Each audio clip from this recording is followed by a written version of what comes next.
Boom. Oh, look at all those people. Nice. Good to see everybody. Let's get everybody in here. My Twitter peeps, share the living hell out of this, please.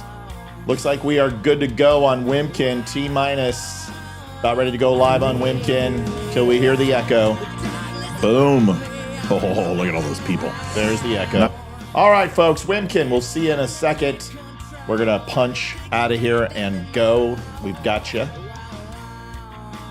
Welcome, everybody, to the Don't Unfriend Me show. It is election night in the house. It is 6 o'clock on the Nosy Dozy. We're going to be here all night. And the reason why is because maybe you heard there's an election. We got Ryan Samuels in the house. He's all the way over to the right. Yeah, Leeroy, Amy, Olivia is just off work, just scarfed her dinner, and she will be here soon. I need my Twitter people to please share this out as hard as you can. That would mean a great deal. If you are on any other social media, do the same. Share it. Get it out there. Let's rock and roll. This will get busy. I sent it out to about 3,000 people on my network, on my email list. I know the DUM Nation has been sharing this all day. You guys remember what we did in 2020? We called it. We crushed it. We called it and crushed it in 2022. And I've got a really good feeling we're going to call it and crush it in 2024. Stick around, and we can't wait to see it tonight. Once again, Ryan Samuels in the house. Brooklyn Dodgers fan. What a series, man. Oh, it's pretty good, right? Yeah. Yeah. Pretty impressive. All right, everybody, 7 seconds. We'll see you on the rebound. We'll get the show started and get some coverage. We'll be right back.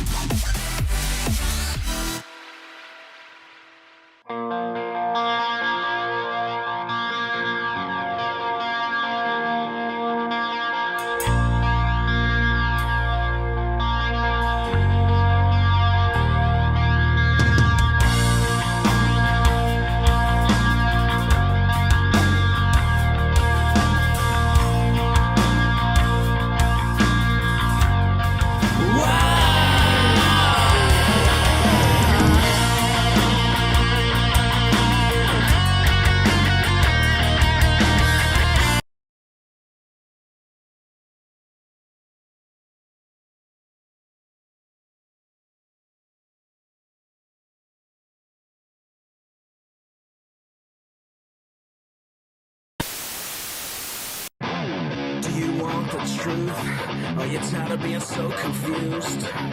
You feel like you're more fucked up than the lies on the evening news. Well, just step right in. We can talk about it all as friends. And if you want, we can hug and kiss and make up for the party ends. Agree or disagree, start offering me. 'Cause I'm everything you want, damn sure what you need. I won't tell no lies, back up on the facts with truth. And if you can't get down with that, you must be somebody's stuff.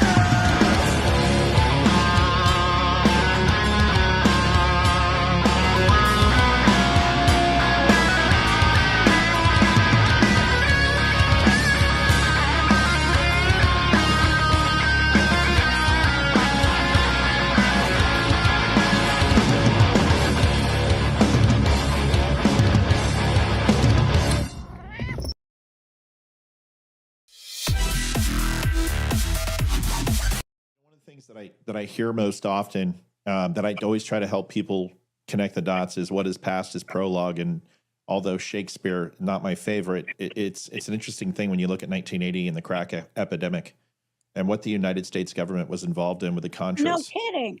So I don't understand why people are so shocked and they call Roseanne a conspiracy theorist. Because there's evidence in the past of the government getting involved in this, and there's plenty of books on this, and you can read this. Hey, here's what I think. I love your show, by the way, Matt Spear, and Thank you, ma'am. Just discovered you about a week ago, ma'am. Oh my God, this guy's a genius. The facts he can spew. God, I love you. You can spew fact, and that's the sign of a genius. Thank you, ma'am. So I appreciate you asking me that. So you just made my life. I do remember back when they were bringing the crack cocaine into the black neighborhoods, and that proved that the CIA was doing it because they were grooming that population, and they've been adjusting transmitter output. This is the Don't Unfriend Me Show with your hosts, Matt, Leeroy, Amy, and Olivia. Geopolitics, military analysis, and election coverage. Coming to you live on all major social media channels at The DUM Show. Honest, direct, unfiltered. We can agree, we can disagree. Just don't unfriend me. Welcome, everybody. The polls close in 51 minutes in Georgia, Indiana, Kentucky, South Carolina, Vermont, and Virginia. We are getting all of my little spies across the United States calling in. My name is Matthew Spear. To my right is... To my right. No, it's that's you, Amy. Where is she? Amy, you. Oh, it's backwards to me, so I'm I don't.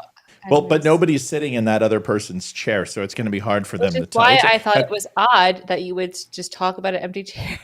Have you been drinking? Clint Eastwood is on our left. Are you been drinking again? Seriously, we too many martinis already. No. Your name is Amy. Nice to see everybody here. Excited for this evening. You get to pass it on to the other guy over there next to you. And to my right, apparently, is... As I'm seeing you. Ryan, that's you, buddy. Who's that? Say hi, Ryan. Oh, he's muted. Oh, is he muted? Why is he muted? Yeah. How could he possibly be Can you muted? hear me now? Now we can hear you. I don't know. We just started and I dropped the ball. I mean, we're off to a great start here.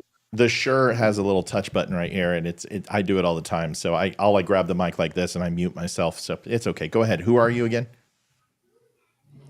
Ryan Samuels, man. Awesome, dude. Thank you for having me. We're doing a double stream here. So we're streaming through all of my channels and also all through the Don't Unfriend Me Show channels. For all my listeners, if you don't know who the Don't Unfriend Me Show is with Matt, Leeroy, Amy, and Olivia, it's a phenomenal show. You guys got to follow and watch. Make sure you share this and get this out there to everybody. We got some great coverage coming for everybody tonight. Outstanding. And then all the way over, I guess, to my left, right? It's the guy who's over. No, wrong way. It's over here. Hi. Hey there, buddy. Go ahead. You just who the hell are you? Welcome, guys. Hey, I'm Leeroy. I am one of the co-hosts to the Don't Unfriend Me show. I am just partnered up with Matt. This is one of the hobbies that I have in terms of following politics and making sure that everyone has the correct information in terms of policy and information. And we just love being here. We do. Yes. And the person who is not here, who is coming here, who just got done eating dinner and is putting her cake on is my wife, Olivia, and she'll be here in just a brief minute. But that's okay, because we've got a great night in store for you. This will be a long evening. I don't want anyone to sit here and pretend like this is going to be easy. We'll go over all the facts. We've got some great graphics for you. We can explain the states, how many electoral votes. We've got maps. We're going to talk about the Senate races, the House races. I'm going to talk about counties, and I'll break them down. Leeroy will get involved. Everybody has a position here. And what we'll do is really comment on what the local news channels are saying, and we'll get some information, and we'll try to put it and explain it to you, because unfortunately they just can't do it in 10-second sound bites. So we'll expand on it. We'll bring in some questions, maybe some callers. I want to walk you through kind of the breakdown of what we got going on here. Up in the top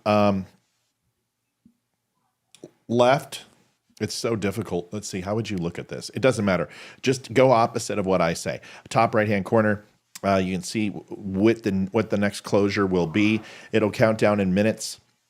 This is nice because you're going to find a lull for about 15 minutes at the top of the hour and the top of the half hour. When we see states close, it's going to get frantic in here. They'll be calling states, they'll be calling districts. You'll start getting updates, and then we kind of just chill out a little bit, and everyone, kind of just shoots the shit and talks, and maybe we might break into some different segments. But that's how the night will go.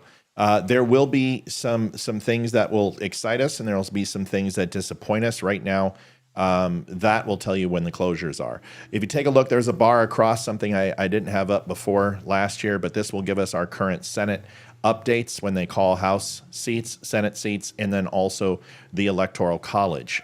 This is great because you can watch this ticker without going ahead and being distracted from us. All the way down at the bottom, below me, you'll see an election show goal. This is what we're working for. I tell you, we have put about 27 hours into this show over the last 3.5 days. So it's a big goal tonight. We have hit our goal, I believe, now 7 months in a row. I think we're something at like 25 days. We've already had donations come in of considerable amounts, and we want to thank you for that. I think everyone knew this was going to be a big one for us. So if you can help out the show, please, you can do that pretty simply by going to a site that I'm going to pop up right here for you in just a second. If you don't have any questions, we will get started and start breaking down what we think is going to happen tonight. I want to give you a couple updates, and then we can bring everybody in. First things first, if you need that wonderful donation link and want to help out the Don't Unfriend Me show so we can keep doing this, because it is not cheap, you can go to thedumshow.com/donate at any time tonight through PayPal. You can actually go through Venmo, and you can also send by mail, thedumshow.com/donate, and you'll see the little dump truck over here, which gives you a cool graphic. Okay. Here's what we know. And I think everyone will agree. Pennsylvania is the key state. Yep. And there's a few reasons why. The lines of delineation of pathways to success, they're saying that Kamala Harris has 13. I want to be clear. She has 2. We can sit here and pretend that she has 13 because they're assuming if my grandmother had balls, she would be my grandfather, which in the sense of if she flips Michigan or if the polls are completely wrong on Donald Trump. All indications right now is that the same thing I predicted in about 16 and 20 is that the polls are 100% wrong in favor of Donald Trump, like I told you they were. And that's when I said she's not close enough. The numbers are too in favor. They didn't adjust enough. And this silent shadow vote is showing up in droves. We're seeing strong rural numbers come in from the red. I'm hearing Virginia and New Hampshire, like I told you 8 months ago about Virginia, that it was very interesting. Then I backed off. Then I told you it was interesting. Then I backed off. And then last night we talked about how interesting it was again. But the one I never did was New Hampshire. I told you New Hampshire considerably is seeing a strong libertarian vote. And if you do not know, right after Joe Rogan and my beautiful princess, what's her name? Fox News chick. Olivia. No. Oh, Megan? Megyn Kelly. Megyn Kelly endorsed Trump. Right after that, the Libertarian Party came out and endorsed Trump. And some New football Hampshire, player's mom, too. I don't know her name. We don't care about that shit. We care about the Libertarian Party. The Libertarian Party is literally New Hampshire. They are full of libertarians. Like 30% of their voting population is libertarian identifying. So this is a huge opportunity to take New Hampshire. This, remember, is the bellwether. I don't know if he's going to win it, but if he comes out and represents strong like he did in the primary, we're going to see one thing, the propensity of the Nikki Haley voter. That's what I want to see. If New Hampshire starts demonstrating that they all got in line with Trump, then it's going to be a very good night for Trump. If they didn't, then we might be in this for the long haul. My understanding is that we're going to get a decision tonight or early tomorrow morning. It sounds like, and that's also good news because these states wouldn't be calling it unless the turnout today was so incredible that the mail-in ballots they're only going to need to count 10, 20, 30, 40% of them to get an idea. That's also very good for Trump. So there is a lot of good news. I'm going to let my cohorts go ahead and tell you what they think and what they've been hearing, and we'll bring some more stuff to you. Go ahead. Who wants to go first? You do. Go. You already spoke. Okay. So what we know so far is that something like 75 million mail-in votes they've already been sent in. So the states were already tracking those. Now, by legal definitions, like some of these states are not allowed to start counting them until the day of the election. Fine. one thing I wanted to make sure that everyone was tracking is that in every one of these swing states, so we're talking Georgia, Michigan, Nevada, Pennsylvania, Virginia, Wisconsin. Virginia's not really a swing state. But when you go through what happened in the last election, so Georgia, for example, Georgia had 2,473,000 votes for Biden. Trump had 2,461,000. So that's a difference of about 64,000 votes. So when we start getting like any sort of intel about, hey, voter turnout amongst women is down, or voter turnout in urban areas is down, and in the rural areas it's up, those are significant. Those are very positive indicators. And it's like that in every one of these swing states. So it's going to be interesting to see how the math plays out. Yeah, it's definitely big opportunity. Amy, how about you? Yeah, I everything Leeroy said. Gosh, and I voted early, so I did not go to the polls today. I thought about going with Jason just to like check it out, but I really just didn't want to. So he went twice because the first time he went, the line was so long. He was like, I couldn't get a parking spot, and like our polling place is pretty large. Tell them where you're at. They don't know where you're at. We have a ton of new people on. Yeah, so we are in Northern Virginia, which is like an hour from DC, an hour and 15 minutes door to door, if you want to get technical. So we are right outside of DC. We are like one of the bedroom communities. We have everyone here pretty much works either in DC or near DC. So heavily populated with all kinds of politicians and whatnot. And everyone anyone who's anyone in DC lives within our little radius. But yeah, it was packed today, and it's a very blue area that we are in, which is interesting considering we are very rural, lots of farms here.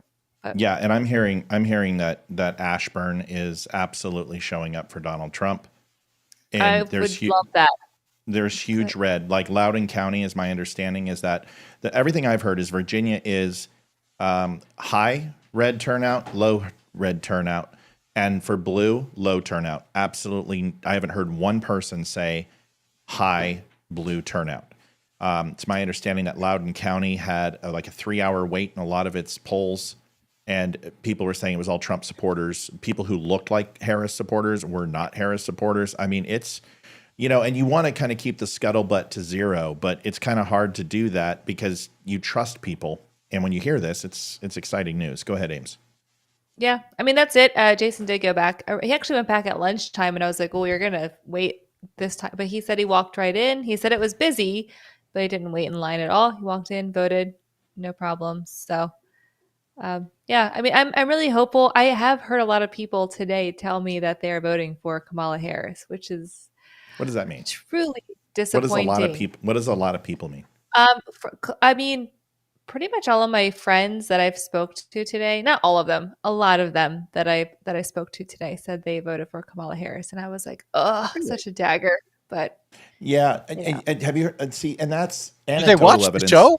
No, anecdotal evidence doesn't move me.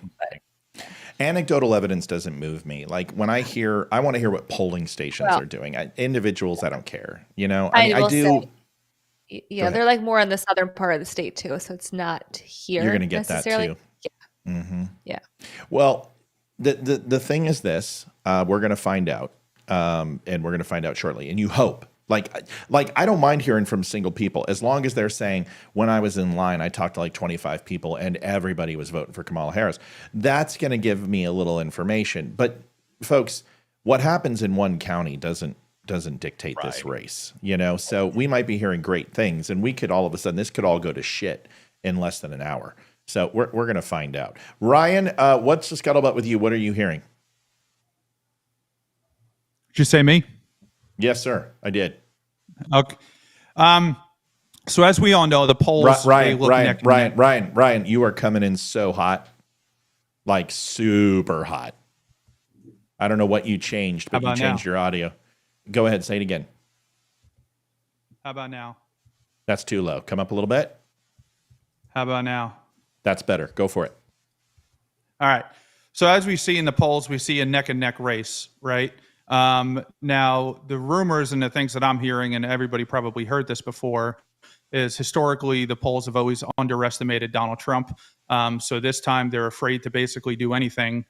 So they're showing them neck and neck to avoid further embarrassment and money loss in future elections for these major polls. I think you're right. I do think we're going to see a flip in New Hampshire. I think Virginia may very well possibly be on the table.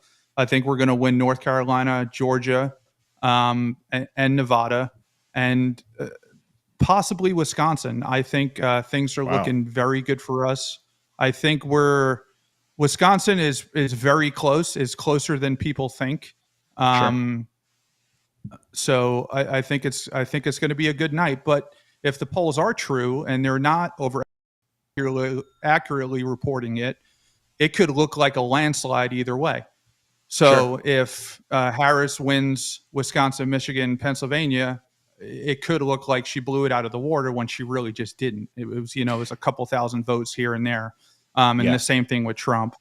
But I do think that we're definitely in a good position with their early voting. I think Republicans came out. I hope that that doesn't cannibalize today's vote, because Republicans typically don't vote early.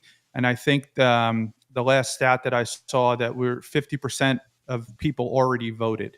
So, I mean, we'll see what happens. You know how elections go. Everybody can think it goes one way and then no idea in the end. So. And I don't want to interrupt, but we hear that cash register going. I want to thank the people who voted. Chevelle, did I see Karen, Bobby? Who else lived? Chevelle, Bobby. It was, hang on, let me get back to it. So for the people Wanda, for the people who are donating, thank you so much. This means a great deal to the show. I want to address a couple things. One is that people are like, oh, we're cannibalizing. Let me explain something. 2.6 million people switched from the Democrat Party to the GOP.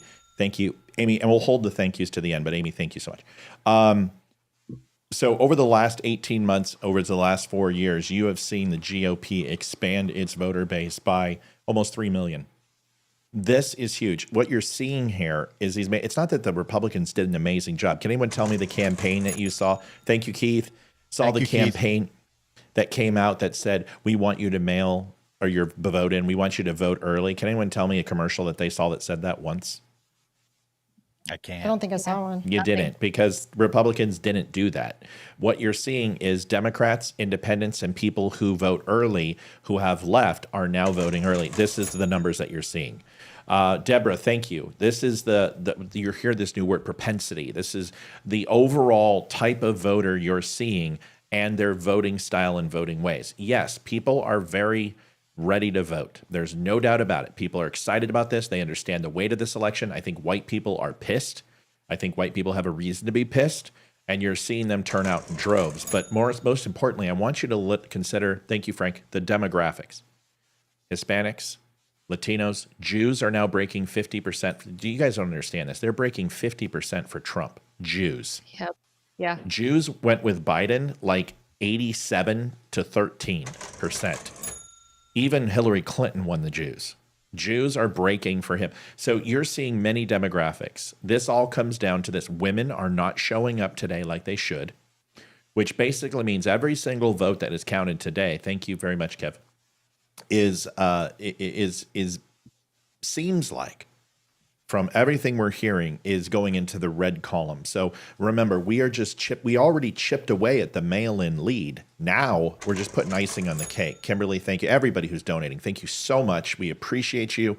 It helps out tremendously. We love you dearly. We're going to bring you a full night. Anyone want to chime in on those things or anything else? Well, I wanted to add something to what Ryan was just talking about. He was talking about that differential. Specifically, he was talking about, which state was it? It was... here it is. It was Wisconsin, right? The 2020 election results, the Federal Elections Commission, they go ahead and publish the results, the complete breakdown of that. And I went ahead and downloaded it. And to Ryan's point, the 3 states that had the fewest numbers of votes that separated red from blue were Georgia, Arizona, and Wisconsin. So, and we're talking like 1% or less in some cases. In some cases, it was like 50,000 votes, like Arizona. So, to Matt's point, when we're seeing headlines that say, oh, X number millions of people have either changed their parties from Democrat to Republican or have registered new voter registration as Republican, that's huge. Not only that, Indiana is showing some numbers, and it's looking like down ticket. So, and that's down ticket red. Folks, this is going to be a very good night. And here's the two things. Here's what I'm worried about at this point. The House and the Senate, are they going to give Trump a mandate if he wins? That's the thing we need to be concerned, because it could be just essentially not a lame duck, but that's essentially what it is. If you don't have the House and you don't have the Senate. So do they feel comfortable? Getting some good early stats. Sorry, I'm getting excited. So New Hampshire is like 50-50 right now. So they're coming with some early election results. But the whole point is this. Let's get to it. We've got a great electoral map. I want to show you kind of a few things that you're going to see tonight. And I don't want you to be, first of all, I want to introduce my rock, my absolute, my queen, my goddess, my yin to my yang, my innie to my outie. Who are you? Actually, it would be your outie and my innie. Actually, it was Leeroy. I wanted to reintroduce Gotcha. Leeroy again. Yes, I was going with that joke. I know. You should have. Go ahead. Hi. Who are you? I'm Olivia. I'm, like Matt said, I'm the other half of you, I guess. Your better half, maybe. Okay. Definitely. Good enough. Hotcakes Petey says, how do we call in? I've been listening to him since he called into Erickson's show in Atlanta. Is that you, Samuels? Did you call into Eric Erickson's show? Did I call into Eric Erickson's show? Yeah, someone was just asking. You did, Leeroy? Maybe. I mean, A long time ago, yeah. Or Leeroy did. Yeah. Okay, yeah, well, yeah, Leeroy, what about you? Yeah. Yeah, but they say they've been listening to him since he called into it. You either listen. Leeroy doesn't have a show other than this, so here's the thing. If you want to talk to somebody, we'll absolutely give you the phone number and let you call in. Let us just settle down a little bit and get everything going, because we got a lot to go on right now. Early indications are Indiana is very, very good. Looks like Indiana is going to be a full red sweep. So early on, it's only 5% of the vote, but it's like 65 to 32. On most of these. Trump's 66% above Harris at 32. Let me show you what we got here so we can start getting to some of this good stuff. We'll have some video. This will lay it out for you, where you can actually see when we're watching Fox and such. Here's our layout. You can see all the hosts are right here, looking fantastic and wonderful. There will come a point where we'll put on the web and we'll go into specifics and break down polling numbers. And this is really important that we'll spend a lot of time here tonight, which will give us a chance to go into the electoral maps, play a little bit. But what's really special about this is we can start drilling down into the microcosm, which would be the counties, and finding out how the counties produce. Yes? Medicine. Thank you, sweet pea. Sorry. Sorry, I got to take my drugs. I forgot to give it to you when I walked in. Mm-hmm. Occasionally, you're going to hear us talk about the path. And this is actually, we'll show you the winning combinations. It's probably a good idea we start here, so I'll come right back to this and show you the path. We'll refer to this every once in a while. We're going to put a red line through every time KAMALA loses a path, which will be early, in my opinion.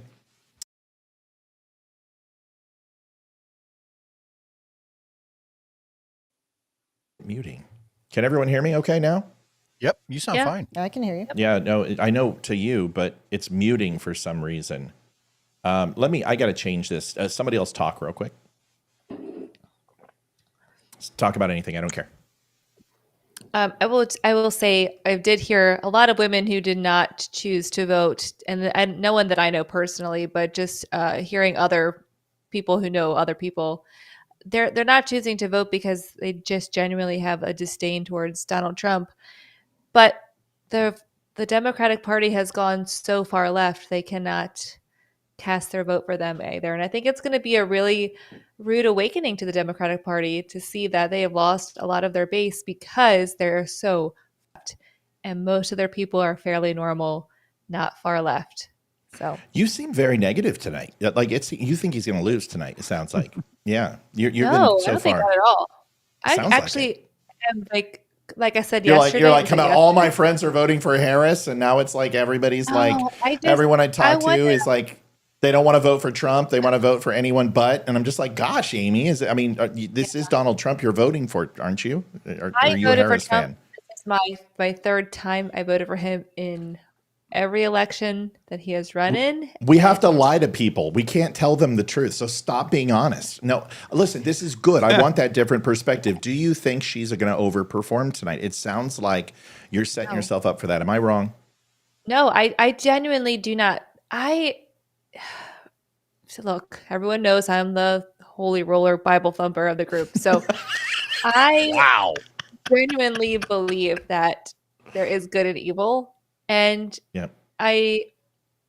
evil does win a lot. I don't foresee evil winning today. I genuinely have a good feeling about it. I am still nervous. I'm still cautiously optimistic, but I really do feel that it's going to be a positive change for our country. We certainly need this.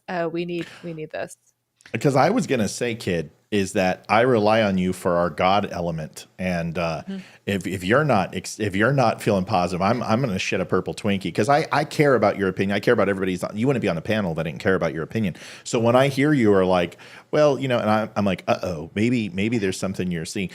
What's funny is I think someone put it good, or put it well. Hold on. Roxanne says, sure, one of those truthful Debbie Downers. Yeah, that's me. I pretty much am always the depressed one right now. I never, ever like the Debbie Downer. Am I? She's not. No, not at all. I just feel like nervous. So I think I've been asking a lot of questions today of people that are more thoughtful, or like, hey, what have you heard? What are your friend groups saying? Have you, like, that was the consensus. Like, yeah, come on, Trump. Like, we all got our Trump gear on. Like, that wasn't the conversation today. It was more serious.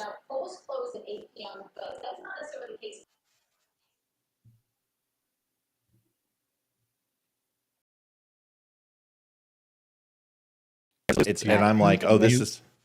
Oh, got it. What? Okay. What? Nothing. It was my speaker. Never mind. Same. I couldn't hear you either. I was like, I thought you were muted. No, Matt, you were muted for a second there. Okay. For sure. Okay, something's happening. But to Amy's point, can we time out? We got to fix audio. So this is now the second time I've had struggles with audio, so I got to figure out why. Something is looping that's causing an audio interference. Here's what we're going to do. Whenever you guys hear it, you need to tell me. Okay? Yep. Okay, Yes. Ryan, go ahead. So to Amy's point, I think what she was trying to articulate is that in this election, in 2020, there was a major sense of urgency for the Democratic Party to go out and vote due to the pandemic and the rhetoric that was portrayed. In this election, I don't think Democrats have that same sense of urgency to really get out. And I think that's showing in the early voting numbers. Supporters and the independents. Wait, stop. What, Leeroy? It's the what? It was doing it again. I was watching your clips movie. Yeah, but why? Okay, so everyone hold on a second. It's happening just 1 second. It's going to be a video glitch that's overtaking the audio. So hold on, we'll figure it out in 2 seconds. Test 1 2. Test 1 2. That's fine. It might be Leeroy's backdrop, because I see it hiccuping when it loops. And sometimes the audio kicks out. Let me change his backdrop real quick, and that will hopefully make a difference. And I'll go to a static image, and then hopefully we can stop this drama for your mama. Also, the last 6 donations, they haven't popped up on the screen. It's gone in the total, but it hasn't popped up. I don't have it. You're gonna have to take those out. I forgot to put it back in. Got it. So could you please take it out? I'll just go through and name them, because why don't you do that real quick? Go through and name them, and then hold on. Everybody hold on a second. Adjusting Last time this transmitter happened, This is the Don't Unfriend Me Show with your hosts, Matt, Leeroy, Amy, and Olivia. Geopolitics, military analysis, and election coverage. Coming to you live on all major social media channels at The DUM Show. Honest, direct, unfiltered. We can agree, we can disagree. Just don't unfriend me. All right, that should fix the problem. And I think why we were getting that audio cutting out is because of that video that was looping. I saw it hiccup behind Leeroy, so that means that there's a glitch in the video. Now that should stop the audio issue. If it doesn't, we'll fix it. This is why we do this now, and we're still a few minutes from polls closing. Did you put up the thing? Yeah, it's up there. Okay, just making sure. All right, so Thomas Austin donated. Kimberly Juggemeyer. Did you take them off? No, I didn't. There's like 8 of them. But it's not showing at the bottom. Oh, it did. It's not showing now. 1 second. It did. It was it's showing. It's okay. We got some glitches, folks. This happens. Let's see. There it is. There okay, it is. go ahead. Call them all out. So Charity Lamb, Jennifer McCarver, Kimberly Bonner, I think is how you say it. Yep. And then you did say Kevin donated. I remember you said thank you to Kevin. So everyone before him. Thank you, everybody. Appreciate it. Halfway to our goal already. You are amazing. Appreciate it, everyone. Who was talking? I think it was Ryan. Yes. Ryan, finish up. I apologize for the interruption, my brother. No, all good, man. All good. But I do think the sense of urgency in this election is higher for Trump supporters than it is for Harris supporters. And I think that's showing in the early polling, and I think that's what Amy was trying to say, is that the majority of people who they don't really like Harris, they can't stand Trump, I'm out. I'm just not going to vote. I could care less about it. I'm just going to go about my life. And, they're abstaining from the vote, which is going to help us this time around. So, yeah, these are the first. Kentucky, Georgia, this is battleground polls are now closing. So I've got to update this, and this is where Olivia is going to have to help me. Olivia, battleground, what's the next round of closures, please? In 20 minutes. In 20 minutes. Yeah, so we'll fix that graphic for you once again. Right now, Vermont is less than 1% in. Interested to hear this, but we know that there's going to be some that are pretty much going to be pretty much static. But you've got Scott and Charleston up there for governor. Governor, I haven't went into. It was very strong for us in 2020. It was very strong for us in 2016. I imagine the same will happen here. Hill and Malloy and Vermont also are coming up, and then we'll break down each race for you and show you where we're at. Olivia, where are we at? At 7:30, 3 states: North Carolina, Ohio. Nope. I need 19 minutes and 15 seconds. What closes? The first ones. Georgia. Okay, hold on. GA, go. Indiana. IN. Kentucky. Okay. South Carolina. Okay. Vermont. Okay. Virginia. Okay. So there you go. There's the next close-ins. You're seeing battleground states, and these numbers will come in super hot and super fast. Georgia closes at 7:00. So let's go into overall early predictions when it comes to the pathways. I wanted to go ahead and talk about this tonight, and this is really important. And what we're looking at, Leeroy, remind me every time you see that graphic up behind you, tell me to change it, please. Okay. It's going to be on every new scene we go to, and I got to get rid of it because if I don't, it's going to continue to screw up our audio. I think we fixed it. We've had no more problems, and my audio. I'm very surprised. We never have audio screw ups on this show. Yeah, never seen that before. Never. It's just it's a video hiccup in the software, and what happens is that video has audio on it, and it's taking our mics hostage, and it's trying to mute our mics because when you play something through the computer, you can get feedback. So it's the software. I luckily I've been doing this long enough. If you wanted to, not necessarily tonight, but at some point, if you wanted to send me a 4K image of what you've got behind me, I'll just throw it on my software, and that way you never have to deal with it again. Yeah. I mean, sure. I kind of like to paint your background, if you know what I mean.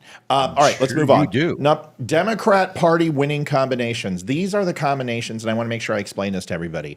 If Kamala Harris takes what she is supposed to take, these are the swing states and the toss-ups. These are the ones that are pretty much in contention. Now, I think Donald Trump is going to pull a blue state out of his hat.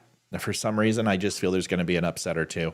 But let's just assume. So first one is Pennsylvania, Georgia, and North Carolina. If she takes a combination of those three, she gets 277 to win. Pennsylvania, Georgia, and Minnesota, or is that Michigan? That's Michigan. 276. Pennsylvania, North Carolina, and Michigan, 276 again. Georgia, North Carolina, Michigan, 273. Pennsylvania, Georgia, Wisconsin, 271. Pennsylvania, North Carolina, Wisconsin. You guys notice a common theme here, Pennsylvania? PA, Michigan, and Wisconsin. Now, here's where we start getting a little bit of rubs. This is where her overall pathways are ridiculous. Just open your Coke, whoever it is. Just crack that sucker open. Just open it. Stop making it quiet. Just open it. Just rip the Band-Aid off. The next one you don't want to take a look is Georgia, North Carolina, Wisconsin, and Nevada. She's going to have to take Georgia and North Carolina. We're going to go into that. So let's look at this real quick just so we can all understand what we're dealing with. When we look at Georgia, it's obviously a swing state. Electoral votes are 16. It's a big state. Population 10.8 million. Joe Biden took Georgia in 2020. They also took the Senate, but the governorship, the gubernatorial, stayed with Kemp. And then in 2016, Donald Trump took Georgia. When we take a look, though, at North Carolina, this is where we start getting into some hopeful territory. Also 16 votes, population 10.7, but Donald Trump held it in 2020 and 2016 and honestly kicked ass in both times that he took it. So to sit here and say, oh, well, all she's got to do is take North Carolina and Georgia, good luck, because Georgia is most assuredly showing red and North Carolina is showing red for Donald Trump. The rest of it, we might as well not move forward. And the reason why is because the last one, number 10, is North Carolina, Michigan, Wisconsin, and Nevada. Michigan and Wisconsin are also showing some very favorable numbers for Donald Trump. I think she's got a +1 in both states. That's not enough. So her pathway, the most honest in this whole thing, just to be honest with you, is I want you to take a look at number 7, Pennsylvania, Michigan, and Wisconsin. That is the most realistic opportunity for her to win. And probably one of the only opportunities. I'm just going to be honest with you. The rest of these are all very, very improbable. So she really has one. And this is the thing, is that they're going to tell you that she has 13 or 10 different ways. Truly, she's got one. She's got one. Yeah. She's got to win Pennsylvania. She's got to get Michigan and Wisconsin or a variation above. Without Pennsylvania, she's pretty much toast. So this is why it is such a big path. Now let's go look at Trump, which is a completely different situation and a lot more positive. He has 13 different pathways. And not only that, but he's got give. I want you to take a look here, folks. All the way from number 6 to number 1, he's got bullets to spare in his gun, right? So he can lose some of those lower red states just by an upset and still have a cushion. The easiest path to victory and most realistic is Pennsylvania, Georgia, North Carolina. That's it. That's as simple as it gets for him. He wins Pennsylvania, Georgia, North Carolina. This race is over.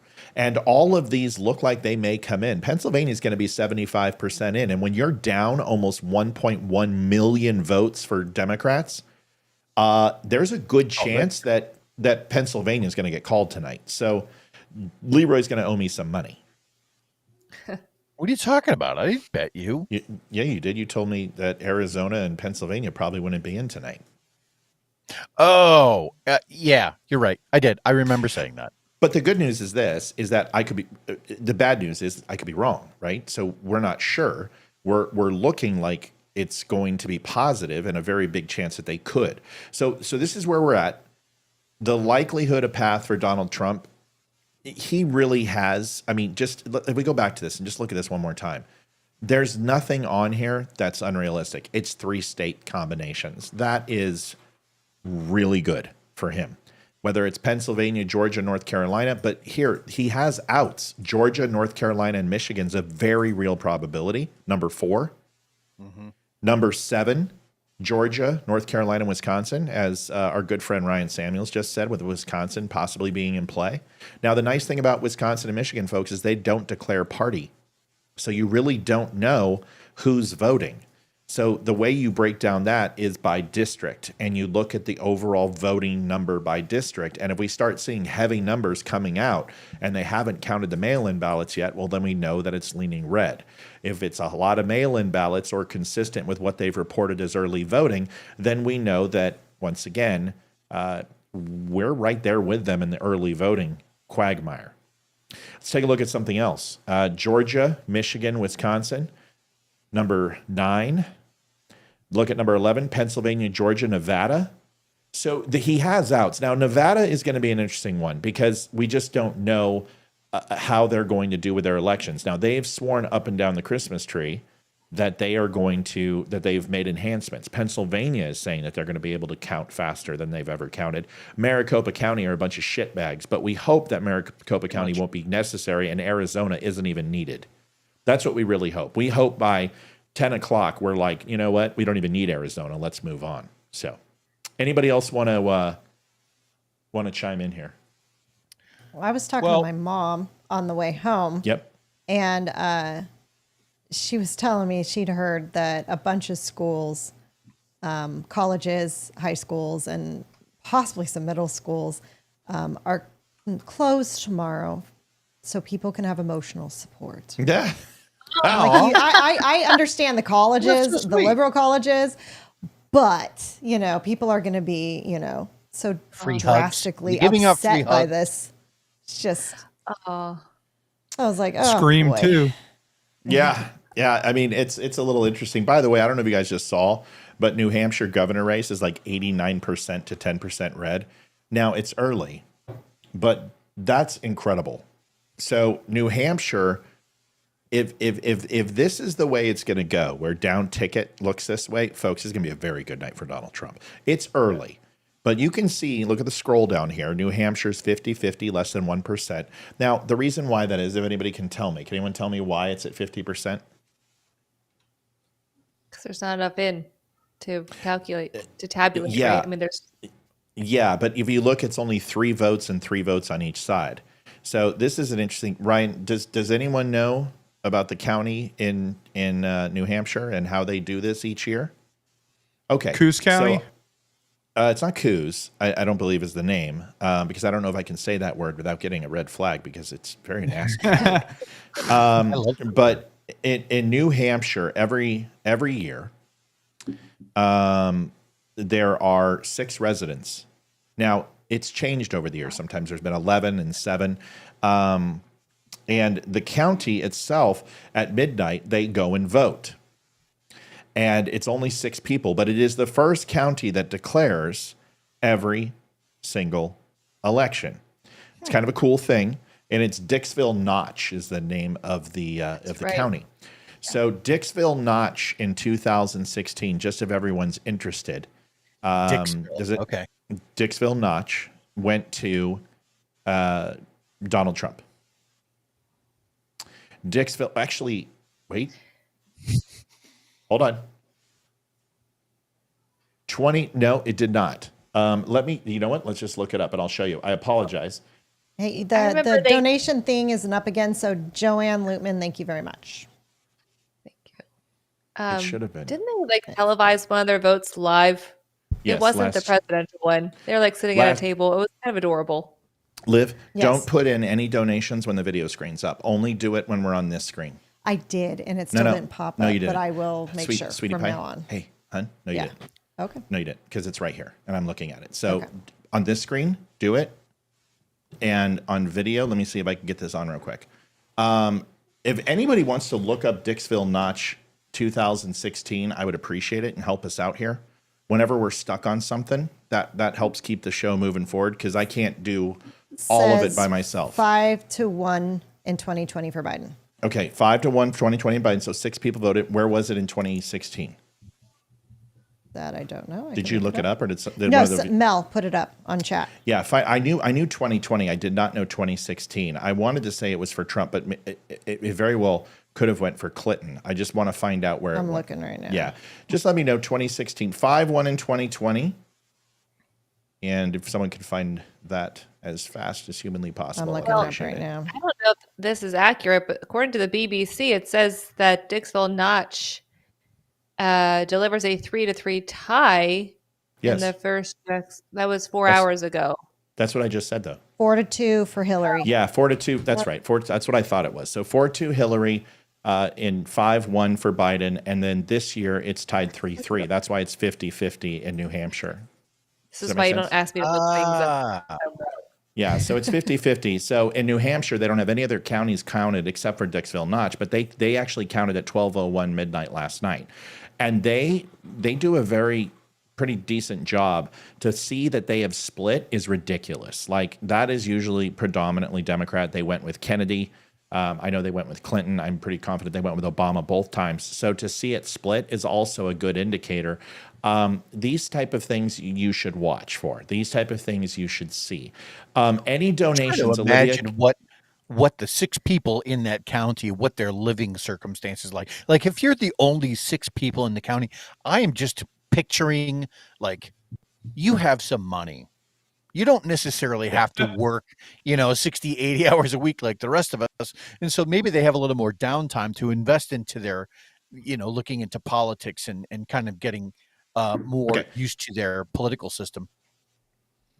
Yeah, it would be. Can you imagine? It'd be like us 5 living in a county, right? And then can you imagine that all of a sudden we split? I mean, that's a pretty big thing. I mean, these are neighbors, these are friends. So some of them are voting for Trump. Now, the interesting thing is 4 of them are Republicans and 2 of them are Democrats.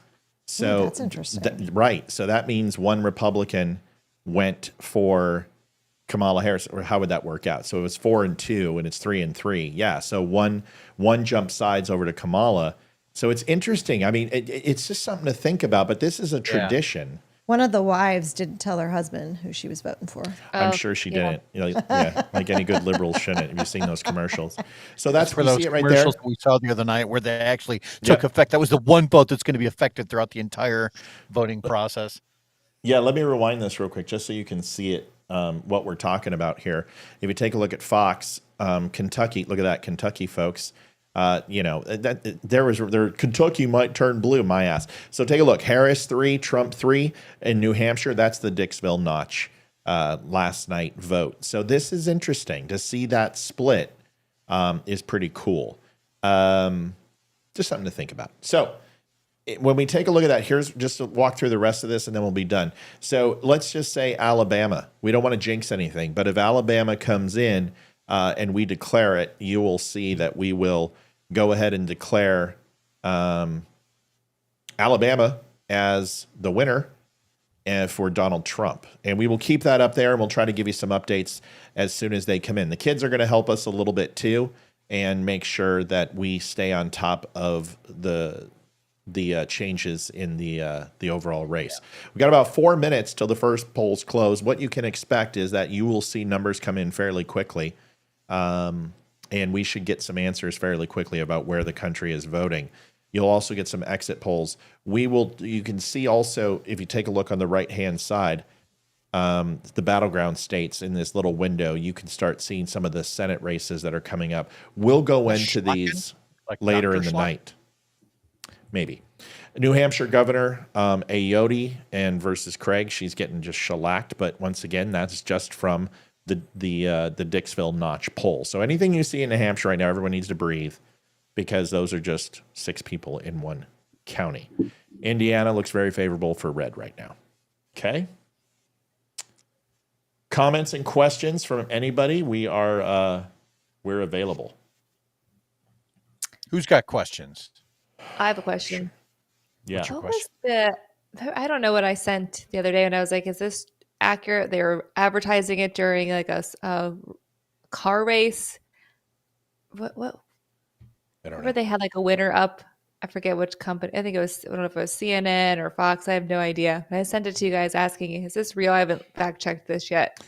They're testing it. I'm curious to see what the final number is there. That's all. I did not have a chance to watch it. I am so very sorry. So it's okay. I did. We watched it the other day. I don't know. I don't know what we're talking about. Oh, I think I remember you sent it, and it said that it had already come in. The state had already been called or something like that, and we mentioned it on the show. And you said it was they're just practicing or something. No, like I said it's probably some stupid. Yes. I'm not listening. I pull Amy all the time, but I'm running a show here, so I got too much shit to do. And so you ignoring me is just you being rude, and me ignoring you is actually necessary. So so we have Matt's a dick. No, I'm not. We're kidding. We're joking. We're having fun. We're family. Yeah. So let that commercial, that whole thing. They're running their screens, and they're supposed to put like the alligator mouth and 1% to show that it's not a real poll number. And they do this all the time, or not a real election result. But obviously somebody put it in Pennsylvania in a very blue district. And there's no doubt that was on purpose. But not too worried about that. We will be watching that county tonight. Taking a look at Indiana, we got some early results here. And 204,000 votes, a total of what looks to be about 329,000 votes are in. 60% are going for Jim Banks, versus Valerie McRae. She's at 37%.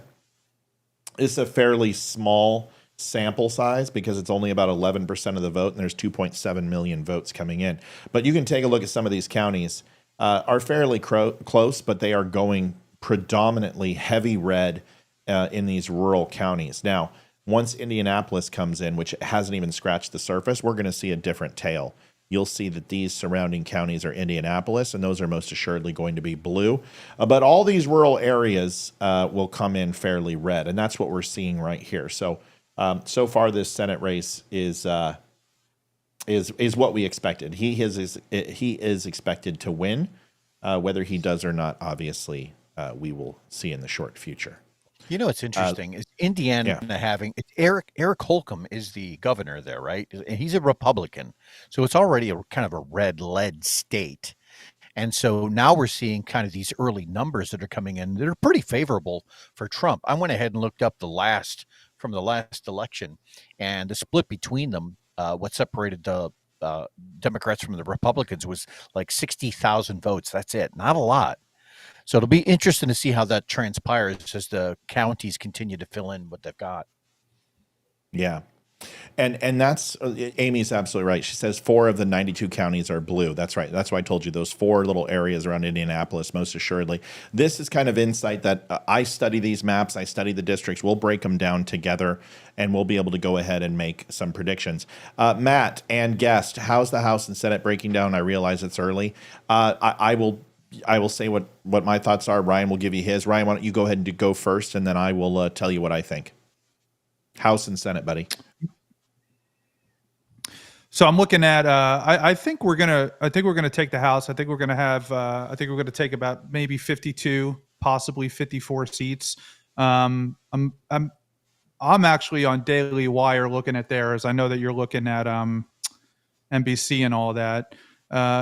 For the Senate, it looks like we're in a 61 to 36% lead in Indiana, and the House is kind of trickling. Not everything's there, but to have a sweep, or I'm not going to say red wave, but would be a major statement to the establishment from the people that we're no longer just going to tolerate this nonsense. And that's really what I'm looking for. And I'm sure everybody's looking for that too. But yeah. Well, I don't disagree. Here's the thing. Worst case scenario is Senate looks like it's going to fall within our favor. Indiana was just called. Don't do that. Please don't do that. Sorry. Don't do that. We're not there yet. Yeah. So that's going to get very confusing tonight if we do that. So we got to try to call it as a surprise and there's got to be some showmanship here. So let's not just blurt out results. I know we're excited, but there's a cadence to this, and let's just do it when we're done talking. That way, people don't lose their train of thoughts like I just did, and I have no idea what I was going to say. Sorry. So it's okay. Don't be sorry. It's just the way we have to run the show is somewhat professional, and cutting people off and interrupting them is we just have learned after 4 years it's just not the way to do it. I think what we were saying is where will we be? What's that? I said it's only what you do to me. Yeah, but you deserve it. I know. So, I didn't say wrong. I'm just saying it's allowed. It's only allowed one way here. That's not true. That's not true. I think you're a Kamala Harris supporter in disguise. You're just being really, really fucking negative tonight. I don't know why. The winner of Indiana, shut up. The winner of Indiana is Donald J. Trump, which is very, very exciting. We'll have our electoral map. We'll pop up here in a second, and we'll start painting some things here and show you where we're at. So exciting news, wonderful news. It's huge. I want to thank Olivia for breaking that for us. Olivia, do you want to go ahead and announce the other one too? Because there's a pretty... Yes, Vermont was called for Harris. Yep, Vermont has been called for Harris, so we'll go ahead and put that in the... Shocker. Are you sure it was a shocker? So I was missing one state at the start of this, and thank God it's Vermont. So Vermont went to Harris. But let's get into our overall election map and start putting some numbers together. And really quick, Kentucky, yeah, go. Leeroy's background. Someone in the comments reminded you. Thank you so much, everybody. That's why we love this crowd. Also, let me know when you need the new states that are closing at 7:30. Yeah, I'm working on it. See, this is a lot of stuff, folks. Yeah, I know. A lot of stuff. This is why we don't blur things out, because it throws us all off. And I'm already off. Like, I'm already behind. It's just a lot to do, honestly. Okay, so kudos Liv, to what you, are the... I know that there's a lot of moving parts to this, and the way you handle it, it's professional. I like it. Well, I try to be professional, but then I got to be a dick and be like, "Hey, shut up! No talking." All right, what are the states there, sweetie? 7:30, North Carolina, Ohio, and West Virginia close. Okay, North Carolina, Ohio, and West Virginia. Okay, it's going to start getting hot and heavy. We're going to turn Fox on at this point. This is important. I'm going to pull up the electoral map. Let's listen a little bit. I know you can't hear anything. Just wait, please. Ohio shouldn't be a shocker. North Carolina, now that's one that I'm eagerly anticipating. That's going to have some meat on its bones.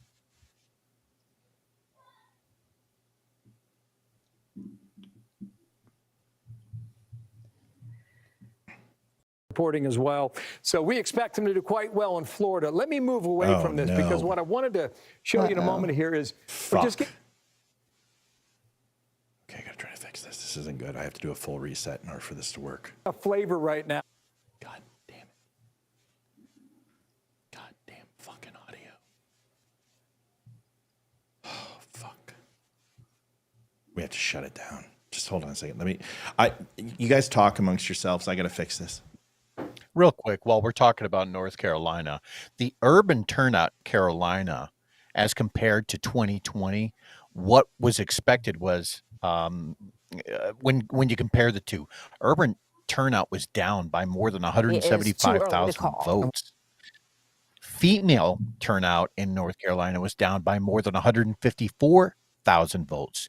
While that was going on, rural turnout was up by more than almost 27,000 votes. So North Carolina is going to be one of these states that, we kind of expected that it was going to go red. It went red last 75%. time. And as this is going to be an tonight, important state. Okay. Oh, man, not good. All right, I can only do one thing. Let me try it. There's only one thing I can do, and I don't know if it's going to work. See, what happens is that's what's known as HDCP protection. It's called copyright protection. And whenever you run audio, they don't want you recording certain things. So Apple puts HDCP in. Now the question is, does Google? We're going to find out in 2 seconds. We are going to cover my screen because you don't need to see me log in. And then we're going to come over here and see if everyone cross their dicks and tits, because we're going to find out. All right. We're waiting for the Hispanic vote down there in Miami, the Cuban vote as well. Broward County, 70% in. Yes. Heavily Democratic there, but about 60% of the vote right now going for Kamala Harris. The Trump team is saying that they're getting on the radio right now. They're cautiously optimistic. They're doing radio in Pennsylvania, Wisconsin, and Michigan, all the way at the top. That means the former president telling people there's still time and finish strong. That's the message from Mar-a-Lago, right around down here in Palm Beach. Back to you, Brett and Martha. You have time, Bill. We're going to have a lot of time. Roger that. Okay, yeah. We have a lot of waiting to do You still. know, Georgia is really crucial Yes. as we look at this raw vote total. And they're also getting a lot that we... Is that breaking up? Not as much as it was before. It sounded fine. It sounded like there was some popping. A little bit, but nothing like it what it was. Okay. I thought that was actually in the studio box. Hey, Brett. Hey, Martha. So, yeah, polls have closed at a majority of locations here in Georgia, including the location that I'm at. I can actually see from my vantage point that at least one person has tried to come in past 7 p.m. and they are turning them away because this poll location, like most, closed at 7. All right. So I do apologize, everybody. These technical difficulties is why we come on a little bit early. I don't know if we're going to be able to clean up this audio, and that really is not a good thing because we are going to rely heavily on the news. And I know you're like, oh, we'll just watch you. We love you. Yeah, but that's great. But unfortunately, we don't have a news department feeding us stuff. So I'm going to continue to work on this audio if everyone could just kind of fill in the gaps. Absolutely. And like, let's hear about Ryan Samuels and hear about his show and where they can watch it and everything else, please. Thanks. Ryan Samuels, my show's everywhere, just like Matt's, Facebook, YouTube, Rumble, Apple Podcasts, everything. Show's similar, except it's just me. I talk a lot of politics, and my main thing is limited government. So check it out. You can go to ryanfsamuels.com or follow me on any social media, and we can hang out together and have a blast. So I'm looking at Florida right now. To the Georgia Secretary of State, Brad Raffensperger, a number of times. Yep, go ahead. They can hear you. He's really confident that majority And right now, it looks like Trump's got 1.9 million votes in, and Harris has 1.8 for 51.3% to 47.92%. But obviously, the big counties, Broward County, looks like Harris is winning. Still waiting on Palm Beach and Miami-Dade, which is going to be huge. Osceola, almost 50-50. Orange County, this is my turf. This is where I'm from. So, and then of course Duval's,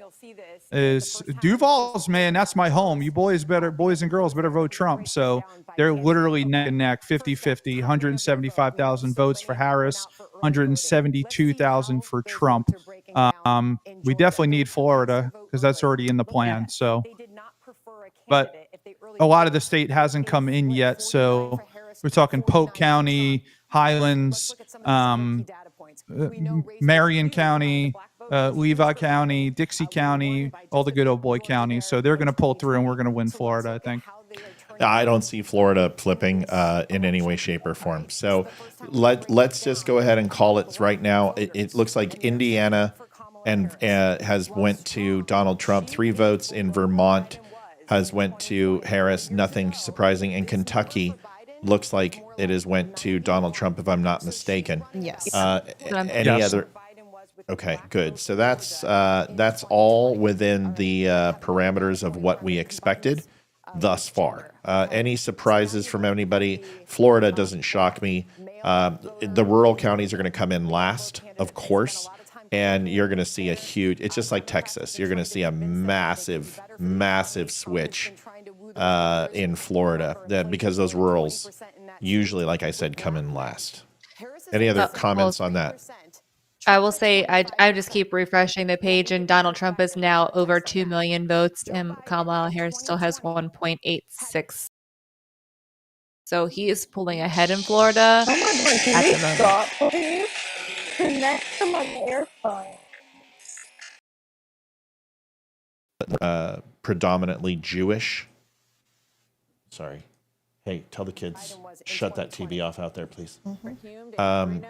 So I want to see the Jewish counties where they come in. So Ryan, if you want to keep a look at that, because I think that's going to be very important to Pennsylvania. I think it's going to be very important to the more predominantly Jewish areas. Let's listen real quick to Laura. Need to overcome what Trump is getting from men, both increase in support from black men and men overall. This is going to be the question throughout the night, because the Trump people and all their surrogate groups have tried to really mobilize men. We talked about this afternoon, Martha. I mean, from Joe Rogan to Elon Musk and all the other people down the line, they are trying to turn out that male vote. I would keep an eye on Virginia, and Carl knows this better than everyone else, but in 2020 in Virginia, Trump lost by 9.2, and in 2016, he lost by 5.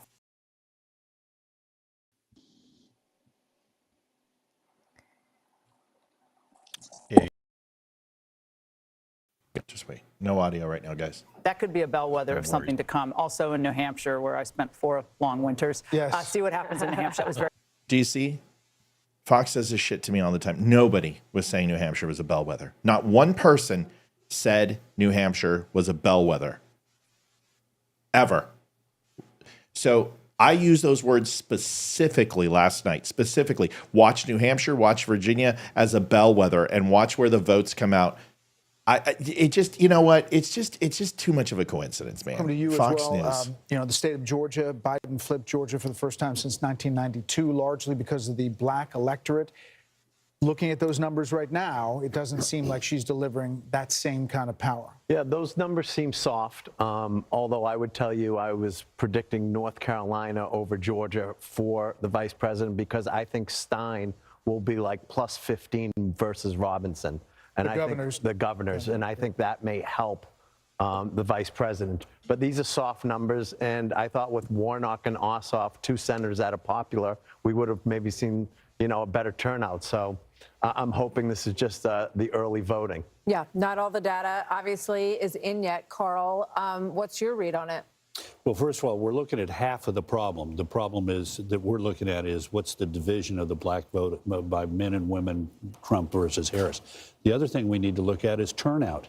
A 1% decline in black turnout in Georgia over the last election would wipe out the 10,000 vote margin that Joe Biden had. So we're seeing part of the picture. Let's see if it's compensated or offset a little bit by. Folks, I want you to understand something, especially in these swing states, is that you're going to see a lot of the early voting today come out.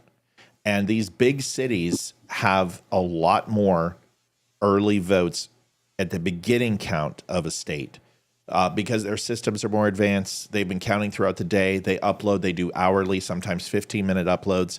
The rural counties don't. They may only have, 3,000 or 4,000, 7,000 people, 20,000 people, and it doesn't come in at the same rate. Once you start looking at the rural communities coming in, you're going to be able to get a better idea. So, let's go to presidential state results. And let's go to Georgia real quick and take a look here. I'm going to pull this up on the other window. ABC, Georgia. Okay, so if we put this up on the big window, and pardon me, guys, because this is, if you think this is easy, Liv, yes. The donations aren't up. I am so sorry on this window. I'm going to put them up right now. That's okay. Also, let me know when the kids can turn the TV back on. They were actually watching. Yeah, tell them to go ahead and do it now. Okay. Is that where we're at? Have we not had any more donations since then? No. Maybe it's good for you to make a donation comment and tell people how expensive this is. And then I will go ahead and work on this. Hang on. Let's do that now, honey. Okay. Let's not text kids right now. Kids. Okay. Yeah, kids aren't important right now. All right. Doing a show. All right. We appreciate all donations. It costs a lot of money to run the show, and Facebook has completely taken away all of our income. I think we made $35 this month after they charged us for ads, even though they don't do anything for us. So this show relies on the donations of viewers like you, and we appreciate every single dollar that comes our way. And you can do that by going where? To link tap. Nope. Nope. Oh, shoot. Hang on. Let me pull it up. Dumbshow.com/donate. Okay. Thedumbshow.com/donate. Thank you, honey. God, it's almost like we've been doing this for a few months. Folks. Leeroy's background, really quick. Sorry. Thank you, everybody. Just killing it. And you know what? You keep throwing at me. I will keep being stressed, and we'll make sure we get this done. I'll tell you what. This is about as stressful as it was in 2020, to be honest with you. Let's take a look here. This is Georgia. Now, everyone's like, oh, my God, Donald Trump's going to lose. No, he's not. Because he very well may lose Georgia, but not because of what numbers you're seeing. You are seeing less than I would guesstimate if I make a guess 3% of the state maybe coming in right now. 3%. Okay, so you're seeing 3% of the state, and the reason how I know this is you're looking at 90,000 votes. It's a 4,000 vote swing. That's nothing. You're talking about a place that in Georgia where 4 million people have already voted. Let me say it again. 4 million people have already voted by mail. That was before today. So the opportunity is crazy. And if you think now, because look, Donald Trump just took it over.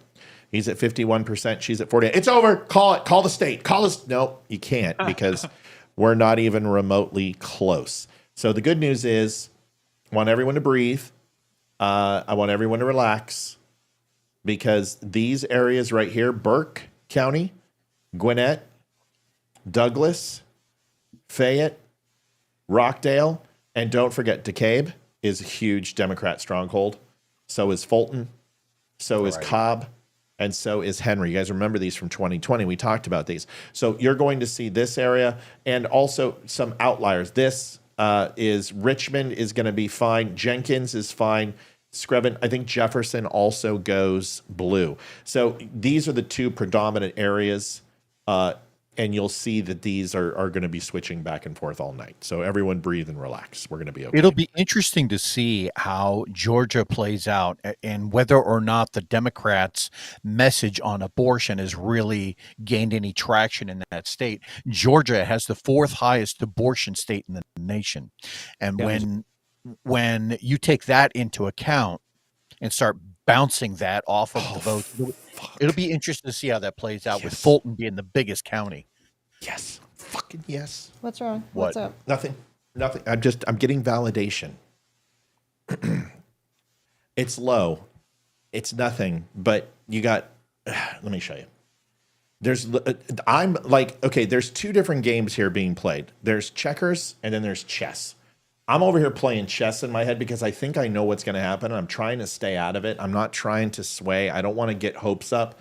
But I just want to show you Virginia real quick. I was just looking at that, and I was about to have I had a question. Yeah, go ahead and ask the question. My question was, last year, they called it for Biden, or 4 years ago for Biden, with less than 1% of the vote in. I'm wondering Olivia, thank you so much. Go ahead and tell them what this means. So what Olivia is saying right now is that if you look, it's 0.5% of the vote right now is in. And if you take a look, you've got Chesterfield County really is it. But you've got Hanover, red, Prince William, Amy. Are you shitting me? Prince William went red? No, it's not. I'm not surprised. Okay. You know Olivia, why? hold on, time out. Olivia, Yeah. you got to be careful what you say. Okay.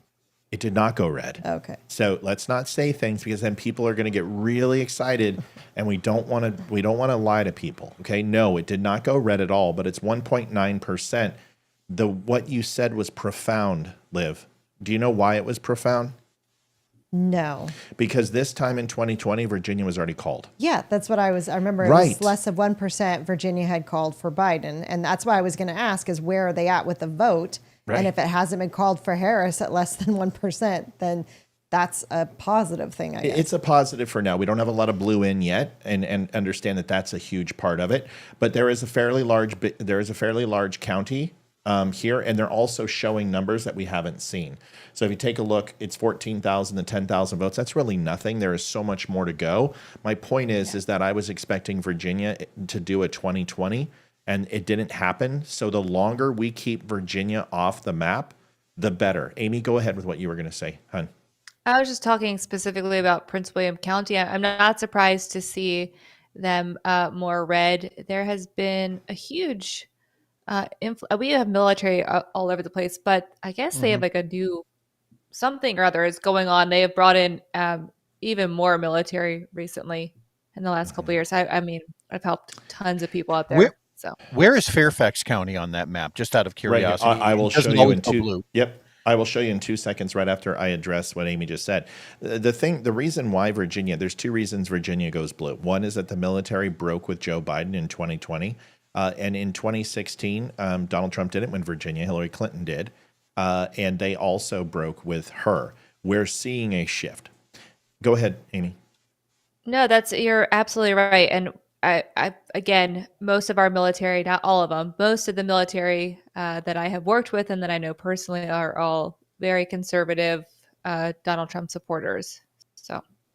Yeah, so it's definitely a good sign. And if there is going to be a change, it's going to be there. To answer your question, if you come up here to Alexandria, here's Fairfax County. Gotcha. Fairfax County is on the eastern side. This is the blood through for Maryland, D.C., and the Delmarva area. This is where all traffic comes through, but Fairfax usually breaks. You also, this is probably the most important one, is Loudoun County right here. If Loudoun County does what I'm hearing it's doing, Loudoun County has a lot of red influence. I'm hearing a lot of deep red voting. Lines 2 to 3 hours this morning, all red. If Loudoun County goes, then you can also expect Virginia Beach, Newport News, and down here in Norfolk to very possibly come in red. Now, that would be a far cry from what usually happens, but if you see Va Beach, Norfolk come in red, this thing's pretty much over in Virginia. And we can start really celebrating and getting excited, because if that happens, then the blue wall, North blue wall, is not going to hold. Liv, excellent point, fantastic point, next level point, and I'm very proud of you for coming up with it. Go ahead, Leeroy. Can I say something real quick? No, you only get 1 point a night, but you really should be happy with the one you brought up. Yes, ma'am. Thank you. Out of habit, I put in the donation, realizing that it wasn't there. So sorry, Christine Clark. Thank you. How about we do this? How about we do something cool? How about you just mention every donation and we celebrate that way? That's probably better. Because honestly, I'm struggling to do. There's too much going on. Yeah. So I'll just say it. Christine Clark. Thank you very much. Christine Clark, thank you very much for your donation. We appreciate everybody. We're at 740. We're halfway there. Ryan Samuels, did you have something for us, big guy? No, I'm excited, man. And I have no patience. So I'm trying to work on that right now. But no, Virginia, we'll see what happens with Virginia. Obviously, we have a long way to go. Same.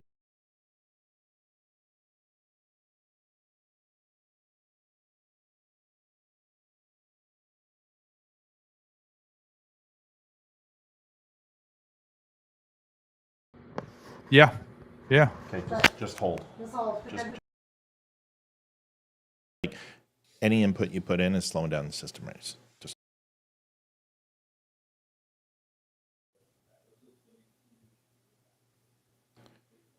Something's. Remember when I said I should have bought the M4? Yeah. I should have bought the M4. I knew election night was going to just tear this system up. I didn't think it came out to the 16th. I could still. Yeah, there's ways. I'm Apple. It's not like I didn't work for the company for that long. So this is what we're going to do. If this continues and we start seeing some of this, we're going to pull down on some of the graphic intensive stuff and get rid of it. Like the video behind is not even playing right now. So we're just experiencing some issues. And what I don't want to happen is to lose everything. You guys have to run. I'm running this through a 128 gig computer. This thing's a beast, and I'm taking it to the limit. So we're gonna slow down, and let me just drop this background back here, and then we'll get going here again in a second. Just un momento, please. Send to the back. Close that out. Okay, we'll just do a still image. That's gonna help. Okay, all right. Well, looks like we're caught up. Memory is good. Processing power is good. I'm not sure where we're getting the lag from, but anyway, we almost lost it there. Ryan, finish up with you're going to say, and I'm very sorry that I interrupted you, my brother. No, it was all good, man. I was just saying, basically, we're just still waiting on these votes to come in. Georgia is obviously it's early. The 51% Harris, 48% Trump. That's with like 5 counties showing. So I'm not really too concerned about that yet. It does look like New Hampshire is leaning further towards Harris at 54 to 43%. But that's only about 17,000 votes that are in. Yeah, let's take a look at that. And let's take a look at that real quick. Yeah. Yeah. So that's same thing. Handful of counties, Colebrook, Jackson, Bartlett, Keene. So here's what we need to know. This is interesting. So down south is where we have to worry about with New Hampshire. Just FYI, if you guys aren't familiar with the voting, there's a lot of Southern Democrats in Southern New Hampshire, and they make up a very large stronghold. Pretty much from here to here, you're going to see about 70% Democrat. So this should fill up fairly blue. Concord is one of the big ones, and she's just absolutely obliterating him. 23% in, and it's a 70-30 split. That is a fairly large split. Here is 60, usually 60-40 is a pretty common split you'll see in counties going one way or the other. This is Democrat stronghold. You take a look over here at Keene, this is going to give you the same result, the 70-30 split. These numbers are not surprising. What you're going to have to see is an incredible turnout with the same type of splits. Milton County is showing a 60-37 for Trump, which is what you expect. This is a little closer in Claremont with 55-46. Madison is 49.4 to 49.2. I don't anticipate New Hampshire falling tonight. If it does fall, you're going to need to see a lot of central areas and these northern areas here to fall. And it's going to have to be big numbers. You have to see a massive turnout here. This is going to be women turning out are going to take this. Now, the one benefit that he has is that independents are breaking very hard for Trump. And the reason why is because the independent party last night, Libertarian Party, excuse me, not independents, Libertarians endorsed Trump late. New Hampshire has a ton of Libertarians. They vote on day of. If they show up, Trump has a chance to take New Hampshire. I just want it close. Any thoughts on this? Excuse me. Sorry. Well, who's the third guy on the ticket? He's the president of the Libertarian Party. I can't remember the guy's Chase name. Oliver. Yes, Yeah. that Chase guy. Oliver. Who's not really a libertarian by traditional standards, but it'll be interesting to see how much he pulls away from the vote. Well, right. very little right now. Very little because they did endorse. He is an independent, but his purchasing power, Libertarians aren't going to break for him, and then of course Republicans and Democrats are going to fall with Trump. Trump supporters are just going to stay home who are disenfranchised with Trump. Amy, did you have something, friend? No, I was just going to comment on Chase Oliver. I think he has 107 votes last time I checked. So yeah, less than 1%. Yeah. Yep. He's not gonna pull out much doing that. The reason I'm covering, everybody might ask me a question, Matt, why are you doing MSNBC? Because their interactive map is better than anybody. That's why. Nobody has I've used 270 to win. They show too many commercials. So I'm fine with this. So unless anybody else wants to go ahead and say that there's something better out there. Can I do a donation update, please? Yes, you can. Donation, go ahead. All right. Would like to thank Lady Duck from Rumble. And am I giving the totals too, or? Yeah, you should. Okay, I'm going to go to a screen where they can see the updated number. Here it is, down here. 2625 from Lady Duck. Thank you, Lady Duck. We have Beautiful Dia Girl gave $10. Beautiful Dia Girl. She's donated before, but I'm not sure where. Thank you, which ma'am. Chat. We And appreciate then you. Kev 51.99. So appreciate all of you. Kev 51.99. Yes. I don't know why we're breaking up. Is everyone having sound dropping on us tonight?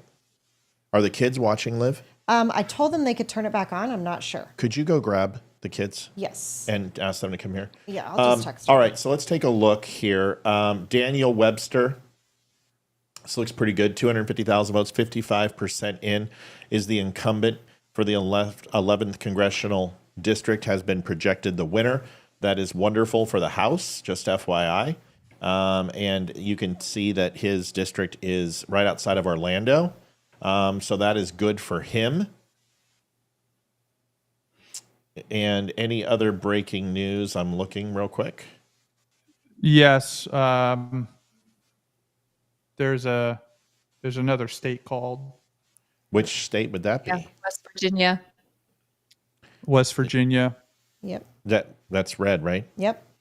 Yep. Yep. Okay. Just, you guys didn't sound. You didn't. I was like, "What the fuck, guys? You don't sound very happy. What do I need to know?" Well, I don't want to. I don't. You want to throw your graphic up? I don't want to blur it No, out. no. I know, but you were hesitant, and I was just like, I was like, "Oh God." So I got a little nervous. I know what I said, but holy shit, I got a little nervous. West Virginia, 4 electoral votes for Donald Trump. Officially, can take a look at the map and see where we're at, and going to that new the map that we have up here. We can take a look at the electoral map real quick. West Virginia, for everyone who wasn't aware, West Virginia was one of the most afflicted states in the country in terms of fentanyl deaths. So I mean, obviously it was going to go red anyway, but that's just one of those policy issues that certainly didn't help Harris. Yeah, and so far the map right now is looking exactly like we would expect. I still want to see some numbers from Virginia. Right now, Trump is winning in Virginia, 3% in. This is good news. It was called by this time last election. We are officially, it's lasted about 28 minutes longer than it did in 2020. They had it in the first 3 minutes. It was called. Mm-hmm. The longer this goes, the better it is. Once again, I'm very happy with the numbers that I'm seeing thus far for Virginia, because look at this. These red counties are coming in hard for him, and they're coming in early. And he is winning, folks, by 60, 70% to 30 to 35%. These are great number. Holy shit. Franklin County, he's winning down in Southern Virginia readily. He won Wise County, Amy. That went to Biden. Really? I'm not okay, I'm looking at a different map, but I'm showing that they're saying it's going to Kamala right now in Virginia, that she's at 55% and Trump's at 43%. What side are you on? Associated Press. Yeah, don't follow the AP. AP's shit. So, yeah, MSM, how many votes do you have in? This will tell you. I'll recheck here. It's okay. This will tell you. Sorry, I switched off. Okay. We're on Virginia. I have in about 87. Yeah, you're way behind. Get off AP. Oh, yeah. AP is dog shit. So 146,000 votes are in here, and Trump is up 51.2 to 47.3. Like I said, Wise County, which went for Biden, actually went for Trump so far. It's only 6% in, but it's 52%. These counties are coming in. Here's Franklin County, which is red county, but it's 1.7, 82%. These numbers are very interesting. Roanoke County coming in at 61%. Once again, 5-6% of it in. 37%. Craig went 80 to 19%, and it's 37%. And these numbers are staggering. You don't see 80-20 splits in the election. You saw that with Joe Biden. That was in Pennsylvania predominantly, 90-10 splits. To see these are interesting. Virginia is going to be something to watch. We need to keep our eye on it. But don't use AP. AP is a lagging site. Can you hear us? Are you watching us too?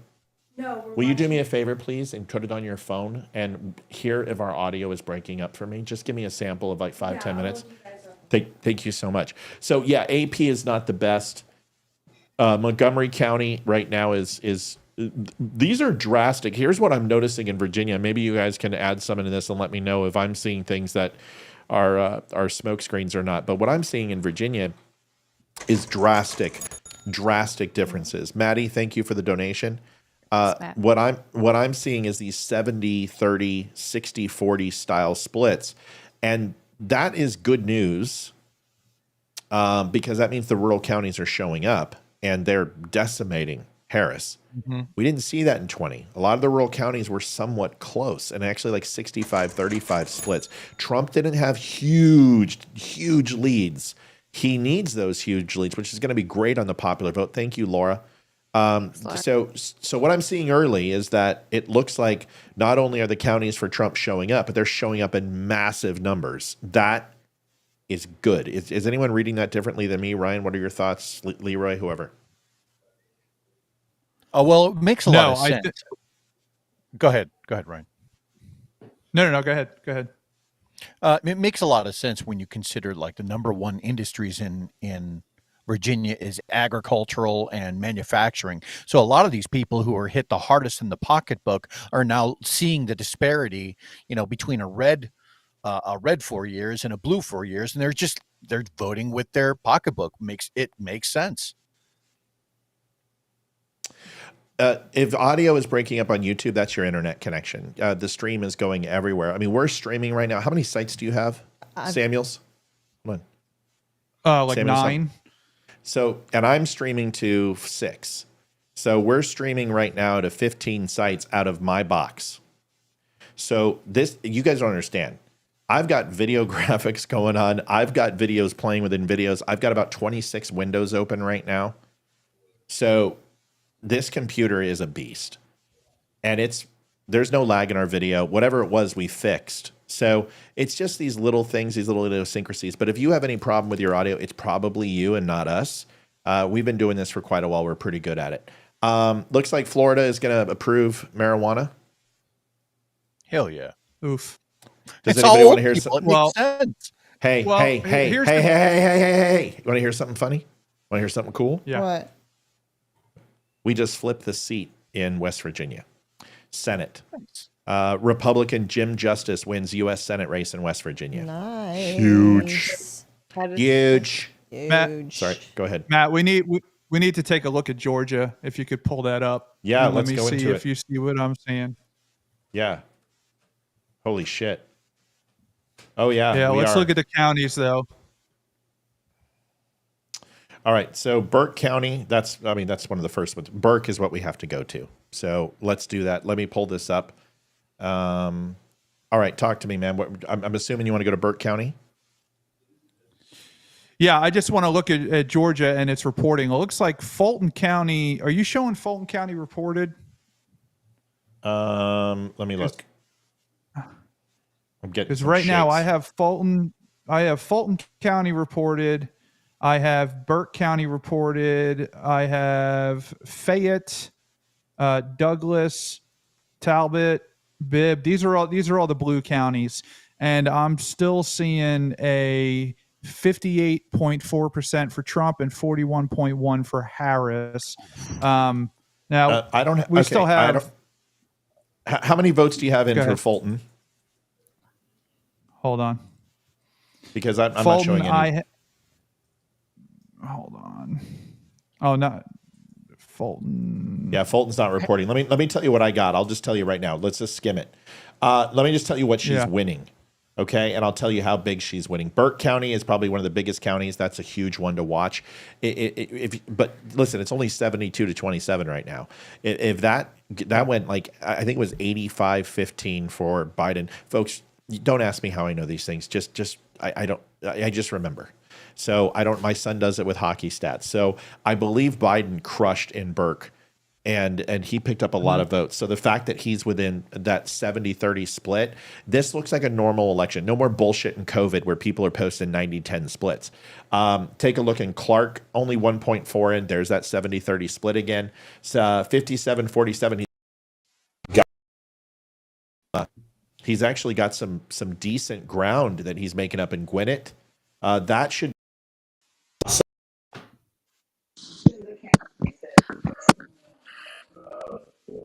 Sorry.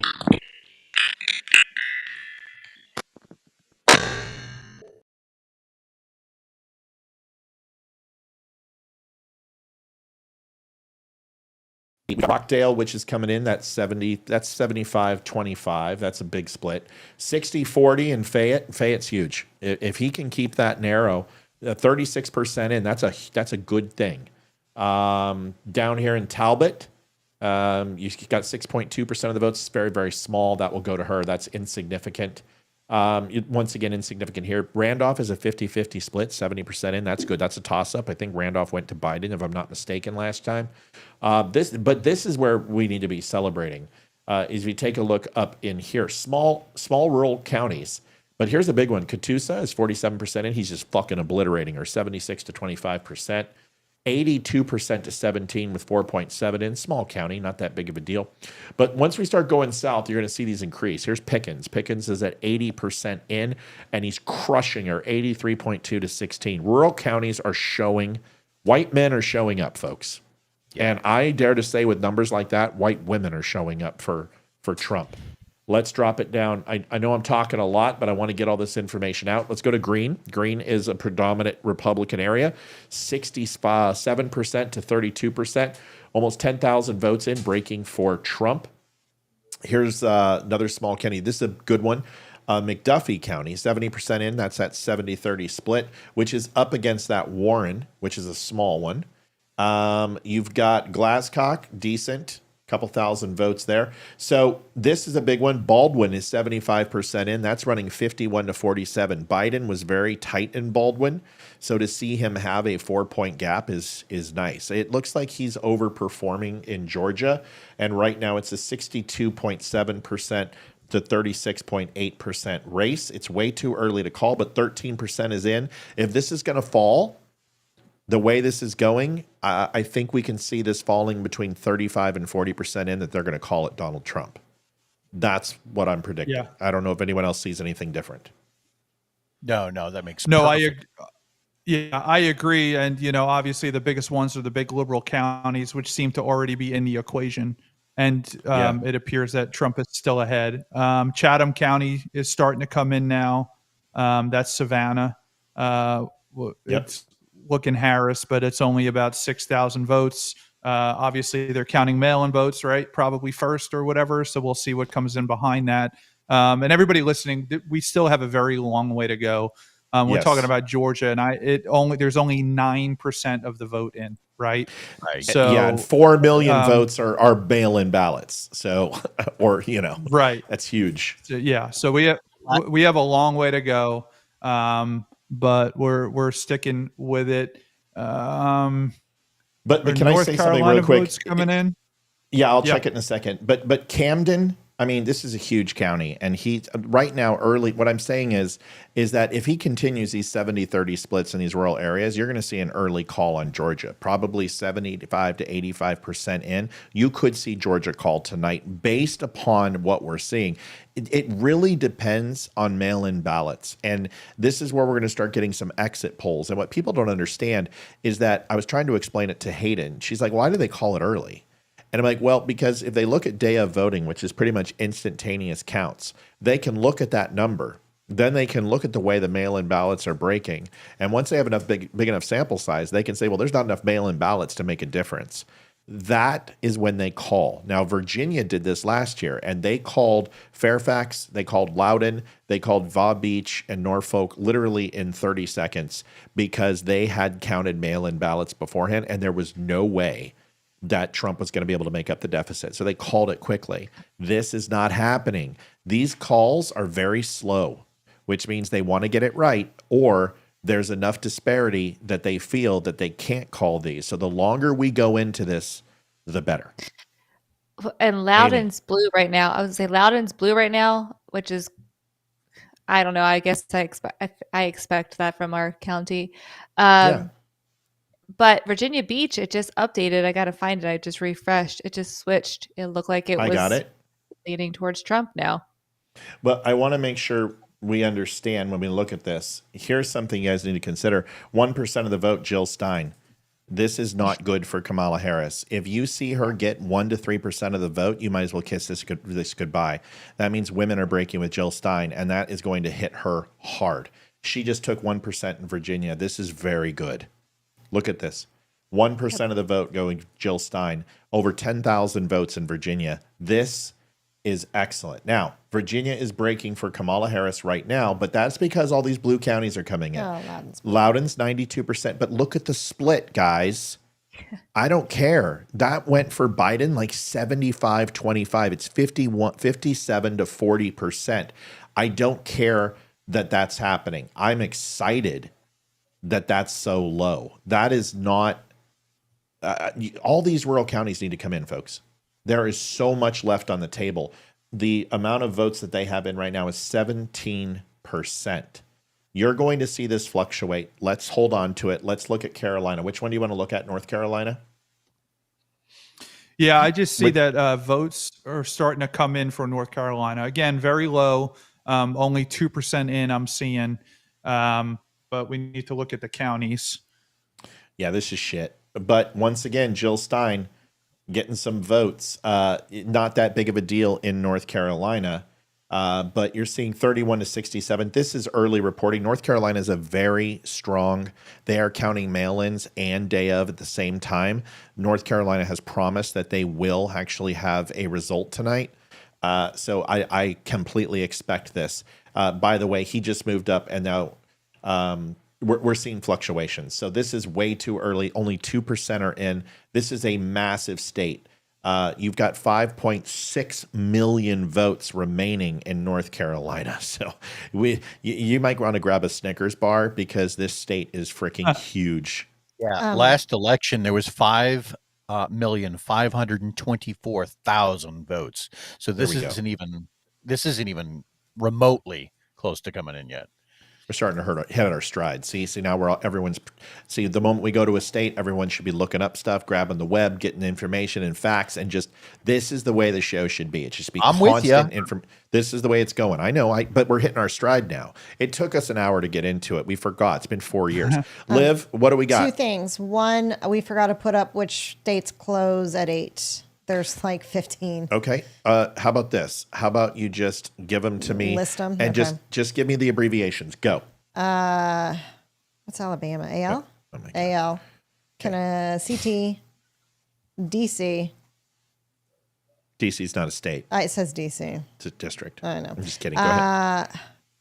It's Delaware. Oh no. DE? Come on, baby. Just give it to me. FL. IL. ME. MD. MA. Oh my God. MI. Okay, so the rest of the state. Go ahead. Mississippi, Missouri. I don't remember which one's MS and which one's MI. NH, NJ. Wait. MI. MI, MS. MI is Michigan. Oh, Mississippi and Missouri. Missouri's MZ? MO. MO. Okay, gotcha. So it's That's Mississippi right. and Missouri. And then go ahead. Okay, MO. You're confusing me. NH. No. MO. What's the other M? MS. No. Okay, MS. Next. NH. NH. NJ. NJ. Okay. No, it's not okay. Go ahead. What's the next one? It's okay. No, it's not okay. What's the next Don't one? be a dick. That's DK. PN? No, what's Pennsylvania? PA. Thank you. PA. Next. RI and TN, I think. Yeah. Okay, I'm going to have to break Tennessee. this right here. Do a soft break. Hit save.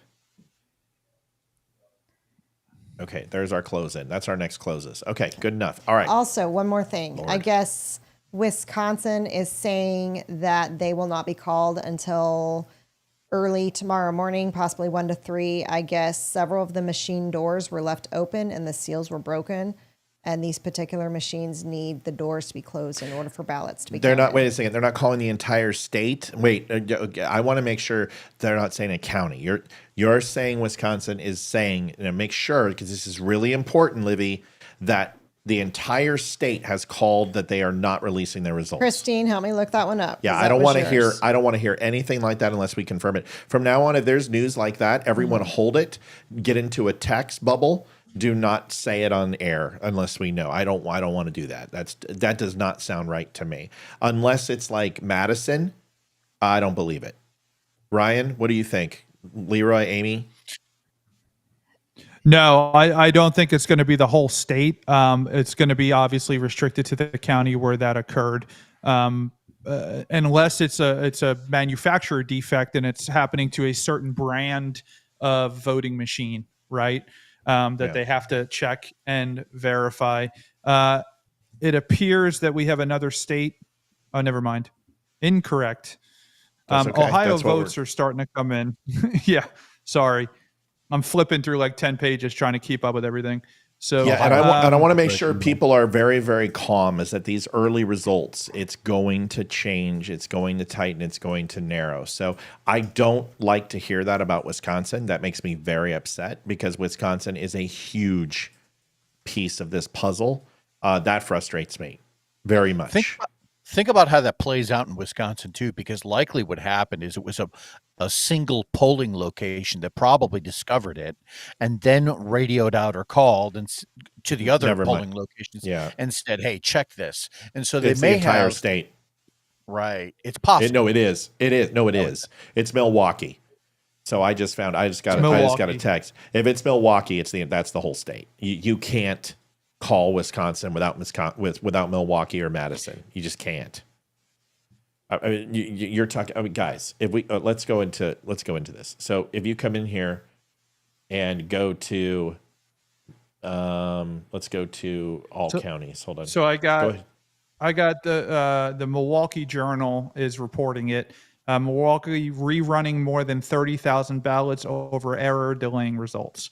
So it looks like it's just limited to 30,000 ballots in Milwaukee. Okay, that doesn't bother me. 30,000 ballots is not, they'll get it tonight. They may be saying something to be cautiously optimistic, but understand this, there's only 3.3 million. That represents less than 1% of the vote. That's less than 1% of the vote. So they can call Wisconsin without 1% of the vote. So we hope it's not tight, right? We hope Wisconsin comes in. It's very heavy for Trump. And then we can go from there.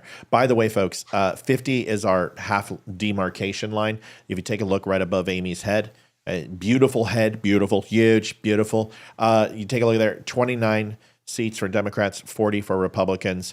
When we hit that 50 mark, we then regain control minus where the vice president would stay. If it's Donald Trump and Vance, we have 50 plus 1, which is the vice president.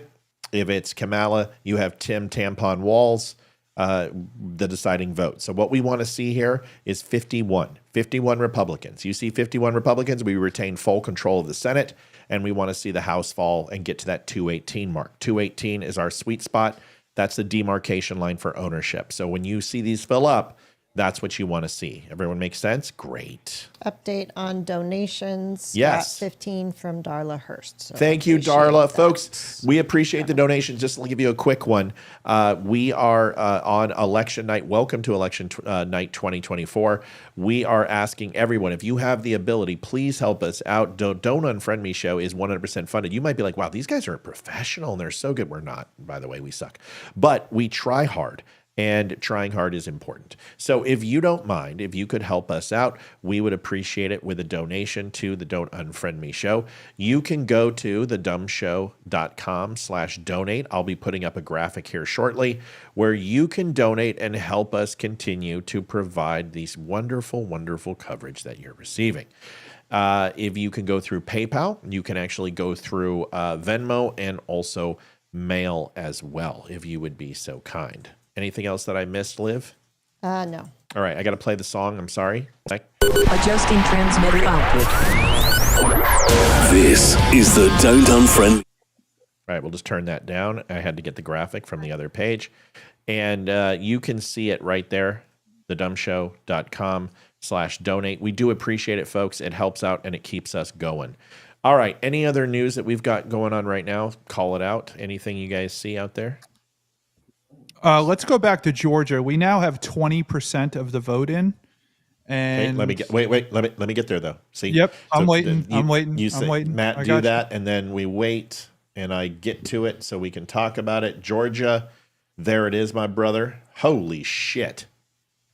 Yeah, so we're seeing a massive gain here in Georgia. Well, this is very good news. Again, only 20% of the vote in. Well, we have a lot of counties to go, and that's more votes that we have to count than we already have in. But it is a strong indicator considering Fulton County and some of the major liberal counties are already in. This is good news in Georgia. It's good. Very good that once again, the rural district. I want you to look at these splits, folks. Camden, that's a big county. Camden is only 80% in. They're going to have another 10,000 votes. They're 70-30. This seems 70-30 again in Charlton. You go down to Grady, 70-30. Go down here to Decatur, 70-30. Screven, 70-30. Twigs, a little bit closer. You're looking at 52-46. That's going to be a contentious area, but the votes are small, 70-30. So what we're seeing here, folks, across Virginia, Georgia, saw a little bit in Kentucky, is if we take a look at the state map to win, we're seeing rural counties coming in huge. 70-30. Once again, you would see Trump in some of these counties, maybe 60, 30%, 62% to 38%. You're not seeing that. You're seeing huge 70-30 splits. If he continues these 75-25 or 65-35 splits, those are very good numbers for Donald Trump in rural areas, because as we know, they do not have the overall density of votes, but you add them all up together and it makes a huge impact. Voters trust Harris on abortion and Trump on immigration. No fucking shit. Thanks, NBC. Exit poll in Ohio. Trump loses ground with older voters, but gains with under 30s. Ooh, that's big. But we knew he lost the older voter 6 months ago. Biden had the older voter and the boomers. So that's not that. But the younger generation, that's huge. Pro-Palestinian protesters are at the White House. Good. Love to see it. How are we feeling so far, everybody? What's our gut? How's everybody feeling so far? So far, so good. I feel good. I mean, obviously, we're way early and we're reading numbers that won't even matter in 2 hours, right? For some of them, but I still feel good. There's nothing concerning that I see. I'll put it that way. There's nothing that's jumping out at me that's going, oh boy, we're in trouble, or we might be in trouble. At least not yet. Well, here's some good news. Virginia just closed the gap. They're 22% in, and now he's only 10 points behind. So now the rural counties are going to start creeping in, and you're going to see Virginia start doing some damage. And this is good, because if you've got Loudoun County 95% in, that's great news for Trump. That's so good. Now, you still have a couple that King George needs to start reporting. Stafford needs to start reporting. But here's what I want to see. Matthews, all Trump. Middlesex, all Trump. Let's get down into Richmond. Richmond is not reporting yet. New Kent. There's Essex County. He's winning Essex. Amy is winning Essex. Yeah, I'm curious to see like Southampton, Chesapeake. Yep. I'm curious to see all of these. He's winning Richmond. He's winning Lancaster. Northumberland, he's winning. Westmoreland. I'm looking for, let's go down south here. Newport News. It's 60-40. That's good. That's much better. Hampton is not in. Norfolk is 70-30 right now, 43% in. That's a big win for her. But I'm curious about Stafford too. Like that's going to be. Holy shit. I was trying to tell you to go to a different state. Portsmouth is 50-50, Amy. Portsmouth is 50. That's good. Portsmouth is good. Chesapeake is not in yet. What do you want to know, Liv? I want you to move to South Carolina, please. Okay, let's go to South Carolina and let's go see it. Thank you for asking me to move. And it has been called for Donald Trump. Whoa, good. Hayden texted me. Good job, Hayden. South Carolina, folks, has been called. I don't think that's a huge surprise to anybody, but it's an exciting thing because I love to see this. The higher we can get these to go, the better. 9 electoral votes, 5.28 million. That's an early call. Thank God for South Carolina. 2016 did go for Trump. 2020 went for Trump. And now we can officially say 2024 goes to Donald Trump. Olivia, thank you so much. We're starting to hit our stride. I'm calming down. Bugs are ironed out. It feels really good. Next. It does make you wonder about all of the states that have the ability to call it early, while some of the other states are saying, oh, no, it's going to be tomorrow morning because we left the back door open. So, I mean, I wonder if can I give you that's at all a point of pride with certain states, Yep, I want to give an update. Very good news. Republicans have 39 seats in the House to Democrats 19. The goal is 218, but really good news. Republicans just took 42 seats. We are now, sweet spot is 9 seats away to Democrats 31. We have an 11-seat lead in the House right now. President Trump just had several. Florida, Donald Trump was just called for winning Florida, I believe. We'll go ahead and take a look and see if I am right. Also, thank you, Gerald and Bobby getting a house. Thank you for your donation. What? Gerald and Bobby getting a house just donated. Gerald and Bobby getting a house. Thank you so much. Ladies and gentlemen, there's some huge news here. This is all exciting stuff. Florida has just been called for Donald J. Trump, won it in 2016, won it in 2020, and now the official winner of Florida with its 30 electoral votes. Once again, looks very pretty. This is very reminiscent of 2020 so far. It's going that way. The numbers look much better than they did in 2020, but I just wanted to give you an update. Florida has been officially called. If we take a look at the overall race, it's 90 electoral votes. Harris just wound up got some calls as well. I will tell you what states she just won when I pull up the electoral map. Did something Anybody just know? funky happen with Oklahoma? I don't know. I'll tell you. Oklahoma was just called, I think. Okay. All of a sudden, like a bunch of states were just So, called. all right, well, let's just do it. Let me go through. Oklahoma and Missouri have been called for Donald Trump. It looks like Massachusetts has went. Maryland has went. So let's do this. I'm going to give Kamala Harris her Maryland. 10 electoral votes, population 6.2 million. No surprise there. Went for Hillary and Joe, and they're a bunch of communist fuckers, and we don't care about them anymore. Right. Just hate to say it. Tennessee has officially been called for Donald J. Trump.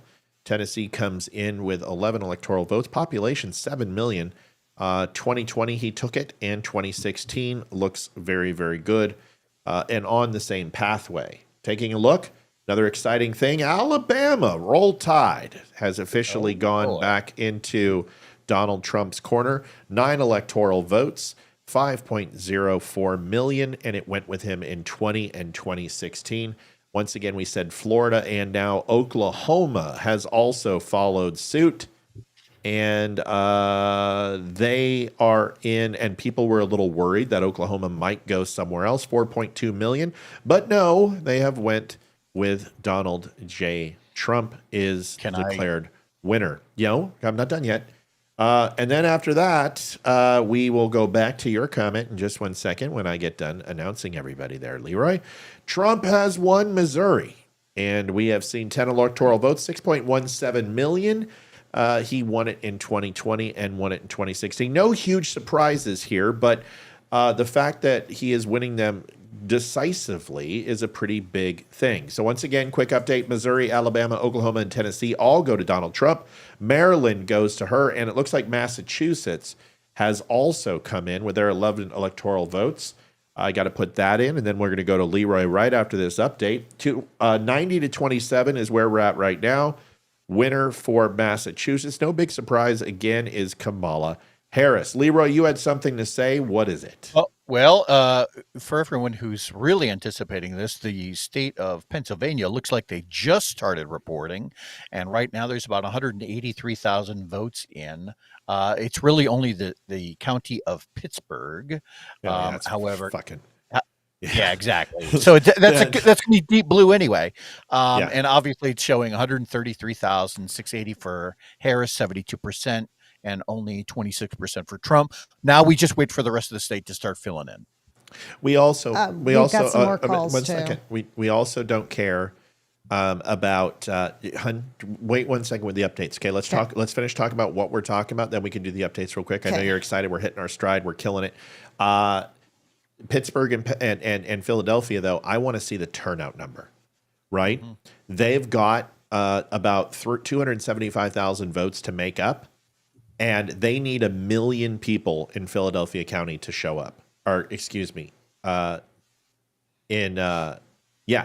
Philadelphia County to show up. Yeah. If they don't, what's that? Go ahead and say it again. Say it again. Ryan Samuel. Yeah, say it again. it's around. You're right. I was just agreeing. Just about 1 million people. Yeah, in Philadelphia. 100%. And that is to break even, and that is not to make up the 250. The chances of that happening are very, very slim. So Pennsylvania, let's just go ahead. Yeah, I think Biden only had 600,000 with all of the mail-in votes in 2020, and the Democrats have, all mail-in votes together have not even significantly been where they were 4 years ago. So the chances are way low that they actually hit that number. Yep. And DC has been called for Kamala Harris. No big surprises, Shocking. but yeah, shocking. But I want to look at the numbers. Look at this: 65 to 32% in Kentucky, Indiana 62% to 36, West Virginia 62% to 36, Missouri has been called, but we're not showing any reporting, but we will. Oklahoma is not showing. Tennessee 78% to 20%. Folks, rural count, Alabama, Florida is 55 to 43. That is a fucking ass kicking in Florida. An ass kicking. Folks, this is huge. Women, I love them. I care about them. But right now, I want to see the voting demographic because I don't think women are showing. Not the way they should. Not the way they should. What am I missing, everybody? Massachusetts. I already called it. Rhode Island. Did not call Rhode Island. But tell me. It goes to Harris. Oh, yeah, I know that. I'm not seeing Rhode Island yet on my map. I do want to stick with MSNBC and Fox. I'm on Fox. Okay, Fox. Connecticut. Looks like Connecticut also went to Kamala, from what I'm seeing. Okay, let me. You know what? You guys feed me that. Okay, I'm going to go with what you say. Okay. My map can be behind, but if Fox called it, then I'm comfortable with that. Connecticut goes to Harris. Is the winner. Next one. Yeah, we said Massachusetts. I already called it. Rhode Island. Rhode Island. Rhode Island goes to 4 electoral votes, population 1.1 million, goes to Kamala Harris. Yep. By the way, Marsha Blackburn has won re-election in Tennessee, folks. That is a great thing. Yes. By the way, exit poll, Harris loses ground with the Latinos even worse than they thought. Big numbers is what I'm hearing she's losing with Latinos. That is a very big slap in the face for her. She thought that the Puerto Rican thing was going to translate to Latinos. It looks like it didn't. And right now, I'm getting news that she is absolutely losing ground with Latinos. North Carolina becomes 3rd state to pass citizenship requirement, FYI, almost done. And Rick Scott wins re-election in the U.S. Senate in Florida. The Senate now 42 to 31, 11 seats in the positive in the Senate, 90 to 27 on the presidential election, and 41 seats. We've gained some more seats in the House, and it looks like Republicans are having a pretty good night thus far. Anybody? Go ahead. New Jersey. What was called for Harris? Oh, damn. Not that's surprising, but no, that's not surprising. And I was going to say, Rhode Island has the #1 unemployment in the entire country. So I was wondering how that was going to play out for her. Yep. Kamala, winner of New Jersey. I think a lot of people had thought that was going to break a certain way. They've only got 3% of the vote-ins, which means that obviously they're pretty confident. That's not a surprise. Still, no major surprises, and it's going the way we anticipated. I think the polls are soft, though. I think the polls, he's winning decisively in the areas that he was supposed to win. And really, New Jersey is the first state that really, it's only 3% in, that shows a huge lead for Kamala. Let's see how it plays out when they get 20-30% of the state in. Did you call DC? Yep. What about Illinois? Illinois, I did not. Illinois goes to Harris. Of course. So once again, not a surprise. Total votes, 19 electoral votes, 12.5 million, huge state. We'll take a look. It broke for Clinton and Joe Biden. Goes to Kamala Harris. Not a surprise. We anticipated that. Once again, everything is kind of going to plan. When we have an oh shit moment, we'll let you know. We're not there yet. We haven't had it. Still lagging a little bit on MSNBC. What's the electoral count on the other sites? She has 72. Olivia was talking. Go ahead, She Liv. has 72. Yeah. He has 105. Okay, what are you seeing, Leeroy? Current electoral is 95 for Trump, 35 for Harris. Okay, so I'm going to leave this just on mine. I would rather have a little bit of a lagging indicator. Projected winner in House is Murphy. Ohio, Taylor is projected to win. He's Republican. Murphy in North Carolina is projected to win. House 3. I'll continue to keep you updated here. Just give me a second. Ohio, North Carolina, Murphy is uncontested seat, 71% to an independent, and he looks like is going to win the seat. North Carolina, 4 amendment. I don't know what the amendment is, but it's North Carolina. It's probably red. Virginia, projected winner Griffith wins House 9 decisively in Virginia, 75 to 25%. So Virginia House 9 goes to, and House 9 is a lower house, so that's expected. Georgia, Williams beats Savelson in House 5. Florida Supreme Court retention is showing a 62% has passed. Right now we are showing in the Senate. Those numbers haven't been updated. I'll let you know when those have been.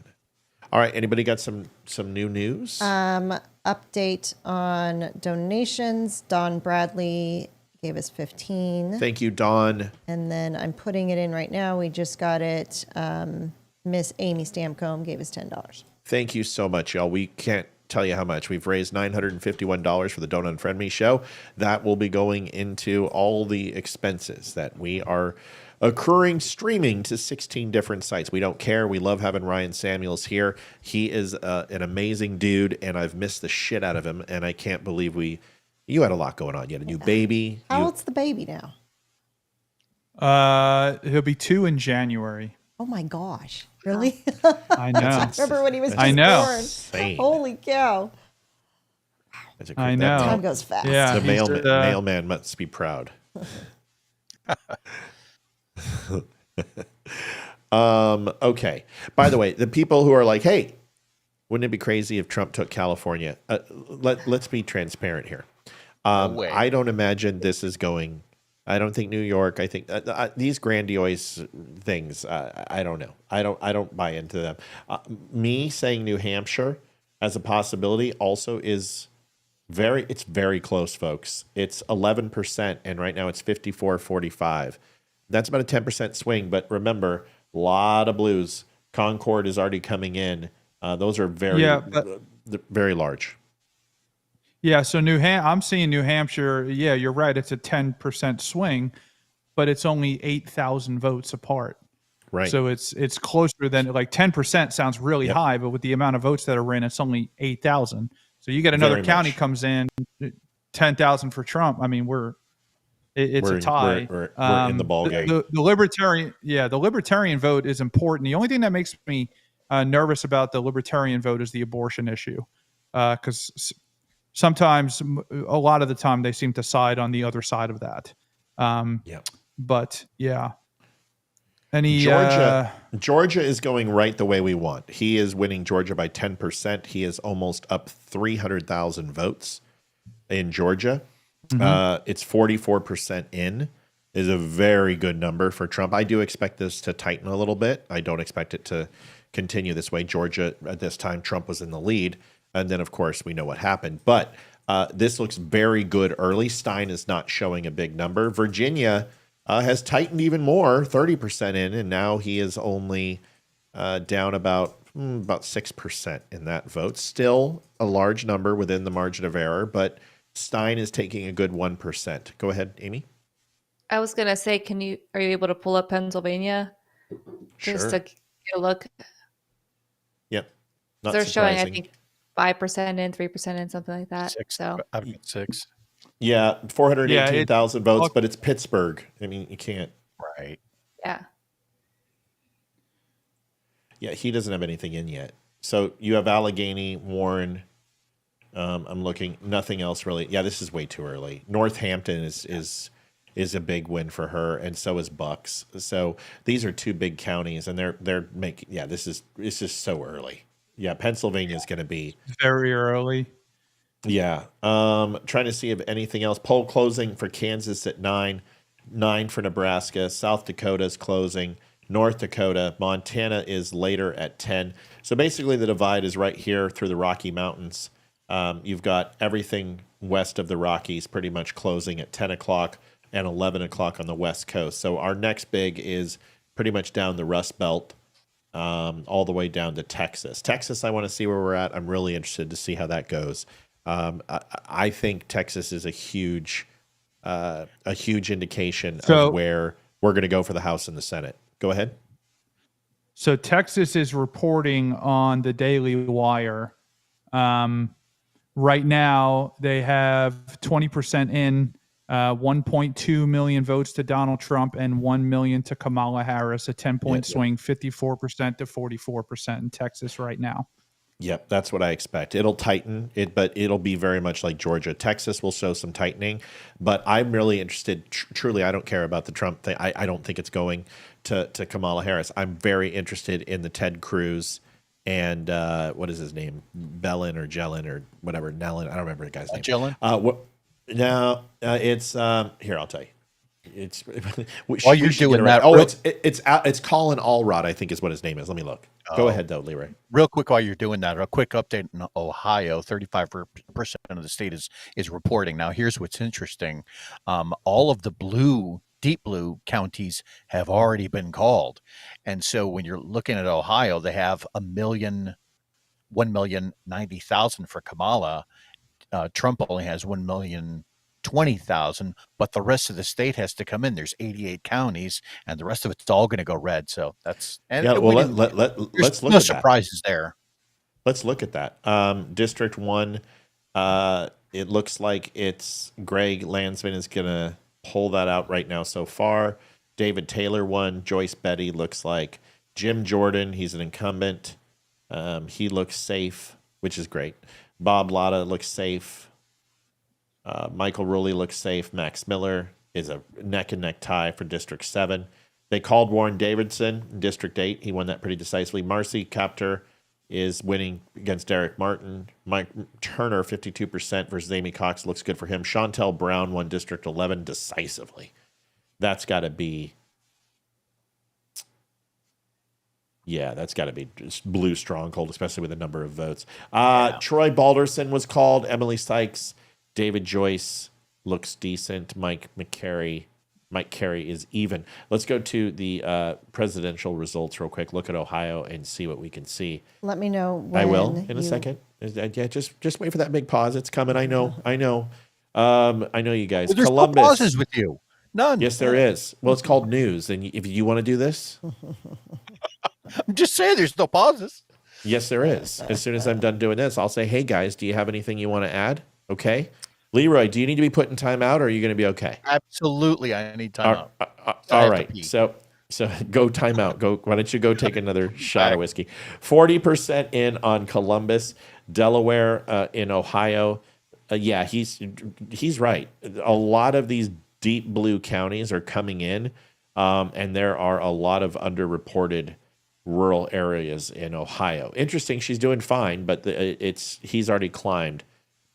She's only 20,000 votes ahead. Okay, pause. Liv?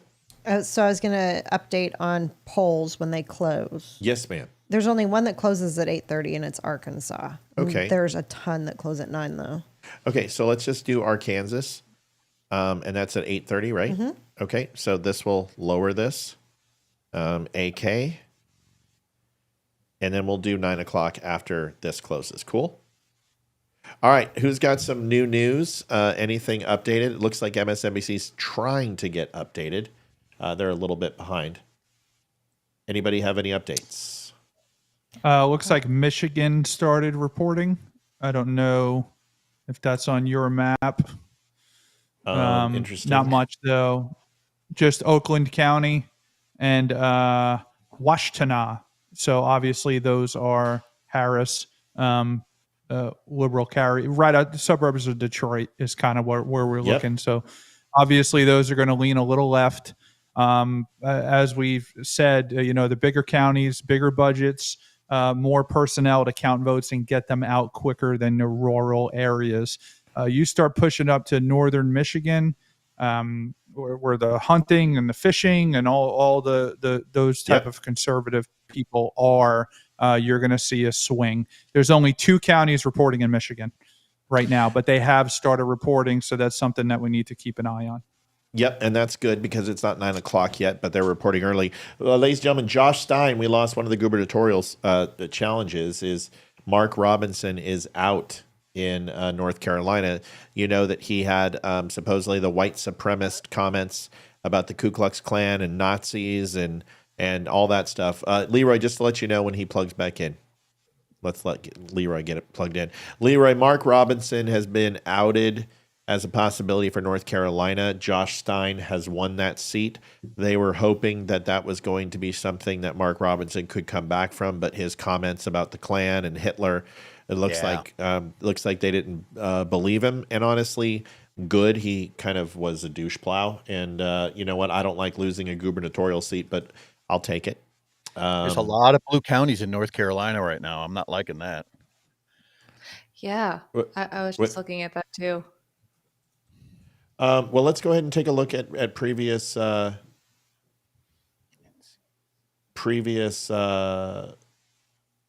runs from 2000. So understand, he took 16, he took 20, and let's go and look back a little bit. So let me open up a new window. We'll go to 270 to win, which is a great site, but not one that I like to visit because they have too many ARFN ads.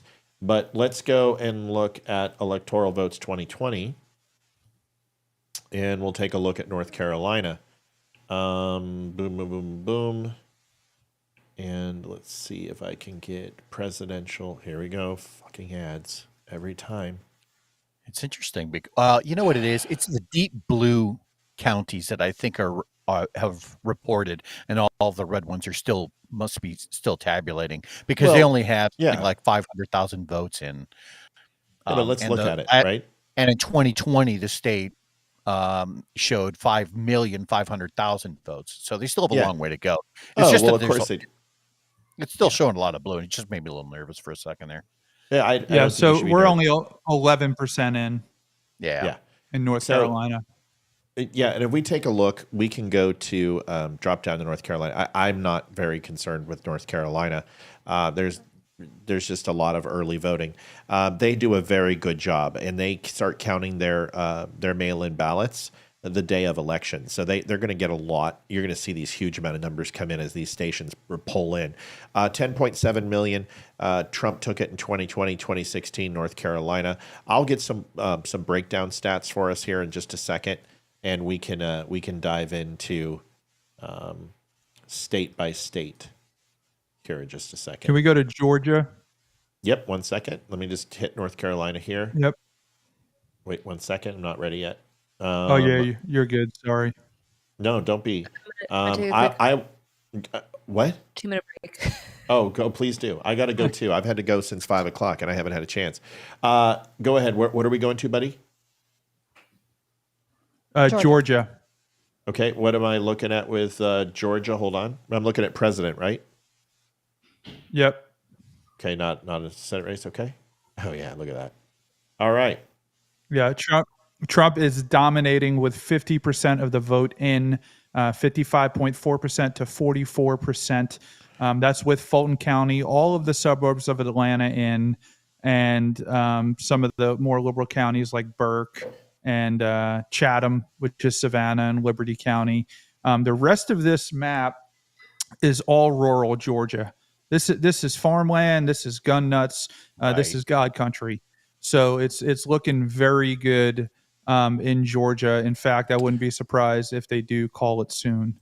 Well, right now you have 1.3 million votes out that are just mail-in ballots, just FYI. And then you also have today of. So if we take a look at overall expected votes, there's 2.723. So what that would create, and I just want to make sure he's absolutely right, just to show you that how smart fucking Ryan is, and what a good panel we have here, is that if you know that there are 2.6 in, which means there's a remaining 1.4 left, that means there's 1.3 million votes today. Right. You do the math, that's 100,000 vote difference. If he is up by more than 100,000 votes, which he most assuredly is right now, and this remains once they go ahead and count another 25%, it will most assuredly be called for Donald J. Trump. Well, last election, there was less than 65,000 votes that separated the two. So for that level of disparity in the state, that's only going to bring in about 5 million votes to begin with. Yeah, that's tracking really well. It's tracking very well. That's Ryan, very good call on that. Hold on, Libby, almost done. Right now, Kansas, nobody gives a shit. It's only 8%, and it's not close at all. I know people are worried. They're like, oh, Angel's like, Kansas is really close, right? It's 8%, Angel. It's fine. Liv? Mr. Nick Carroll from Still Point wants to know, can you explain why that changed? Whatever you were just talking about in Georgia. That's what it popped up. The rural counties are coming in. So Georgia, okay, all the swing states, except for Arizona, Maricopa County, and even Pennsylvania, everybody, North Carolina has increased because they know that they're swing states. And for the last 4 years, they've increased their systems. They've hired new counters. They have really done a good job to ensure that they can handle this. Georgia and Kemp runs a shit hot state. He is a great governor. Donald Trump was a complete dick for going after him. He shouldn't have. Kemp is amazing. And Kemp has made sure that they are going to get these results in. So you're starting to see the mail-in ballots from the big city like Atlanta come in, but you're seeing the day ofs also at the same time. So Georgia is just reporting extremely fast. They're doing a great job, and that's why. But you guys, you're going to see early numbers in for these states that count mail-in ballots. But if we take a look at the breakdown, this is why. You're seeing all these deep blue, these deep reds come in. So Atlanta, you're seeing like DeKalb County. This is a big one. This is only 0.3%. DeKalb is a huge county for as far as results outside of Atlanta. Fulton County is showing some really strong numbers, 71% in. Cobb is 57%. This is a big county. You're seeing Douglas, decent size. And these are starting to come in. You come down here, this is also Burke County. I told you this is a huge one. It's just, these are big indicators. Richmond is huge. This is showing 40,000 votes. It's 58%, and there's another 40,000 votes on the table. But there's some really larger counties in here that are not reporting, and we need to see what that looks like. But right now, there's a very large red rural result here, and all of them are 75-25, 70-30. Are you seeing these? It's a little small, but trust me when I say this. All of these here are 71-28, 87-12, 71-27, 84-15, 72-27. She is. These rural counties are fucking obliterating whatever lead she can pull out of Atlanta. Let's just wait and see what happens, but looks good. So just an update. I don't know if anybody's been following Polymarket, which is the online gambling for the presidential election. Let me guess. 69-31 Donald Trump, and I haven't seen a thing. 68-32. Fucking A right, baby. Fucking A right, baby. My God. We're showing a Donald... For Georgia, they're showing an 85% chance of a Donald Trump victory. North Carolina, 77% chance. Pennsylvania, 55%. And showing a win in Wisconsin of 61% chance.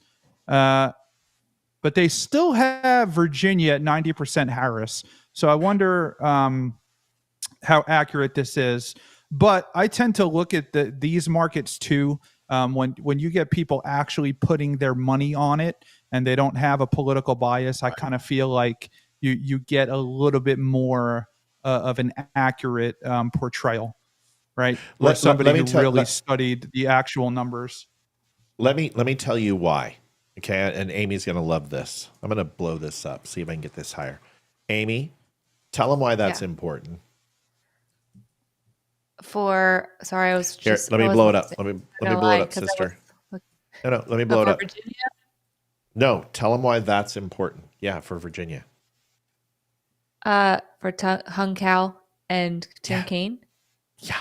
I mean, Tim Kaine's the incumbent, and I don't think anybody likes him. I'm surprised he's getting any votes. No.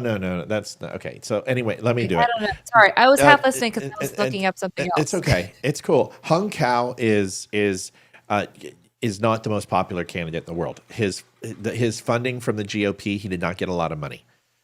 Tim Kaine has name recognition. He was on the 2016 ticket with Hillary Clinton. Whether they like him or not is immaterial. He has won twice, and looks to be that he's doing fairly well now. The thing is Hung Khao is hanging in there. Hung Khao, there's predominantly these blue counties. You have a lot of red in here, which are not counted yet. You've got Chesterfield in. Chesterfield's close. Richmond is actually fairly close. Henrico is 58 to 41. Let's come over here to Albemarle. Not really a big deal. Let's go all the way north to Loudoun County. 57 to 42%, 95% in. Wow. That's his big carry. He is going to do very well in Newport and Virginia Beach. And the reason why is because he's EOD. He's military. He's United States Navy. Newport News, he's getting his butt kicked. Hampton hasn't dialed in yet. He's winning York. He's winning Gloucester. He's winning James City. He's winning York. These are not small areas. Isle of Wight, 84% in. He's winning. So he's now Norfolk. He's getting his ass handed to him. So if this doesn't change, if he can't do 60-40 in Norfolk, but he's winning Virginia Beach like I told you he would. He's winning the military community. That's fucking huge. If he wins V Beach, that's going to go ahead and offset Norfolk because V Beach is bigger than Norfolk. So Hung Khao's in this. If he can go ahead and pull 60-40, 55, if he can pull 60-40, if he can pull 35-65, he has a really good chance if he can pull this in Va Beach to essentially Loudoun will be eaten alive by all these red counties. Let's just see what happens. But right now, he's got, well, I don't hope so. What I'm telling you is Virginia's closer than what they're saying. You've got a Senate race, which is within 5 points, but they're on Polymarket are given a 90%. Let's go to presidential election. I don't think we're going to flip Virginia. I just want it close. And right now, it's fucking close. He's only down, kiddo, by 30,000, less than 30, 22,000 votes. It's 48 to 49. And you got Loudoun County in at 95%. Newport, hold on. Newport News is running. Hold on. Newport News is 64-35. These numbers are good for Trump. Joe Biden fucking obliterated him in Newport News. It's 64-5. Let's look at York. All right, where's Norfolk? 53 to 44. That gives you coattails on Hung Khao that he can do that. Where's he at in Chesapeake? 49%. He's winning Chesapeake. Norfolk, he's getting his ass kicked. But I wonder what's up with Norfolk because it's right next to Virginia Beach. It's huge military there. That's actually very surprising. SEALs. Okay, I'll tell you why. Dam Neck is in Bob Beach. SEALs are EOD, Team 6, DevGru. It's Spec Ops community. Fast Company. Leeroy will tell you. Yep. Yeah, but like Norfolk is right there too. I'm saying like a lot of those guys live in Norfolk because it's cheaper. And they commute, you know what I mean? So yeah, no. Va Beach is. Hold on, I got you. Va Beach is Spec Ops community. He's EOD. Here's the thing. Norfolk is not going as bad. It was like an 85-15 for Trump. So it's 70-20, 28, 75-25. We don't know how it's going to break. They could just be bringing in districts that are extremely blue. It only has right now 17%. Oh, excuse me. It's 40%. So let's just see. But he's closing the gap. The gap is closing. Remember, he was down almost 10%. Now he's within a point and a half. 1.1. All right, Liv, go. Go switch to Arkansas, please. Wait, what? Switch to Arkansas. Arkansas? Yes. All right, give it to me. Trump has won Arkansas. Donald Trump is the winner of 6 electoral votes, 3.5 million in 2023. 2020 and 2016 goes to Donald J. Trump for Arkansas. What else? That's it, but I think go to your totals where our electoral count is for the Trump and Harris, because I think you might be off on what's been called. Wait, I don't have an electoral count. Oh, you had it at the top. That's not me. That's MSNBC. Everybody's gotcha. Understand sites. I'm not going to chase the electoral vote because it's going to be different on everybody calls things differently.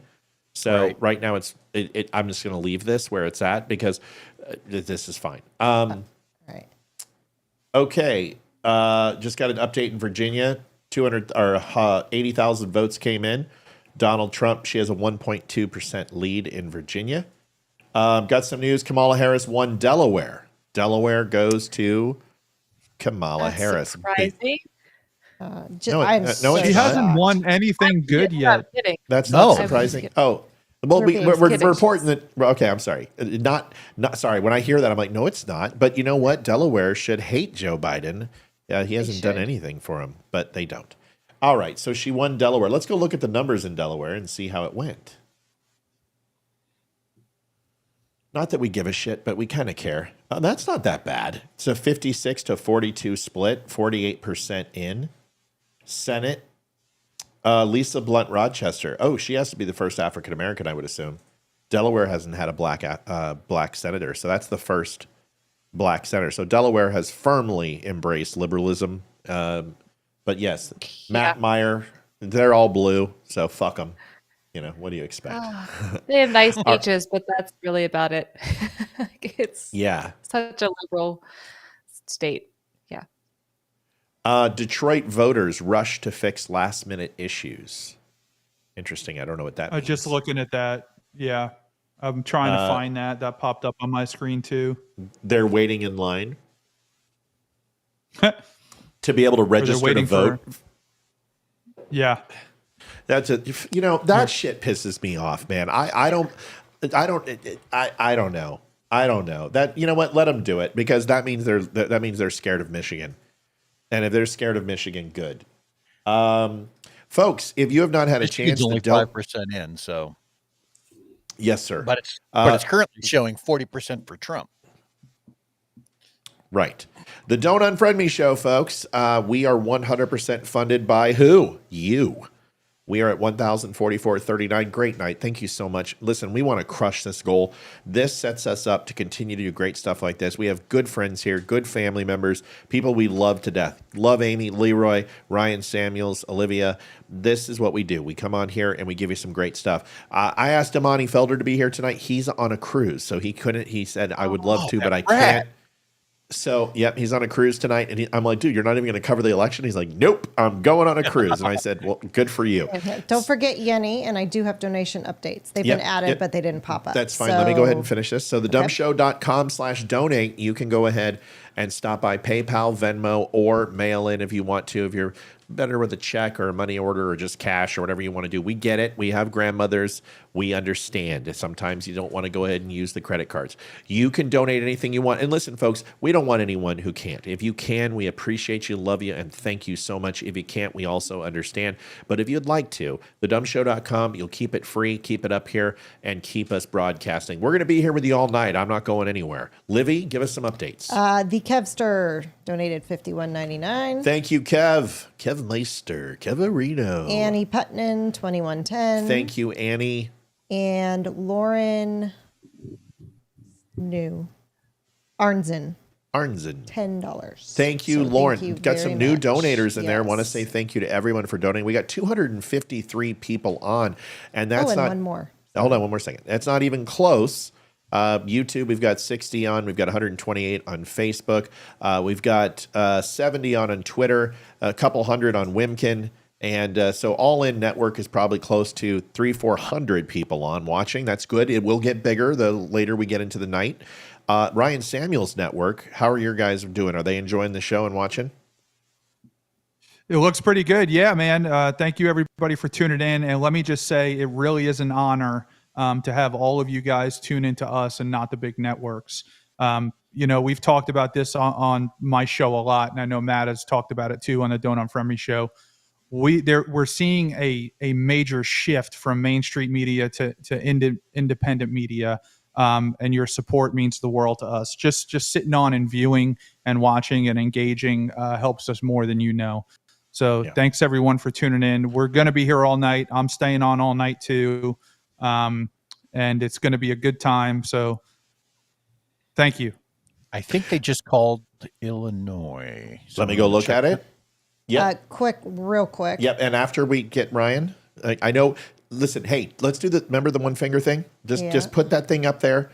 And I know, gotcha. Ryan, tell them where they can find you, man, because I want to make sure that they can find your show. You can find it's called the Ryan Samuel Show. You can find that anywhere: Apple, podcast, Spotify, YouTube, Rumble, Facebook, Twitter. Thanks for tuning in, man. You guys have been awesome these past couple of days. Share this video, get this word out there, get my show out there, and get the Don't Unfriend Me show out there too. Cool. Appreciate it. Livy, go ahead. One more, Kimberly Dreisen. Kim Dreisen. Oh, yeah. God, you know what, Kim? Where are you and Leslie? Did we piss you off? I know you still watch, but we don't hear from you anymore. We love you. Please. She donated 50. Get in here, sister. Thank we love you. you. We love you. We love you. You know that. We have a question as well. Sure, go ahead. Can you go to Missouri? And I don't know if it's the Senate or whatever race it is, but they want to see if Hawley won in Missouri. Oh, okay. Hawley is going to be Senate, I believe. Okay. Let me find old Mizzou. Yep. Hawley is at 53%. Lucas Kuntz is at 45%. He's down 8 points. Sound like it was a mistake. It wasn't. 83%. Jefferson City isn't, and it's way too early to tell. I wouldn't even get close to this. So right now, I think we're fine. Let's just see what happens. But Hawley right now has the lead. Fairly decisive, but until Jefferson City comes in, and Jackson is sitting at 12%. So we got a long way to go and a short time to get there. We're eastbound and down. Watch old bandit run. Somebody said that their Amish people were driving their buggies with the Trump signs on them. I've heard this. I've heard this. Great. I have heard this. I saw awesome. pictures. If you take your electoral votes and you go east of Mississippi, that's bootlegging. So if you don't know, we're talking about Smokey and the Bandit. Junior, I'm going to go home and punch your mama in the mouth. There's no way. No way. No way. For my loins. Sorry. Such a great fucking movie. We need to update our polls that close at 9. Okay. How many do I have? 2, 3, 4, 5, 6, 7, 8, 9, 10, 11, 12, 13, 14, 15. Dude, are you fucking kidding me? No. Give them to me fast. Go. All right. Arizona, Wisconsin, Michigan, Colorado, Iowa, Kansas, IA, Kansas, KS, Louisiana, LA, Minnesota, MN, Nebraska, NE, New Mexico, NM. New I've York. lived in most of these, haven't we? New York, New York. Okay. North Dakota, ND, South Dakota, SD, Texas, TX, Wyoming. God, we've lived in all of those. Folks, just to let you know, we've lived in Arizona. We've lived in Colorado. We've lived in Texas. Wyoming. We've lived in New Mexico. We lived in Wyoming. I mean, And stayed near Nebraska a few times. oh, many times. Many times. All right, folks, what are you yawning for? Oh, the cat. My allergies are driving me nuts, so my contacts Listen, feel like they're sandpaper right if now. anybody needs to get up and take a break or go to the toilet, I've got a bladder like a steel trap, but we can take quick breaks, whatever. I will show a commercial also because, we have to do that because we've got to listen, folks. I know you like to donate. I know you like the show, but thedumshow.com, if you have not had a chance to go, we have amazing stuff. We have a 5-star rated store. And from our jackets to our hoodies to our T-shirts to our coffee to the Documents of Freedom book set, whatever it is, we are a great store. We do not sell tchotchke shit. Now, you might pay a little bit more, but that's because we want the very best. But the stuff you're seeing Amy wear right there and Olivia, not Leeroy and not Ryan, is Don't Unfriend Me. And you can go over there and take a look and pick up some great stuff. We'll have a commercial here in a little bit. I also want you to do me a favor. There's one other thing, just real quick. You might see in the lower right-hand corner, and I have not mentioned these wonderful people, Wimkin, Jason Shepard, who has been just a godsend to our show. He has ensured that we're taken care of and we survive along with all of you. go over to wimkin.com, WIMKIN. Stop by, sign up. 9 million people strong. It's a social media site. It's like Twitter, Facebook, YouTube, Instagram, Rumble, all into one. You can post your videos there. You guys have great conversation there. Watch the show. There it is right there, wimkin.com. Go and sign up. Do me one favor. The email companies like Google and Comcast do not forward Wimkin emails because they don't like them and they don't want the competition. They've shut down many social media sites. You can go there, pick your profile pic, put in your username, put in your password, write it down. Jason will approve you because he doesn't like bots, and once he sees that, he'll approve your account. And you and 9 million other like-minded Republicans can all spend some time together. Ryan Samuels, I expect you to go over to Wimkin and create an account for me so we can get you up there. 100%. 100%. And if you're having issues, email me, olivia@thedumshow.com. I've already helped several people get signed up for Wimkin. Okay. So now that we've done that, we have heard that Ohio is not looking good. Let's take a look. And 45. What do you mean it's not looking good? Ohio's looking great. It just updated. Like right when you pulled it up, it just updated. Okay, so everyone needs to relax, okay? I'll let you know if something starts to scare, okay?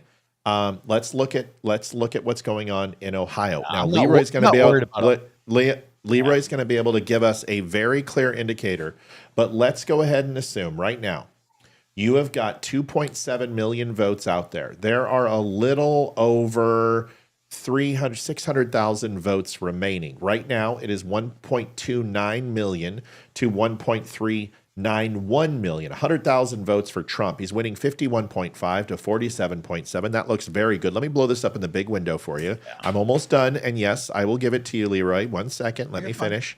I know, but everyone gets excited. 45% is in. Right now, Columbus is showing 43% in. Delaware is showing 47% in. Montgomery is in 42%. These are the big dogs. Athens is showing 42%. We're only halfway in on the blue counties. Let's go look at some of the big red dogs. That would be Licking is 51% in. Knox is not that big. Richland is decent. Give me some other ones. Give me some other big counties there, Leeroy. Cuyahoga County, Montgomery, and in and around Columbus. Those are the big ones that will turn blue mostly, and around Toledo. Now I'm looking for reds, buddy. No, I'm not ready yet. I'm looking for red big counties. Can you give me the red big counties? Here they are. Allen. It's okay. Allen is big. Just hold on, buddy. I want to finish my thought. Auglaize is coming in. These are all at 52%. Right now, I would not worry. Butler is huge. That's 87% in. Carroll County's 45. 51% in Claremont. 50 in Columbia. You know what? Butler is a little bit concerning because there is no big blue county that's deep in as Butler is, and Butler's huge. Hold on. Hamilton is 36% in. That's a big one for her. That's not enough. I will tell you there are a shit ton more red counties breaking for her, are breaking for him. And I am not worried. Montgomery's big. That's 42%. I'm not worried yet. There are so many red counties. Yeah, I'm not worried. Go ahead, Leeroy. And you shouldn't worry. Actually, just now updated. 45% is now in. Trump has it at 51.6%. Harris at 47.7%.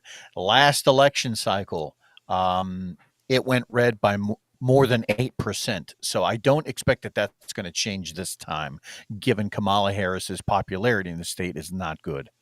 I think what you're seeing is the deep blue pockets that are just remaining loyal, and you're just voting blue just because that's what they do. They're loyalists. I wouldn't worry about Ohio. Ohio, I'm not concerned. And Butler is big. Butler's big, and it's 81% in for Trump. So that's a big lift. But you have to understand, he doesn't win Ohio in one county. This is very much like Texas. He wins Ohio with all of these counties. And right now, you got to understand, there's only less than 600,000. Now it's 250. There's 500,000 votes, and he's up by 120,000. I'm not concerned. I'm not even remotely concerned yet. Go ahead, Ryan. Donald Trump just tweeted out, this is to anybody who lives in Cambria County, Pennsylvania. The polling hours have been extended to 10 p.m. and Laughlinborough polling hours have been extended to 9:30. Stay in line and vote. So if you're in those counties and you didn't have the chance to vote, they are going to be extended. They're going to be open. Appreciate that. That's a great point. I want to touch on that. If you are in line, do not leave. It is illegal in all 50 states. If you are in line, they cannot turn you away. Do not. If you're listening on your headphones right now, please do not leave. Get your vote in. It is absolutely crucial. Ohio, do not worry. I will let you know when to worry. Sherilyn says she can't find the dumb show on Wimkin. All right. Is it not up? It was. I have confirmation that we are streaming to Wimkin 5x5. It's perfect. So let's find out. And if it's not, yep, it's on. Can you throw the link exactly so she can click it? Yep. Where am I pasting it? Into Facebook chat. Facebook. I didn't know which chat. Oh, I'm sorry. That's a good point. Sherilyn is on Facebook. Sherilyn, it's on there. It's just wimkin.com/thedumbshow. All right, I just pasted it in there for you. Okay. Big cities in Ohio. Akron, Columbus, where else? Dayton. Cleveland. Cincinnati. Cleveland. Yeah, Dayton. Yeah. It's really so about it. that's it. And those, you can see them here, right? So you can see, just look where the blue is, and that's pretty much where you're going to find most of the Ohio strongholds. But I want to see what Crawford does. I want to see what Marion does. Huron. This area right here is interesting. Fulton, Portage. These aren't huge amount of votes, but he's killing it in Stark. You know, there's some close ones. Trumbull, that's interesting. He's barely winning Trumbull. So, you know, let's just find out. We'll see. But I don't think Ohio is in play. But if it is, it's a shocker. And honestly, if it is, that's like Pennsylvania going to Trump. If he loses Ohio, that ain't fucking good at all. That's scary. Matt, we are closing the gap in Virginia. I don't know if you want to. Well, do I? I do. I want to take a bow. Let's take a look at. We are 48 to 49.3. It is 12,000 votes that separate them, and we have some empty counties. Now, Matt, you're familiar with that area more than I am, so. And Amy, she's very good too. Yeah, I just was looking at New Hampshire real quick, 53 to 45, 8%. It's only 23% in. It's very close. The thing is that the governor is doing very well in New Hampshire. I'm not giving up on New Hampshire at all. The Senate race is extremely close. It's less than 9.9%. District 2 is close. I'm still not giving up on New Hampshire. I am going to say, either way, if he loses it by 8, that's a win. New Hampshire, I believe, is a bellwether. I've been saying that. I still believe that. Let's look at Virginia. Question for you. And after I look at Virginia, Virginia is 1.32. He just took the lead in Virginia. Donald J. Trump. I'm telling you guys. Let's go, baby. Dude, I'm not fucking kidding here. This has been a fucking year ago saying, Amy, I don't know. It's looking good. And then I was like, I don't know. Maybe he won't get it. But I'm telling you, Virginia. They're heading right now by like 20,000 votes. Yeah. Yeah. Well, let's just see. There's a lot left. Okay. 44% in, but yeah. You got to get Southampton in. She's right. Yeah. Southampton needs to come in, and Hampton and Southampton coming in. That's going to be the bellwether, or that's going to be a really big tell for us. But Loudoun is pretty much in, and he only lost by 16% in Loudoun. Amy, that's not bad. That's pretty good. Considering what he did with Biden, it was like a 75-25. The entire fucking county went for Biden. Olivia. Yes. Somebody wants you to check on Maine, and while you're doing that, can you please explain what bellwether means? Yeah, okay. So It's real simple, and I don't mean to. A bellwether basically means the way it goes. It's like an early warning for where other things will go. And New Hampshire is an interesting. The reason why it's interesting to me is Nikki Haley won New Hampshire in the primary, and it was the only one she won, and she got like 43% of the vote. That shows that state very, very much has a Republican element that wants to vote for Republicans. Now, Nikki Haley and Sununu, I expected them to go up there and campaign. They didn't. But when the Libertarians were told vote for Trump last night, and also what I've been seeing for the last year, New Hampshire has an amalgamation of Democrat voters who are very loyal. But they were demonstrating in the primary that they weren't showing up, that women were not engaged, and that is a bellwether for the rest of the country. Sometimes the bellwether is Ohio. Florida was a very big indicator for Donald Trump that he was going to do well in a certain group of people. So every race has a certain state which kind of will give you an idea of how they will perform. Virginia, for me, was Donald Trump. If Donald Trump performs very well in Virginia, then I feel Pennsylvania goes his way and he wins the election. And Amy and I agree on that. New Hampshire, if it didn't go well for Kamala, I feel that it will go well for Trump in the rest of the states. That's my comments. That's why New Hampshire and Virginia are the two states that I have focused on this entire election for a year. Okay? Got it. And they want me to look at what? Maine? Maine. If we win Virginia, Amy, I want a bottle of whiskey. Oh, what do you want? Expensive. Come on over our house. Johnny Walker Blue? That's Scotch. Oh. But it's a whiskey. It's a Scotch whiskey. It's not a real whiskey. I don't know. What do you got? You got everything over there, don't you? We have everything over here. The most expensive bottle. But I'm not saying anything yet. I don't want to jinx anything. I'm in Maine. Yeah, I don't know what we have. Red Breast might be one of the most expensive ones that we have right now. Outstanding. Do you have blue balls? Because I do. If you take a look here, it's Maine. I'm not even going to get involved. It's 2% of the vote. It's not even worth talking about. Maine, it's 2%. No, nothing. No comment. No comment. Florida defeats abortion amendment. Oh yeah, baby. Yeah. Great. Yeah. What was the abortion amendment? So tell them, buddy. That was an amendment to the Constitution to allow abortion up to viability, which means that you could abort a baby up until the point it could survive outside of the womb. It was I was very nervous that was going to pass. I'm very relieved that did not pass. So good. And that, because it would have been a constitutional amendment, and undoing that would have been virtually impossible. So, but I heard recreational. Sorry, go ahead. Yeah. No, sorry, I'm about to move on to recreational marijuana. So if you want to chime in on the abortion thing. Take marijuana, go for it.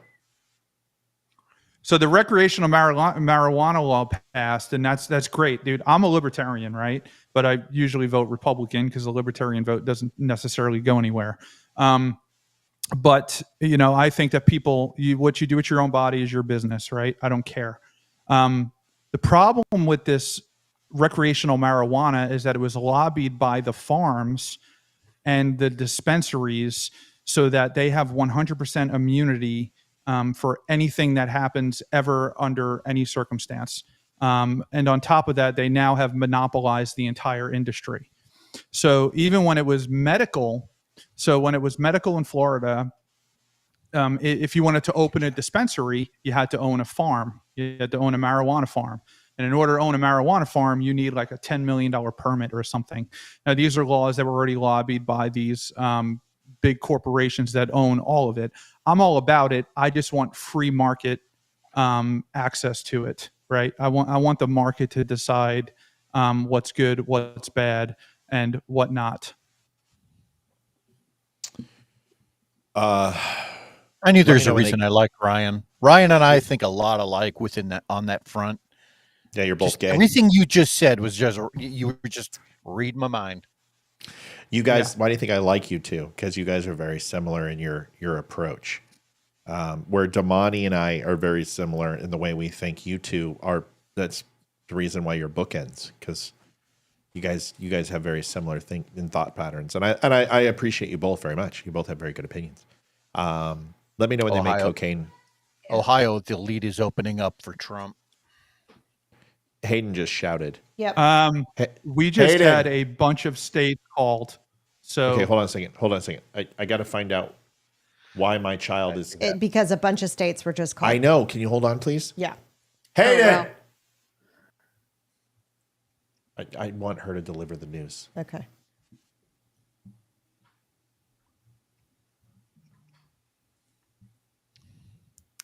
Wow. What are you excited about? 178 Trump, 113. What did he win? I don't know the states he won. I just Go find out. Okay, we've got some states to call. Does everyone have? I'm sorry, I was trying to cut everybody off, but my daughter is they're both out there and they are watching immensely, and I gotta celebrate. North Dakota, folks, is officially been called. We have Donald Trump as the winner of North Dakota with its 3 electoral votes, population 780,000. No huge surprise there, but definitely a help. Now, the kids are all excited because they don't understand that Kamala will win states and New York will drop and he'll cut into the lead. But let them be excited. This is all pretty much preordained. Nothing surprising here. Trump has nothing that has been a shocker yet. Not yet. South Dakota comes in for Donald Trump. Wyoming has also come in for Donald Trump. He is the winner. And we have Texas and Nebraska. Texas and Nebraska have officially. Thank you, darling. Keep it up. Don't stop. Color me shocked. I told you never to worry about my Texas. My Texas will never let us down. She got Colorado and New York. Well, we knew that. I told you. Colorado and New York has just been called. I just said that 5 seconds ago. Wait till New York comes in. So New York has been called for Kamala Harris, like I told you it would. Not a shock in any way, shape, or form. Colorado, my old place that, hold on, that I'm talking. I love and I adore. Fuck you, Colorado. You're a bunch of traitors. Colorado Avalanche need to pull their heads out. What? Trump got Louisiana. Trump got Kansas. Trump got Kansas. Trump got Louisiana. Kids are excited. Trump Trump got Kansas and Louisiana. He got Wyoming. He got Wyoming. We've raised some good kids. They're excited adorable. about politics. And as of right now, that's all I have. So the electoral map looks very different. Unfortunately, I'm not going to be able to give you until it updates because some areas are taking a little bit of time on counting. But right now, we're showing 154 to 30. That's not where it's at because New York has fallen. And we knew that was going to happen. So we'll just kind of wait until we get these updates. Let's go over to another site. Who's doing really well? Daily Wire, you said? Fox. Daily Wire is where I'm at. And I know Ben Shapiro, Matt Walsh, they're all doing a joint broadcast tonight, and they're using this map. So the Daily Wire has called Virginia for Harris, and New York for Harris, and Illinois for Harris. So they have 194 Trump, 95 Harris. They have Pennsylvania leading. Go ahead. Leaning blue, and Michigan leaning blue. But Michigan has barely been called. And Pennsylvania, we have the entire center Appalachian Mountains Hold on a second. that aren't even reported. We have Pittsburgh, Harrisburg, Philadelphia, Delaware County. That's where my sister lives. Hey, Kristen and Shannon.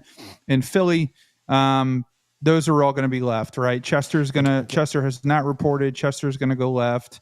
But out when you start getting into Clearfield and Cambria and Center and Huntington, you're going to see red. Okay. Basically, we jump, 90% of the blue counties have reported in Pennsylvania. We jumped way too fast to Virginia. We can't drop a bomb like that and not talk about it. So let's not jump to it. That was way too fast. So and I'm showing 49 to 48 Donald Trump. Yeah, I'm showing 49.4 to 48.9. Yeah, What do you mean? So let me clarify something. We gave out some information that's not correct. Virginia has not been called. What they're saying is that it's leaning blue, but if they called it, I don't understand how that's possible, considering that he is showing a lead in Virginia. Why would they call it for him? I'm gonna get off Daily Caller. I don't want to muddle this. And Brian, I'm not coming down on you. I just don't until it's called by the major news media. I'm not gonna say that, because if I go into this real quick, and then we can move to Pennsylvania, and I really want to hear what you had to say. Let's go back over here and click into Virginia. It's showing. Hold on. Let's not introduce anything new to this until we get through Virginia. 49.3%, 48.8%. They are 50% in, and they are essentially tied. Ryan, do you have any update on Virginia? No. The Daily, there must be a glitch or something. I didn't notice that, but there's something going on with that. Obviously, I thought it was too narrow for them to call. I did not notice that Trump was up on the map, but he is up on the map. So there's something obviously going on there. But MSNBC has not called Virginia. Okay, let's hold on it, and let's just hold on Virginia. I'm expecting it to go Harris. I just don't know why they would call it when he's in the lead. That just doesn't make any sense. I don't think I've ever seen that in my life. Hayden, what? 37 Democrats in Senate, 46 Republicans. I'm aware of that. Thank you, sweetie. Well, thank you. Keep it up. Okay, Leeroy, you did an ooh and ah, and then we're going to get back to Pennsylvania. What? Oh, I was just looking at Pennsylvania. It was just the numbers. 17% in, currently showing KAMALA at 731,000 in, Trump at 421,000. So it's the counties that has me a little sketch. But again, it's only, a fraction of it is in 17%. When you look it up as opposed to the last election, right, we're talking Warren County, Crawford County, and all around, specifically Berks County had me a little sketch. But just let's look at Senate. 43 to 33, officially a 10-seat lead in the Senate right now for Republicans. The magic number is 51. They've got to get to 8. Democrats have to go ahead and gain 17, 18 seats. Right now, it's looking very good for Republicans to take the Senate, but we've got a long way to go. As far as the House, it's 82 to 47, looking very good. They got to get to 218. It looks like they are about 40% there on Republicans, and Democrats are 25% there. Let's continue to watch that. Ryan, give us Pennsylvania. You're right. They may call Virginia. I just can't imagine that they're going to call Virginia with Bedford still out, Campbell out.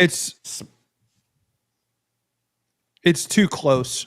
If it remains this close to 100% and they call it, whoever is the victor, whoever wins Virginia, they're going to find some legal way to recount or challenge some county. There's going to be something going on there if it does remain that close. Here's why. Newport News is running 60-40 right now. Jill Stein is actually having a fairly decent impact in this, but it's running 60-40, and it's only 30% in. Hampton is he's killing it in Hampton, but that's not going to be a massive vote. Let's just wait and see what happens. I don't expect him to win this, but all I have to do is go over to the Senate race and look at Hung Cao and Tim Kaine, and that's going to tell me a lot. It's going to give us a good idea. And right now, it's 51.1 to 48.9. He's got a 2.2% lead, and that only has 51%. That is, dude, Hung Cao is not he had no GOP backing. I mean, the fact that he's even in this, I want us to wait on Virginia. In fact, if anyone calls Virginia, I'm not calling Virginia. Fuck them. I'm not calling Virginia. Virginia. They called Ohio, by the way. For Trump? Yeah. Yeah. Okay, well, you got to say that. Nice. Please say that. For the love of Christ, will you please say those words to me? God, I almost shat myself.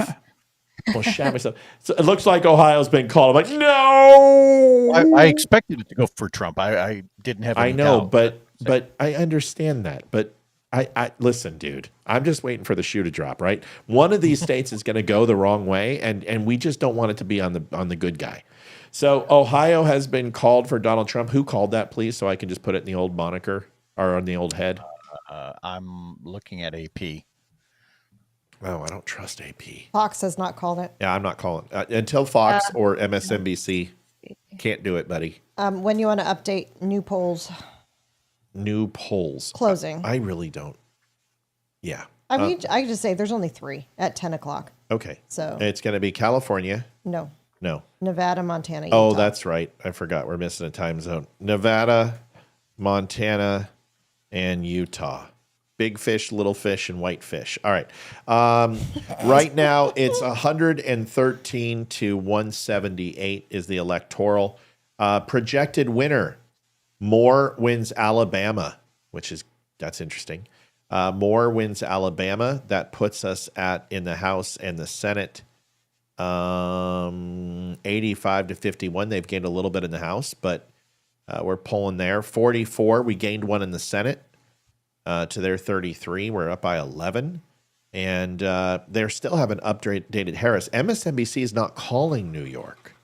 MSNBC is very hesitant to give anything to Kamala Harris right now, folks. Are we sure? Who's calling all these states? Fox has called New York.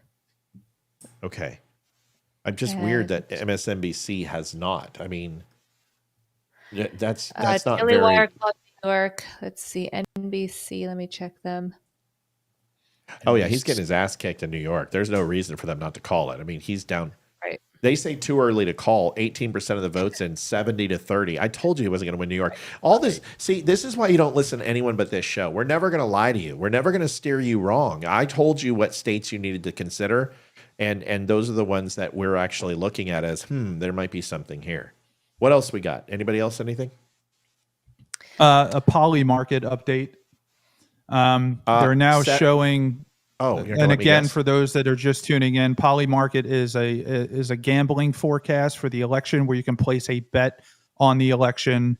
They are showing Donald Trump now 71.2% chance of victory and Kamala Harris 28.7. That was going to be my and guess. They're showing a 55% chance Trump wins Wisconsin and a 56% chance he wins Pennsylvania. Again, this is speculative. This is people just placing their bets, but they are putting money down on the election. So, okay, interesting. What's Virginia now? What have they updated that shit? That's still last. I'm looking at poly market. What the bet is? It was 90%. Where's it at now? It's 92% for Virginia. So, I mean, maybe somebody knows something that we don't know, right? Well, no. It's not that they don't know. I know what they know. The big blue counties down south haven't been reporting, and they're going to. My point is that if she doesn't win Virginia, if it's going to be close, like within 5 points, that is a huge upset. And that's what I tried to explain. It's going to give you an idea what's going to happen in Pennsylvania. Because if he doesn't win big. If she doesn't win big in Virginia, Pennsylvania is really up for grabs. That's my point. She should win by 10 points in Virginia. Yeah. That's my point. Amy, you smiled at something. What was it? I'm just looking at the Virginia numbers, and Trump is literally up by just over 1 point. Like, it's so close. She's 48.62 and he's 49.67. So it's crazy close. While you guys were talking about that, I went ahead and pulled up election betting odds, which is just another betting site that you can go to. And Trump is sitting at 69.3% chance of winning versus Harris at a 30.3. Okay. Shirley Butler says, Matt, question, what happens when a state is called before all votes are in, then the count goes for the opposite? It doesn't happen. So here's what I want you to assume, okay? Here is a cup of water. It's not water, though. It's my shake. Right now, the fill line is right here. Now, is that half? No, because this is a wide mouth cup. So the higher you go, the more volume. But let's go ahead and say this is half, okay? Let's assume that 50% of this water and 50% of this water is equally divided to both candidates. That would represent a certain number. So let's pick the number as 2 million and 2 million votes. That's 4 million votes. Okay. Say that goes. Well, you've got 2 million for one side, 2 million for the other. The only problem is that's not the way it works, because it's not just water in the cup, or it's not an orange drink. In the cup, you've got mail-in ballots, you have absentee ballots, you have provisional ballots, you have day of ballots, you can go on and on and on. So those all come in at different times. So what they will do is most states, some count simultaneously. They count mail-in ballots with day of ballots. Some of the day-in ballots are tabulated before and uploaded every 15, 20 minutes in larger counties or larger states like North Carolina or Georgia. They will upload constantly. So those are released, they're certified, they're checked against the database and whatever's scanned, and then they start releasing these votes when they get confirmation that they can, and they call them in. Other times, you'll see mail-in ballots will not be touched until day of are in. So how do you get states to call so early, like Virginia, which was called in the first couple minutes? Because what they do is that they have a sample of the mail-in ballots and an overall percentage of the votes that they see, and they are able to get a trend. If that trend is similar in other counties, they will go ahead and have a very good understanding of what the trend count is. They will then look at day of. And as soon as those mail-in ballots start counting and they eclipse the day of voting, it's over. Because the trend is that it's splitting 70-30 for Harris. Day of votes only showed up at 40% for Trump. That was equivalent to 1.3 million votes for Trump and 1.25 million votes for Harris. Trump's in the lead. But they start counting mail-in ballots, and there's 2 million votes remaining in mail-in ballots, and right now the splits in all the counties is running like 70-30 for Kamala Harris. Once they get a large enough sample size, they can see that trend, and therefore they go ahead and stop counting because there's no way Trump can win.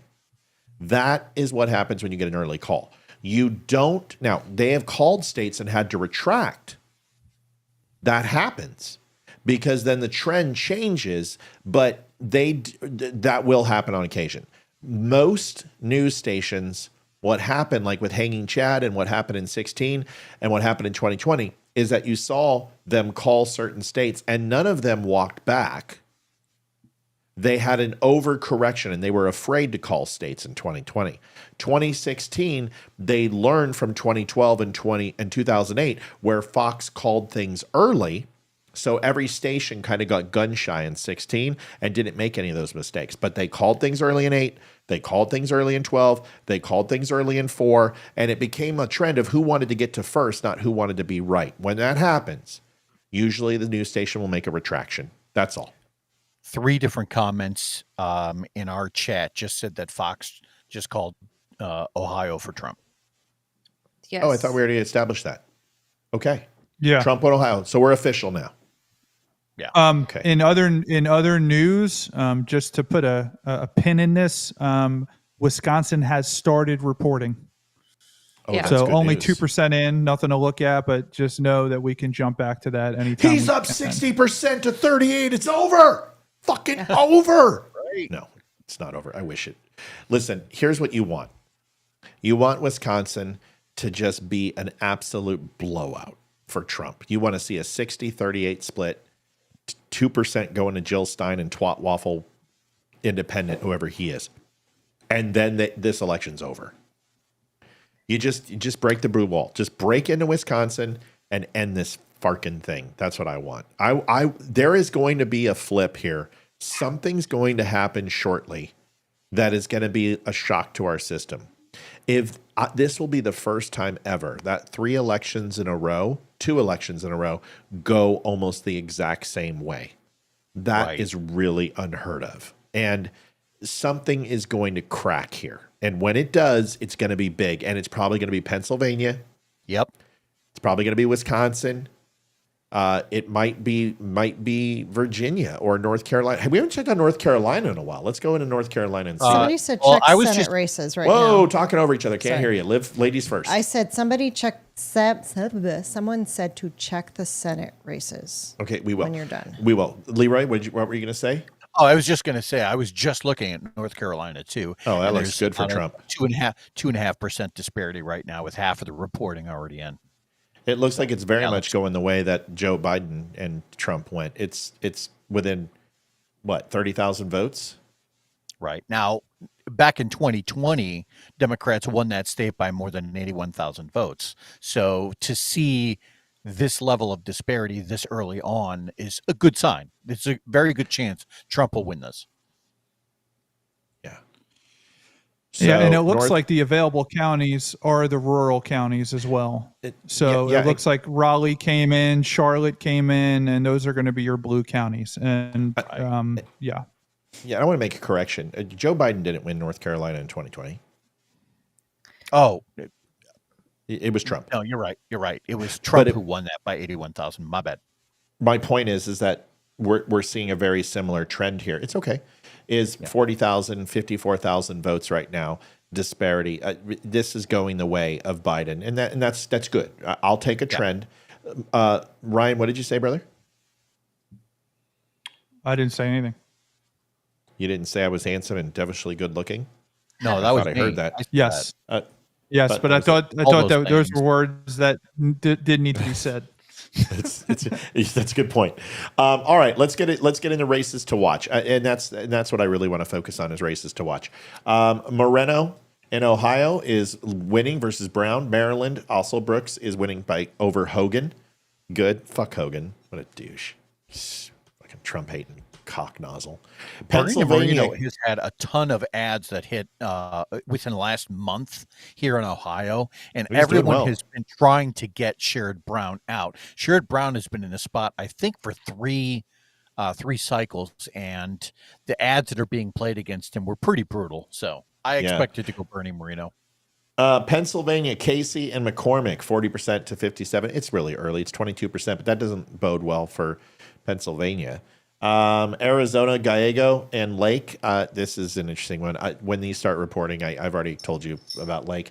Slotkin in Michigan, 56% to 41 to Rogers, 11%. Wisconsin, Baldwin is up over Hovde.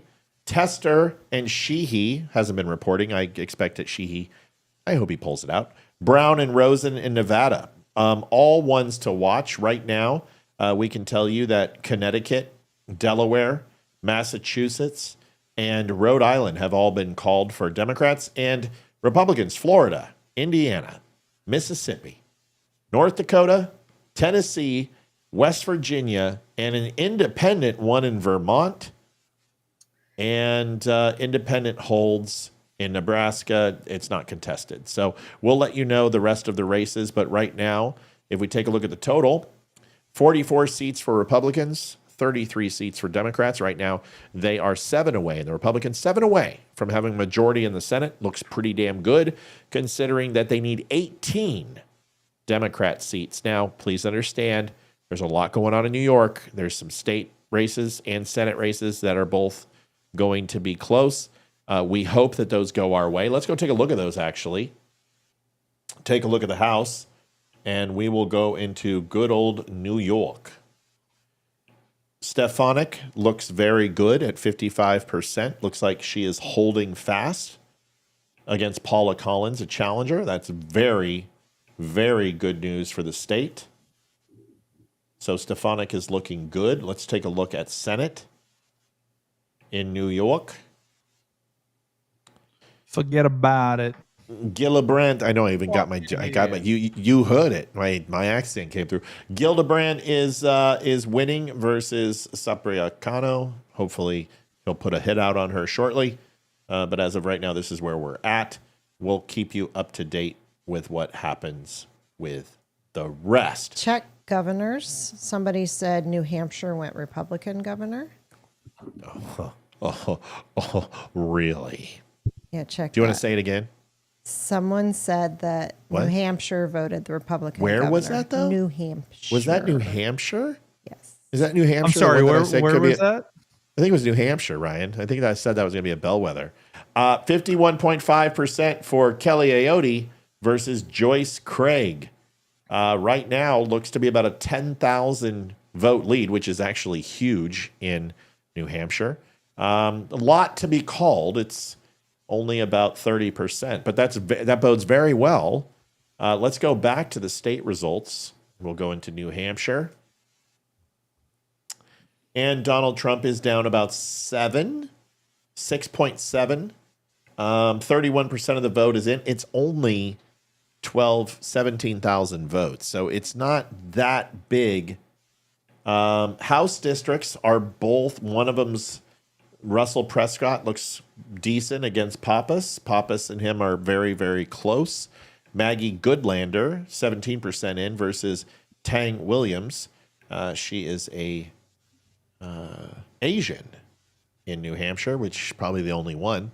And she's about 5% out. I know. She's an amazing libertarian type. Really, this is huge. Isn't she the one that came over? Yes. Yeah, I like her. She's a fireball. I'm sorry, we didn't tell you guys. She basically went off in the debate against her. Yes. Leeroy, Exactly. you tell them. I'm sorry. Go ahead. You tell them. Nick Trade. Well, he was the one who reposted it. He basically attacked during a debate her opponent and just started ripping into her, talking not so much about because the opponent was giving off all of the key buzzwords that we were talking about just the other night, pride and what were the buzzwords? It was, I think I threw out the sheet. It doesn't matter. Yes, that kind of thing. And so she started digging into her opponent, saying, "Look, you're not out in the supermarkets right now buying food. You live in a $2 million house. You have all of this money. You are not a normal person, so don't pretend like you are."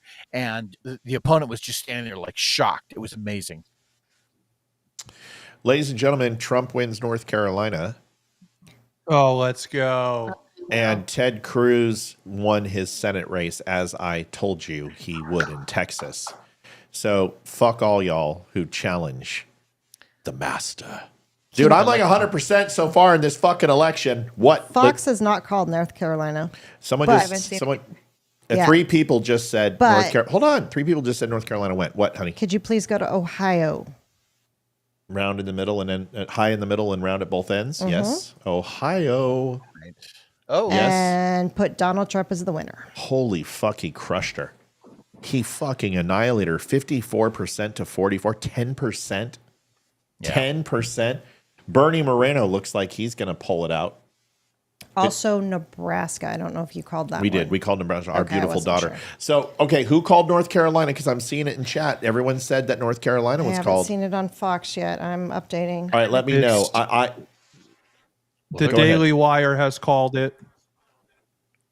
All right. Daily Wire seems to jump on a lot of things. I want Fox, MSNBC, or ABC, CBS. And the reason why I want legacy media is because they can be sued. That's why. Daily Wire can't be sued for making calls. They can. Guys, it's 51% to 47% with 54%, and I'd be shocked if he didn't fucking wins North Carolina. Right. North Carolina looks beautiful. Mark Robinson, you dick. How could you post racist stuff? Do you guys see the cat behind Olivia? She is just, Mom, move your chair just a little bit. She is destroying this ball on this. So she knows people are watching. So go ahead. Go ahead, Ryan. Poly Market, 76% Trump, 24% Harris, 95% chance of winning North Carolina, and a 62% chance of Pennsylvania. Michigan, they're showing as a toss-up, 52 to 48, and Wisconsin, 62 Trump to 38 Harris. This is looking very, very good everywhere. Pretty much everything's falling in line with what we thought. So, Matt, what's Trump is now a percent up in Virginia. I want to wait on Virginia. I am not going to do this shit again, and I am going to go with my gut. And my gut is after 4 years, I think people trust our guts, and I don't screw up. I'm not calling Virginia for a while. Go ahead. What's next? Oh my God! He's Harris's losing. Path to victory and see exactly what she needs to win, because I think she's going to have to win Wisconsin, Michigan, and Pennsylvania, and that's going to be challenging to say the least. Let me just do this real quick. By the way, people are saying that Kansas is dangerous. No, it's not. Ron Estes is winning. They're winning 3 of the 4 district house seats. Mail-in voting is being called early. Right now, Republicans were early mail-in voting at 51% of the vote. Mail-in ballots requested, 40%, 42% for Democrats. 2020, it was 56, 57 to 59% for Donald Trump and for Mitt Romney. Kansas is not going blue. So, yes, they're losing right now, and that's because the votes are not there. Look at all these red counties. You see Topeka has been counted. That is a huge draw. All of this beautiful, gorgeous red shit needs to come in. Kansas is not at risk. Appreciate it. And I'm not trying to be rude to anybody. I read every comment. I try to. And just trust me, Kansas is not in play. So let's go ahead and do what? What did you want me to do, Ryan, my man? Pull up her your chart with her paths to 270. Yep. And let's see what we have that's already been called and what she needs and what Trump needs. Great call. I think I don't think there's a good way to kind of gauge where we're actually at here. Yeah, there's nothing. Go ahead. While you're doing that, just a quick update on election betting odds. Just updated. Trump now holds a 73.4% chance of winning. KAMALA at 25.8. Yep, I'm telling you, folks, this is looking pretty. All right, so let me show you. This is a great thing. Lost North Carolina. Is that official? Not from NBC, and not from Fox either. We have another state called. Well, we're not doing that right now, honey. Okay. Honey? Yes. We have to do this. If it doesn't have anything to do with the news that we're doing, we don't do it. Sorry, I thought we were just It's okay. calling No, states. we are calling these. So Pennsylvania. Sorry, baby. We got to focus on this just real quick. North Carolina. Are we calling North Carolina? Has Fox called North Carolina? Someone No, find that out. They have not. You're sure? Okay. Yes. Then we can't do this yet. But right now, the way it would look is that she loses 8. She loses 6. She loses 4. She loses 3. I was waving to my brother. Okay. Sorry, honey. Uses 3, uses 4. Hey, Chris. 4, loses 6, loses 8. So either way, these are all bullshit anyway. The only one that she can possibly win is 5, which is Pennsylvania, Georgia. Excuse me. It's where's that? Pennsylvania, Michigan, and Wisconsin, number 7. This is her only path. I said that at the beginning. The rest of these are completely unrealistic. This is still in play, but we just took out North Carolina. It's the only.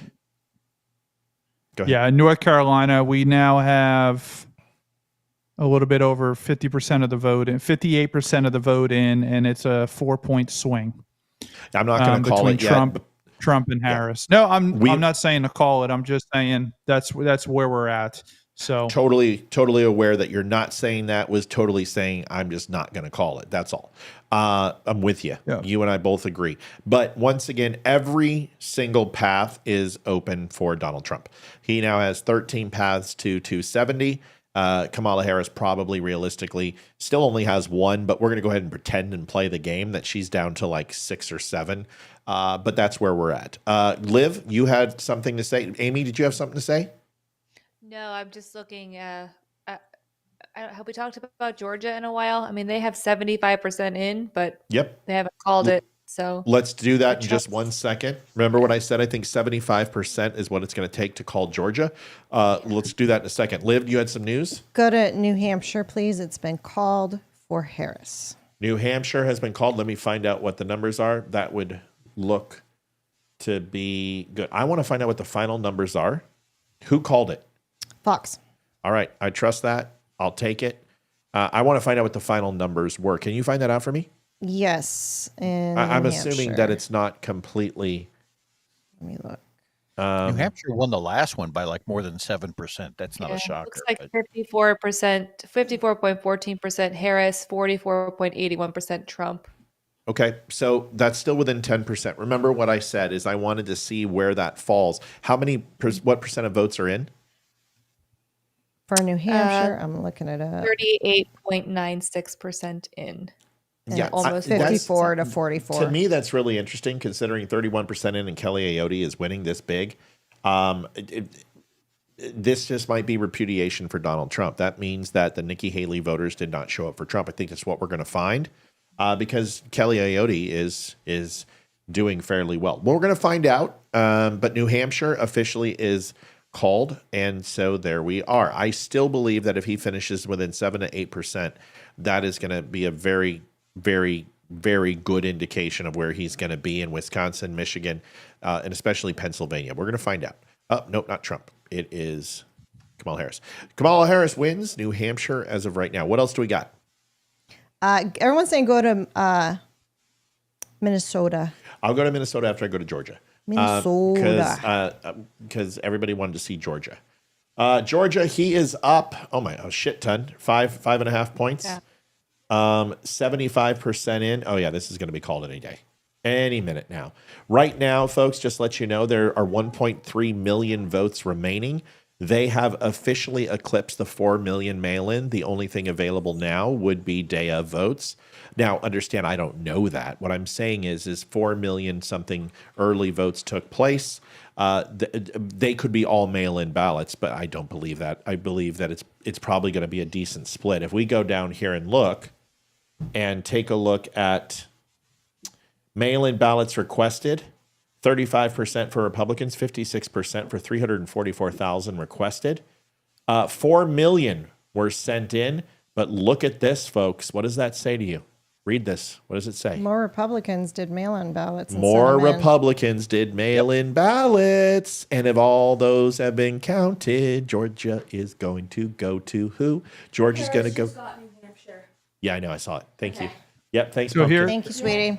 So this is a really good chance because, guys, there's only 1.3 left, and he is up by almost 200,000 votes. This is very, very good news for Georgia. Go ahead, Ryan.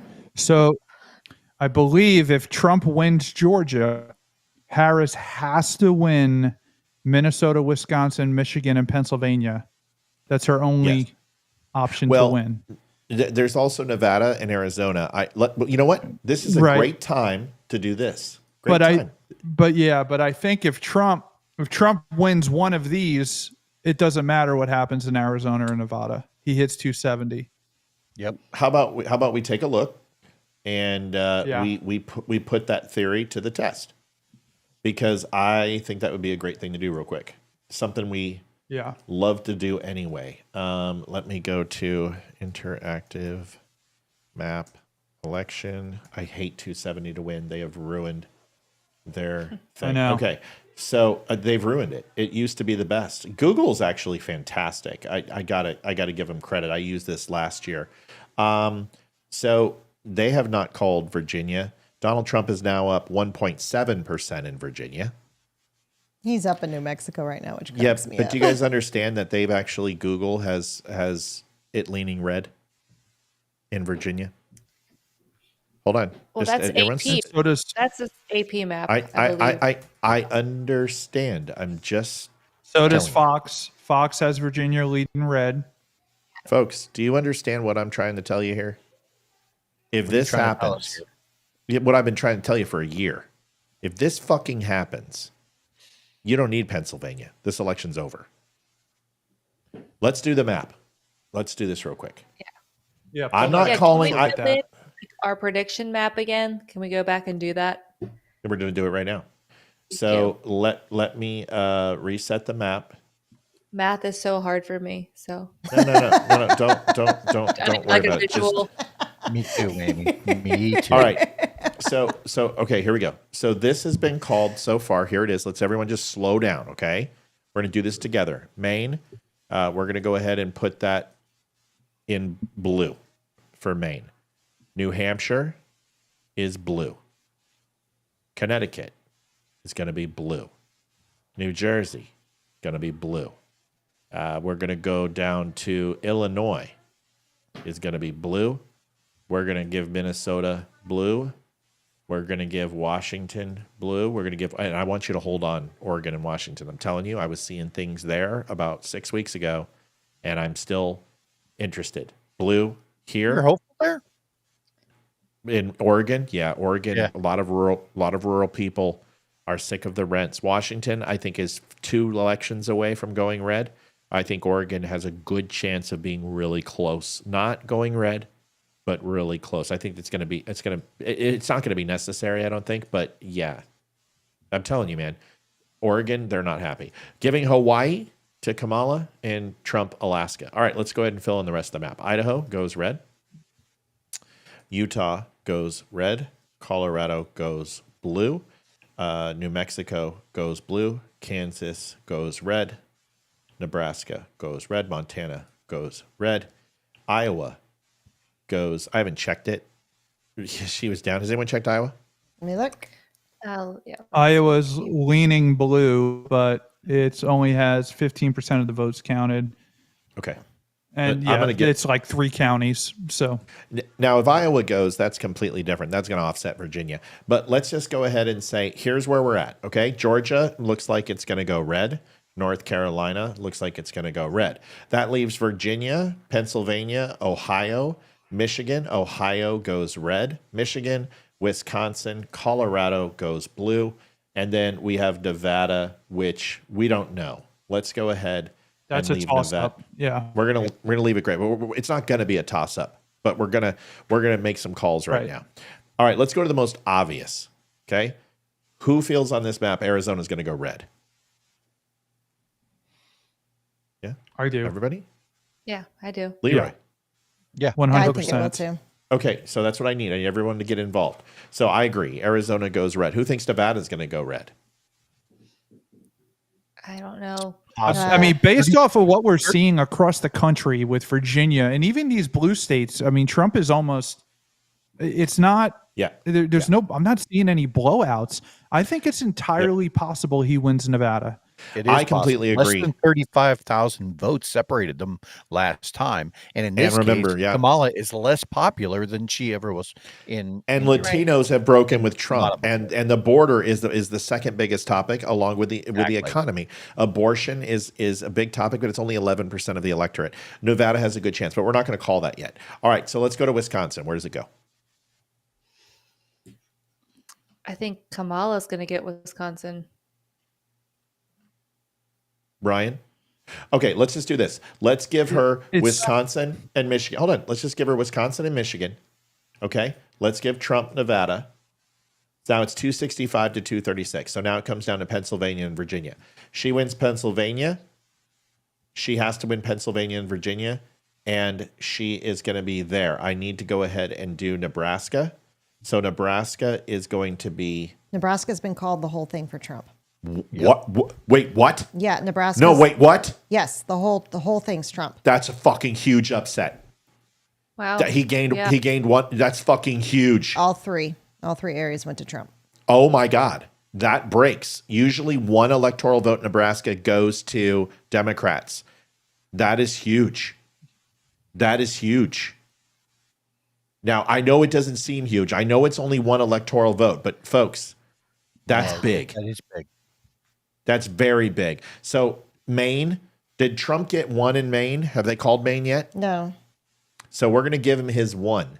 So out of the four electorals in Maine, 3 go to Democrats and 1 goes to red. Now we go to Nebraska.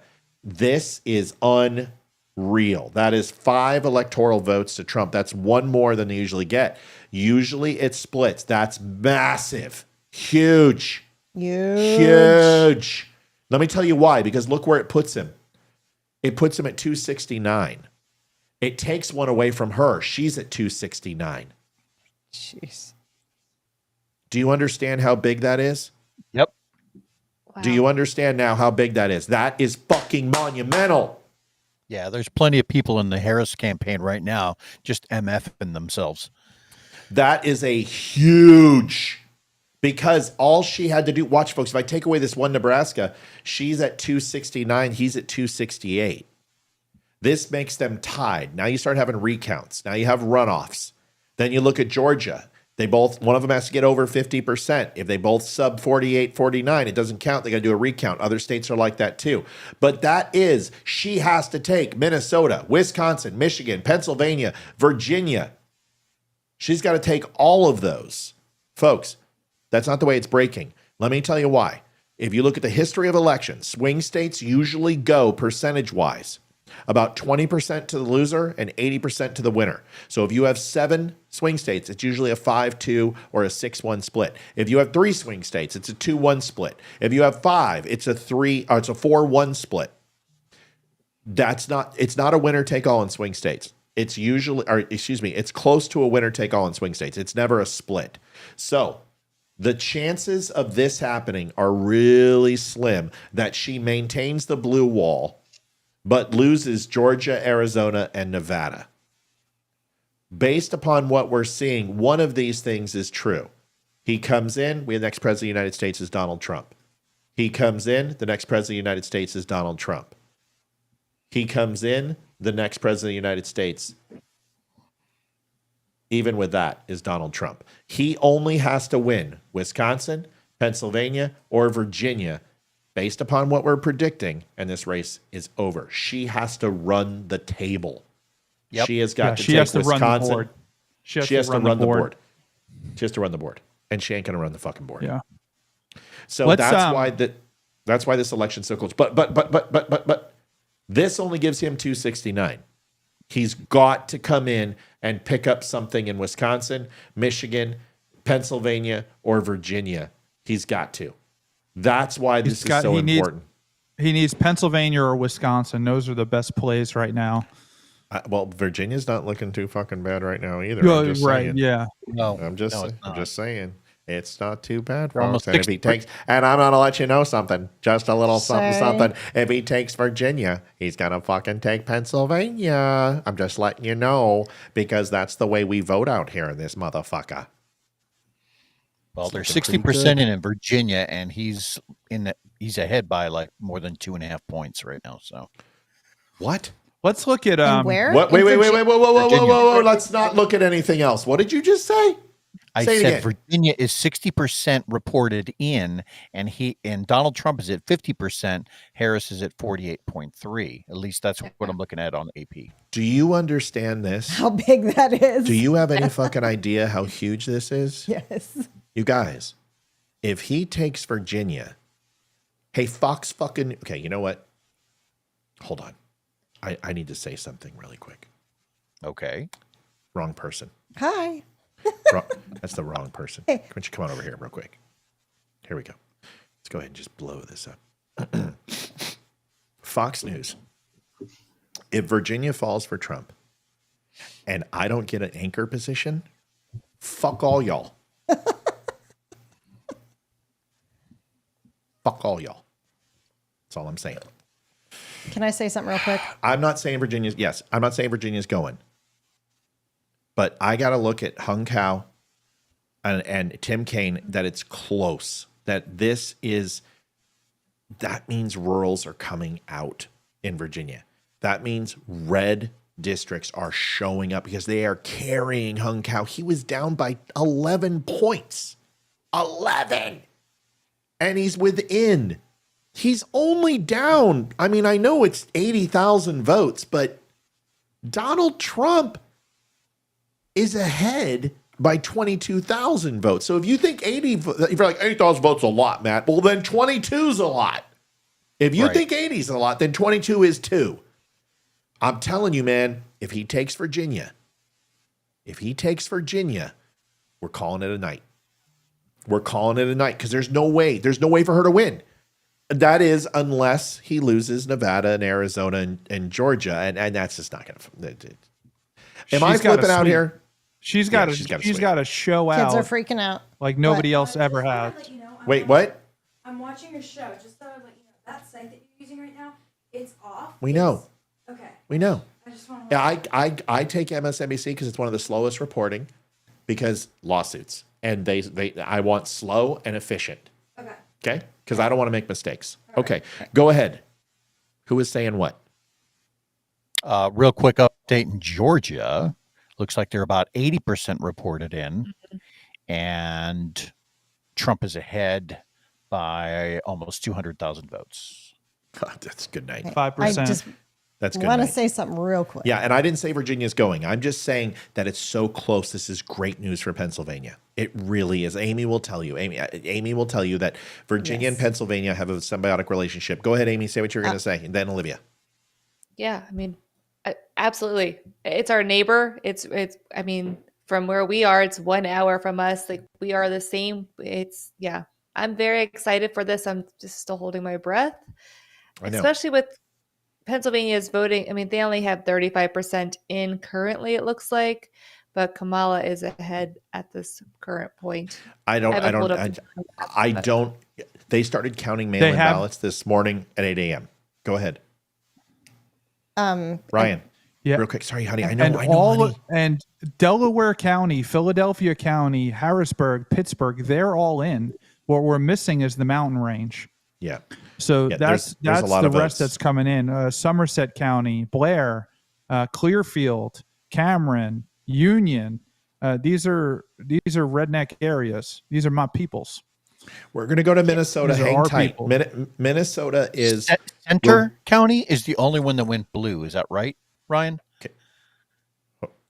I have to go back. All right, he will. Minnesota, we're going to get to, okay? Minnesota's not a huge priority right now. It's an early call-in. We'll get to it. Michael, give me a second. Liv, go ahead. It was just a real quick shout out. My brother and niece Aurora are watching, and they've never watched before. So that's all. Hi, I just wanted to Aurora. say hi. Hi. Chris and Aurora, I've now had more interaction with you two than I have with my brother ever and his daughter. So congratulations on making that record set that my brother's a complete douche. Just thought I'd let you know. Okay, Chris, we love you. Okay, let's do this. Let's go to everybody. We've got people. Listen, this is fun. I love this shit. I love breaking this stuff down. Minnesota. Let's go.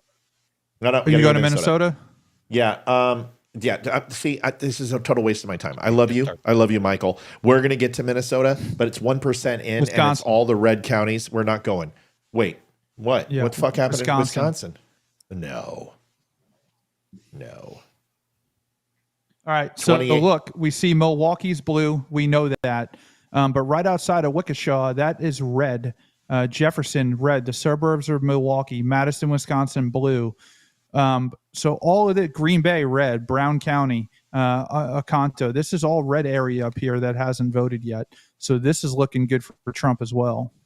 It's 51% in Madison and Dane. Where's Waukesha? There's Milwaukee. Milwaukee's 42%. Waukesha is right to the left of Milwaukee. So that's the Waukesha. suburb of Milwaukee. And he has a 20 point lead with 75% in. There's a story here. Okay. One of my first shows ever was the Waukesha, where the guy ran the vehicle over everybody. And people are like, it's not Waukesha, it's Waukesha. It's not Waukesha, it's Waukesha. It's not Waukesha, it's Sacagawea. And I don't give a fuck. I don't care. That's the only time. Yeah, you see, it's the only 4 times. Waukesha is what it sounds It's only like. 4 times. Listen, you guys are in the election that we mention your name, and when people run over a bunch of people. Otherwise, you're never in the fucking news. I don't care how you say it. Ryan, is it Waukesha, Waukesha? What is it? I have no idea. I say Waukesha because that's how I read it. I'm not from Wisconsin, you know. Don't you know? My wife's from Wisconsin. She would probably know. Actually, I think that's where she's from. Here, let me try to find. I've been yelling. It's Waukesha, and I'm like, you know what? I don't care. I don't care. If I can say Kirkendall, I can say this. Oh my God. Good luck spelling that. Yeah, anyone can spell that one. Where is okay? Waukesha County. He's winning decisively. Big time. He's time. up. He's huge. He's up. 20 he's up points. almost 20 34,000 votes. Oh yeah, he's coming in nice. Okay, so Wisconsin's looking good. Wisconsin's looking real good. I imagine that this is going to fall, and it's only at 31%. And Robert F. Kennedy has dick all of the vote. 0.5. We'll take it. We'll take it. Somebody said Waukesha. You know what? Go fuck a Shaw. Real quick. Hey, Chris Palin, I love you, buddy. What's up? Real quick update in Pennsylvania. They're at 38% in. And right Wait, now. Can I go to it first? Can I go to it first? Can I go to it first? Well, you guys don't let me. I've asked 700 times. Wait till I pull it up and then you can talk. All right. Tell me. Oh, and 51,000 votes separate them. And I wanted to bring that up because, and I understand it's only 38% in. However, from the last election, more than 101,000 votes separated red from blue. So that's an interesting number. Yeah, and remember we talked about this. Go ahead. As more counties come in, that number might, shrink or grow. It's hard to say. Let me show you a couple of things real quick when it comes to Pennsylvania, so we all understand. First of all, if you take a look at House, it's solid blue. You take a look at Attorney General, it's pretty close. It's 0.2%, and they are right down the middle. But let's look here. Let's look at 1.87 mail-in and early in-person votes cast. 56% for Democrats, but look at this, 33% of early mail-in for Pennsylvania. This is a fraction of what they did in 2020. Mail-in ballots requested were 2.2 million. They are 400,000 mail-in ballots shy of what was requested. That is a massive number. Take a look real quick. Voted in the last election, as Leeroy said, 50 to 48%, 47 to 48 for Trump, and 52 to 46 in 2012.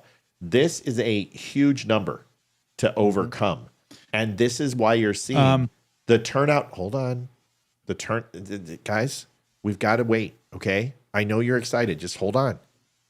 If you take a look at the turnout in the House districts, these numbers aren't affected necessarily by the same things that they're affected in here for the presidential election. And the reason why is because what you found is all the mail-in ballots for COVID gave the Democrats a huge advantage, and they're seeing this now play throughout the states, is that they're not getting the turnout they relied upon. So all these polls and all these things that they thought were going to happen, they're not panning out because the number of votes that are in circulation are not the same as 2020. This is not the same race. Go ahead, Ryan.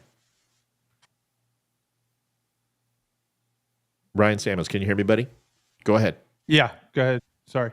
What were you just say? an update. Polymarket is now predicting a 81% chance of a Trump victory and a 19% chance for Harris.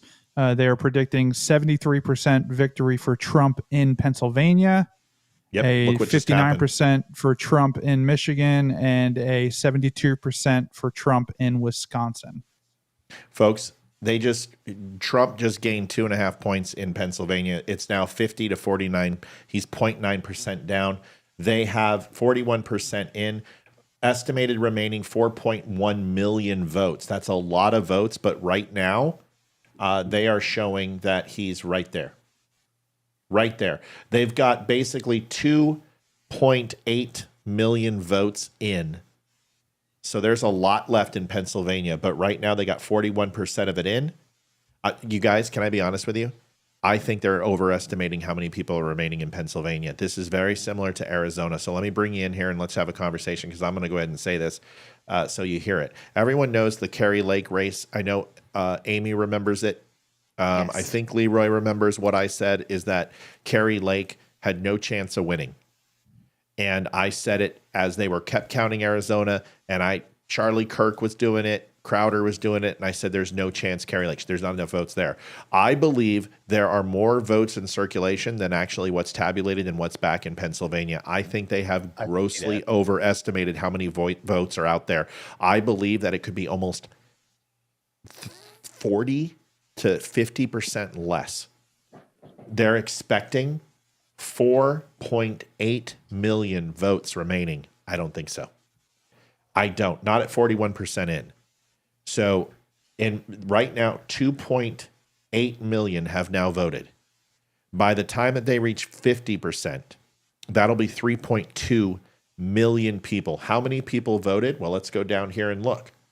How many people voted in, Leeroy, do some math for me. How many people voted in 2016 and 2020? Watch this. 2020, and we're talking Pennsylvania, right? Yes, sir. How many people voted? Pennsylvania, got it right here. 6,936,976. No fucking way. No fucking way are there 4 million people. No. What was it in 2016? I don't have 2016. Hold on. Can you find 2016 for me real quick? Yep. Okay. 131 in the House to 83. The advantage, they are now over almost halfway there. They're about 42% towards the goal in Republicans. Democrats are sucking hind tit. They're about 28%, 29% to their House goal. 44, Democrats gain one Senate seat, but we still have, 7 to the Senate for the Republicans to take over. They need 16, 17 seats in the Senate for Democrats. Looks very strong that we're going to take the Senate, and we are on pace for the House. What? We won Utah, we won Montana. That's pretty common. We're very excited that you're excited. We love you. Thank you. Utah, my kids are so stoked. Utah and Montana. Trump gets, and if I was short with anybody, I'm not trying to, I'm just being matter of fact because I'm running way too much shit in my head. Way to go, my home state of Montana. Thank you, Montana, Yay. for not being douche plows. Now go ahead and get Sheehy in, Yeah, please. vote that Senate seat in. Let's get Sheehy in and let's win that Senate seat. Winner, Montana. Free for all. I'm going to be quiet for a second. Everybody, if you got something, now's the time. I'm still looking for Pennsylvania. I'm sorry. I didn't have that data up. It's okay. In 2016. Yeah, Pennsylvania just now, it looks like Trump is now 49.6%. Kamala is 49.5%. So it is literally a matter of like 4,000 votes at this moment. Yep. And now they're saying that there's 3.9 million votes left. I am almost 100% certain there is not 3.9 million votes remaining in Pennsylvania. These are ballots that they're counting from 2020. This is an estimation. There's no fucking way. And if this is the case, Donald Trump is now going to start pulling away. Philadelphia County is not going to have enough. Where is Philly County? Let's find out. I want to know how many votes by them. Hold on. Just don't call it out yet. Let's wait. Finish what we're starting, one thing at a time. Philadelphia County. Oh, shit. Look at this, dude. Fucking look at this. Where's it at? Oh. Ryan, do you see it? Philadelphia County has 281,000 votes in. They're at 43%. They're not going to hit 1 million. Yeah, no way. There's no way they're going to hit 1 million. No. You guys got to understand. Hold on. Time out. Yeah. Pennsylvania. Okay. Have you guys, Raiders of the Lost Ark? All of a sudden you look off to this thing and you got the mad Austrian and he's digging and he's the archaeologist. And then, Indy is in the map room and he's got the staff and the crystal. And then they're back in their room and they're eating the dates and the monkey gets poisoned. And he goes, like, Gossamer's staff is 3 inches too tall. They look at each other and they go, they're digging in the wrong place.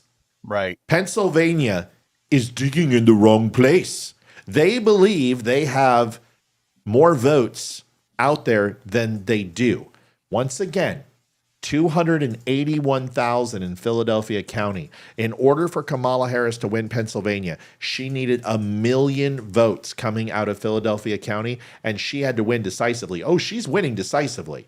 79% to 20%. But the problem is 43% of the votes are in, which means if you take the 281,000 and you go ahead and you double that, you're going to get 562,000. Now add another percent to that. You're going to get another 56,000. There's 600,000 votes. There are 400,000 votes overestimating. This real quick is good news for Pennsylvania. Dude, you need to let me make my point. This is a good thing. Go ahead, Leeroy. No, I just wanted to give you your answer from 2016. 5.9 million votes total in 2016. So let me get this straight. Everyone, someone help me with the math here, because I think we have a breaking story here that nobody else is talking about. They are saying right now that 3.127 million votes have been cast. Someone's do the math here, please. Okay, get my calculator 3.12, just do 3,127. 3,127, got it. Now do 3,873. Am I adding those numbers? Yes. 3,000 what? 3,000, stop. 3,127. Okay. Add 3,873. What do we get? 73. 6,998, 7 million. 7 million votes is what they're saying they expect in this election. What was 2016, Leeroy? 5,968,687. 1.1 million short. Please tell me what 2020 was. The biggest fucking mail-in ballot in history. Huge. COVID. The biggest election in history. Stop. The biggest Joe Biden in history. I'm not done. The hugest election ever. Huge. So, 81 million votes for Joe Biden. What was it in 2020? 6,936,976. 3.4 million of those went for Biden, 3.3 went for Trump. The difference was 101,073. And you're telling me that they say that they are going to outperform 2020. Give me a fucking break. Not a chance. I do not believe that there's 3.8 million votes remaining in Pennsylvania in any way, shape, or form. Does anyone think there are, based upon the previous election results? No. Doesn't sound like it. No, there's no way. They're about 400,000 There was shy. no bigger sense of urgency or bigger election than 2020. There's absolutely zero chance that there is more of voters this election cycle than last election cycle. Trump Does is anyone like wanna- really ahead now in Pennsylvania too. Can I show you something? Can I show you something? I'm so fucking excited. Yes. Look at election day votes. 55% for Trump, 1.764 million for Donald Trump. Early by mail votes for Kamala Harris, 35% at 1.13. That is the breakdown of the votes right now. Trump got 33% of the early mail votes. Kamala Harris, 66%. So out of all the votes, folks, look at this. Please try to understand what this means. Out of the votes that have been cast that we just called, the 2.9, the almost 3 million votes, 54% of them are election day votes right now for Trump. That's a good thing. Trump got That's a very good 61%. thing. Trump got 61% of the election day votes. Kamala Harris got 38%. Kamala Harris on the early votes got 66%. Trump got 33%. She's not gonna clean up that deficit. Folks, that's a fucking 630,000 difference in votes. He would have had to get like 12 to 15% of those mail-in votes for her to have a chance. I would be shocked if she wins. Some tomfoolery will be taking place if she wins based on the numbers we're seeing. Go ahead, Amy. So that's my question, really. If we have such a close race here in Virginia, Georgia, Pennsylvania, North Carolina, although he's pulling ahead in Georgia and North Carolina quite a bit, if he wins all of those states, are they less likely to contest one or more of those states, or are they going to still ask for the recount if it's close? Well, like first that? of all, that's a great question. In Georgia, somebody has to win 50% of the votes, or it is going to be a runoff. So that has to take place. If they don't get that, that's state law. So they remember the senatorial election, both Senate races had to do a runoff. So if somebody has to get over 50%. So if we take a look real quick, Donald Trump is ahead by 1.5% in Pennsylvania right now. It is flipped. 65. Oh, no, this is Virginia. Excuse me. So he's 1.5%, 65% in, and he's a 1.5 ahead. Now he's only 0.1. So a lot of these blue counties are going to come in. This is where it's going to be back and forth. I don't think he's going to win Virginia. I just think it's going to be really fucking close. And that is a great sign for Governor Youngkin to run for president of the United States in 2028, which is my prediction that he will. Hold on. I got to go down and address her on Georgia. And then I got you, Leeroy. I see your finger is up. Georgia. I'm not ready yet. Wait, almost done. Georgia, just to address her because she said Georgia is 51.9%, 47.1%, 81%, and it should be called anytime now. Georgia will be called anytime now and should be. And then you said check North Carolina. Is that what you said? What was the other one, Amy? You said Georgia? North Carolina, Georgia, Virginia, Pennsylvania. They're all pretty close. Let me check North Carolina. North Carolina. Oh, he's running away with it. Like he's fucking running away with it. He's up by 100 and Oh, 210,000 votes. He's absolutely running away. 69%, 1.7 are left. Okay, Leeroy, go. Somebody needs to monitor Kamala Harris's phone call, because within the hour in Pennsylvania, she's going to make a phone call that's going to say, hey, I just need to find an additional 11,780 votes. And at that point, the Republicans are going to need to use that against her for the rest of her life. That's so good. That's so good. Let me know when you want to update poll closing. Yeah, in 1 second. Folks, thedumshow.com/donate. We are a 100% donate-based show. Reason why we do this is because we need you. You are the critical part of us staying on air. Listen, I promise you this. This isn't a boring show. It's not. This is what you can see our relationship. We're friends. We care about each other. We're family. We hold on a second, damn it. No, do that. And that's usually me, because trust me, guys, I'm the one that has to keep all the shit in the horse. But 300 some on in social media, it's going to get bigger. The closer we get, we're going to get up to the 5s and 6, 7, 800s. I promise you. This show needs your help. If you're sitting around and you're like, you know what, it's tight right now, but darn it, I feel good. We got Christmas taken care of. We got the clothes for the kids for winter taken care of. We got a little extra. We've taken care of our veterans charity. We're going to throw a little bit the Dumb Show's way. Thedumshow.com/donate, even if it's $1. If everyone gave $1 right now, we would be so much closer to our goal. We're about $1,200, $300 away. We want to crush this goal. We appreciate you. We are 7 months in a row of hitting our goal. Nightly, I know, Leeroy, I see you. And we have our nightly goal that we have hit 23 times. We got to keep the bills paid, bro. Hold on now. Just tie off your vagina for a second and hold on. Hold your water, old man. 23 shows in a row we've hit our goal. The only way we do that is with you. So thank you. Please go over to thedumshow.com/donate. When you go there, you can donate $1 to PayPal, to Venmo, or you can do $10 or $100, whatever you want. Help us out and hit it. We would appreciate it. All right, Leeroy, go get them. Actually, I just had a question for Ryan. Ryan, do you have a update for us on Polling Market? That's a great question, Leeroy. Thank you for asking it. I do.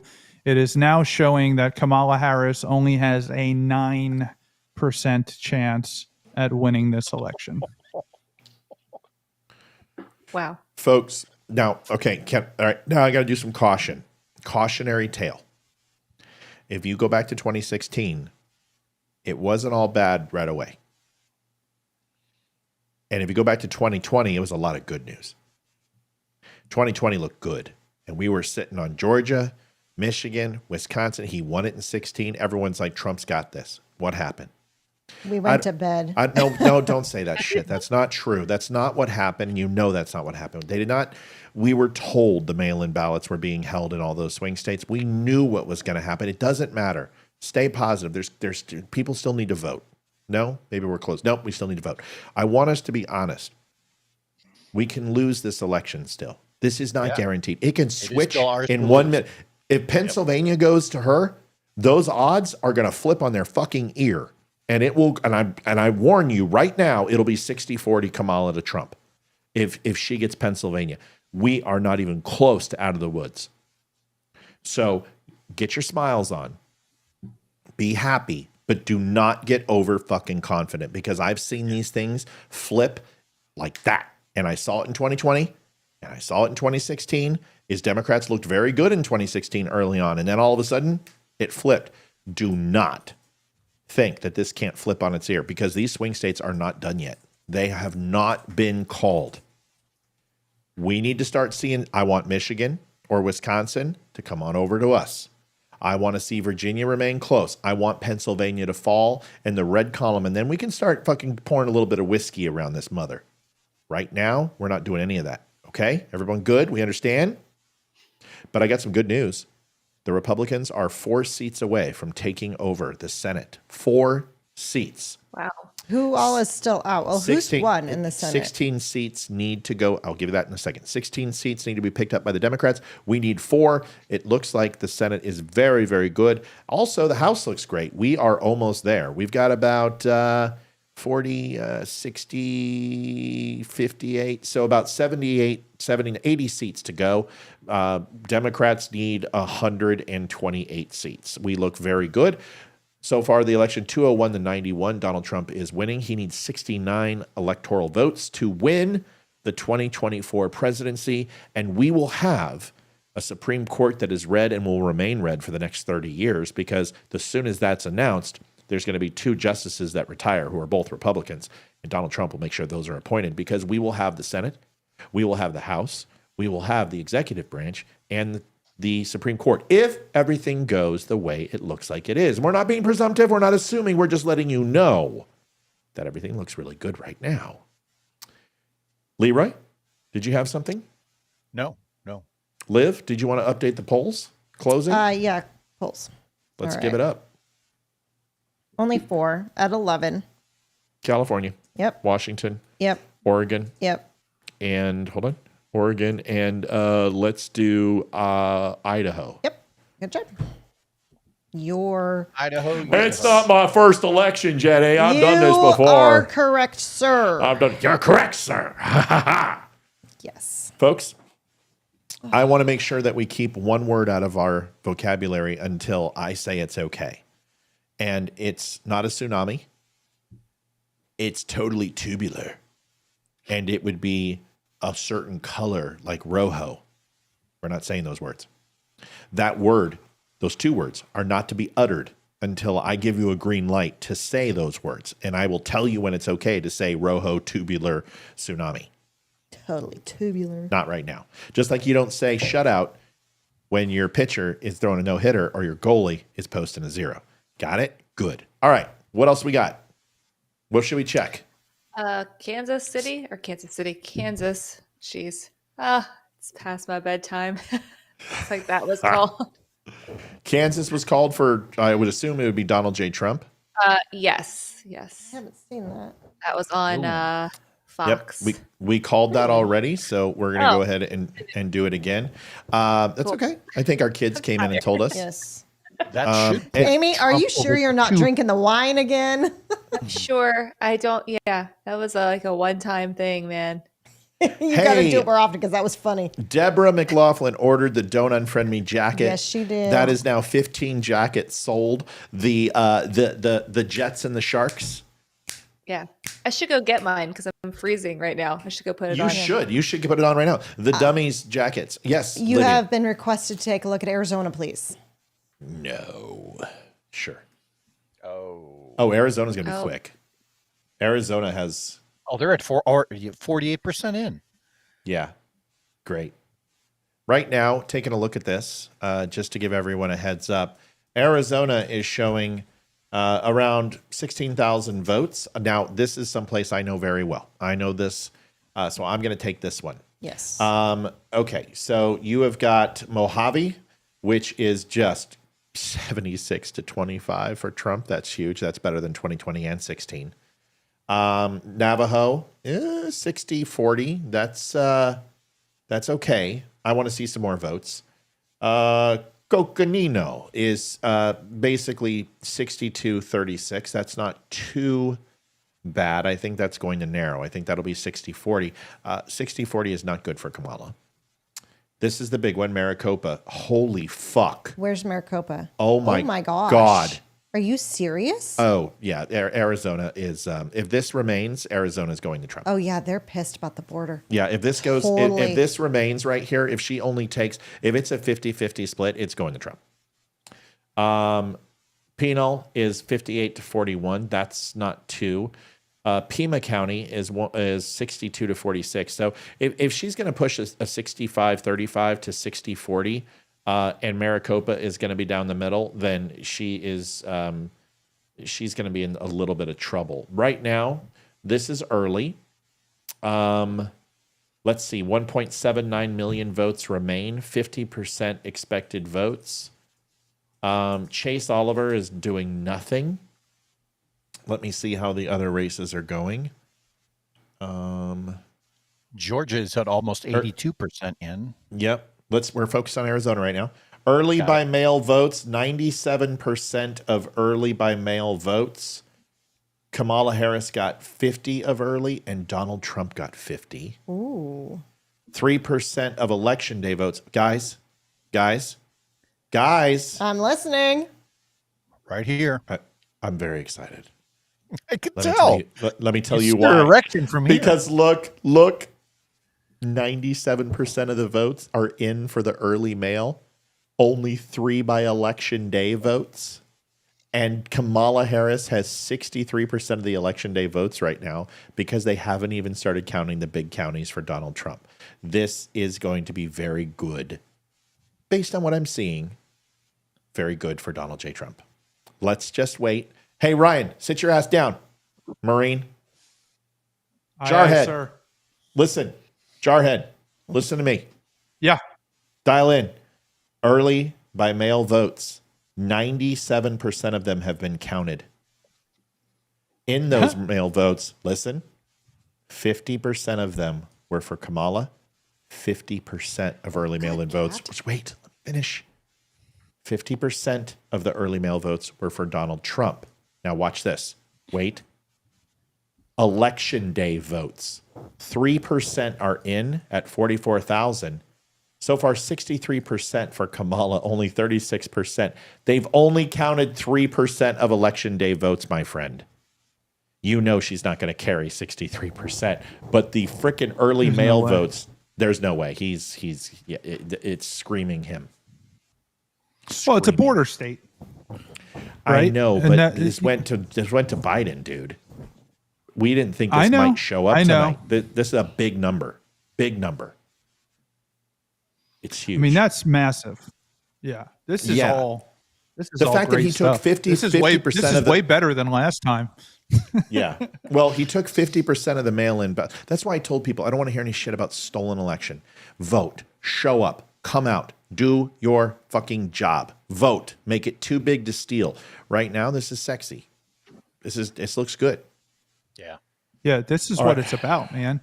And if you go out and you vote, and this is we get these results. The majority of the country agrees with us, but the majority of the country does not vote with us. That's the problem. But we're seeing it now when you actually have that sense of urgency and get people out and fight, push, go vote. I want more. Bring 10 friends with you. This is what you get. Well, here's the thing. So Virginia is probably going to go to Harris. You expect that drop any minute, but man, that's really good. That's really good news. That is such, you guys, dude, I told you, if she didn't crush in Virginia, Pennsylvania is going to be tough.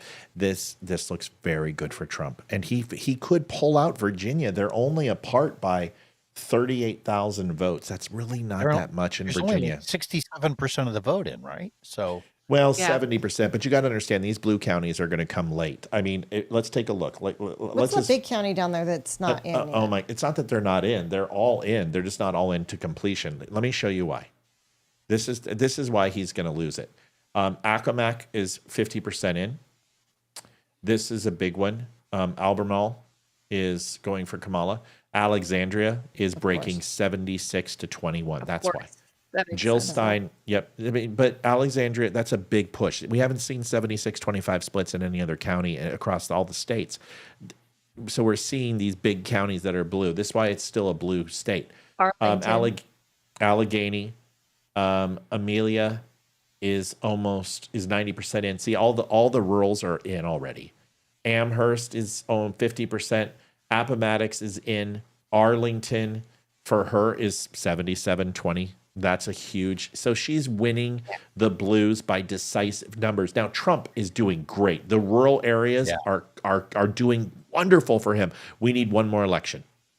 One more election. I promise you this. Next election, Virginia goes red. I will put my house on it, especially if Youngkin runs. If Youngkin runs, it's red. And it very well still could. I mean, there's a lot of votes out there. Let's take a look real quick. And then we can have commentary.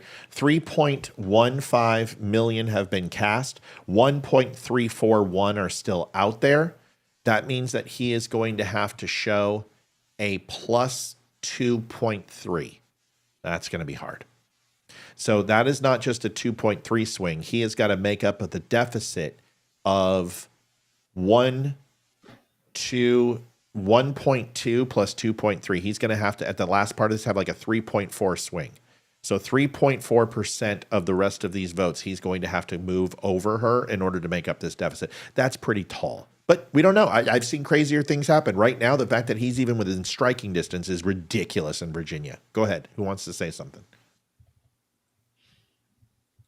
Okay. I'm excited. It keeps switching. Like every time I refresh, it's like blue, then red for Virginia. So I would love for Virginia to go red. I really would. I got some news. Some news. What? Uh-oh. State of Iowa. Oh. I fucking told you there was no chance. I told you that everyone's like, Iowa's gonna go blue. No, it's not, you stupid fucking libtards. Sorry. Little too much. Iowa goes to Donald J. Trump. Somebody asked in the chat what percentage is in. I just did a quick tabulation of the math. We had about it was 84 million votes in. So figure what, about halfway there, maybe a little less. I still say that this is going to show up about 128 to 135 million is what I predicted. Pennsylvania, like being short 400,000, that's good. That helps. Yeah. That helps. A lot of places seem to be soft. I don't think Democrats showed up. I think Democrats did not show up today. We know they didn't show up to the early vote, and it's looking like they did not show up. And that helps. That just shows you what happens when you manufacture a candidate. And ladies and gentlemen, 3 seats away, three, Trace amigos away from the Republicans taking over the Senate. And 142 in the House. That shows that 218 plus 7 is 125 seats Democrats need to make up. And the Republicans need 57 plus 18 is carry the 3. That's 57, that's 60, and 15 is 75. They need 75 House seats in order to take the House and the Senate. 207. Donald J. Trump needs 63 electoral votes to be the next president of the United States of America. And we've got a caller. Let's see if it's somebody who's happy. Yes, caller, what would you like to talk about on this election? Are you sad?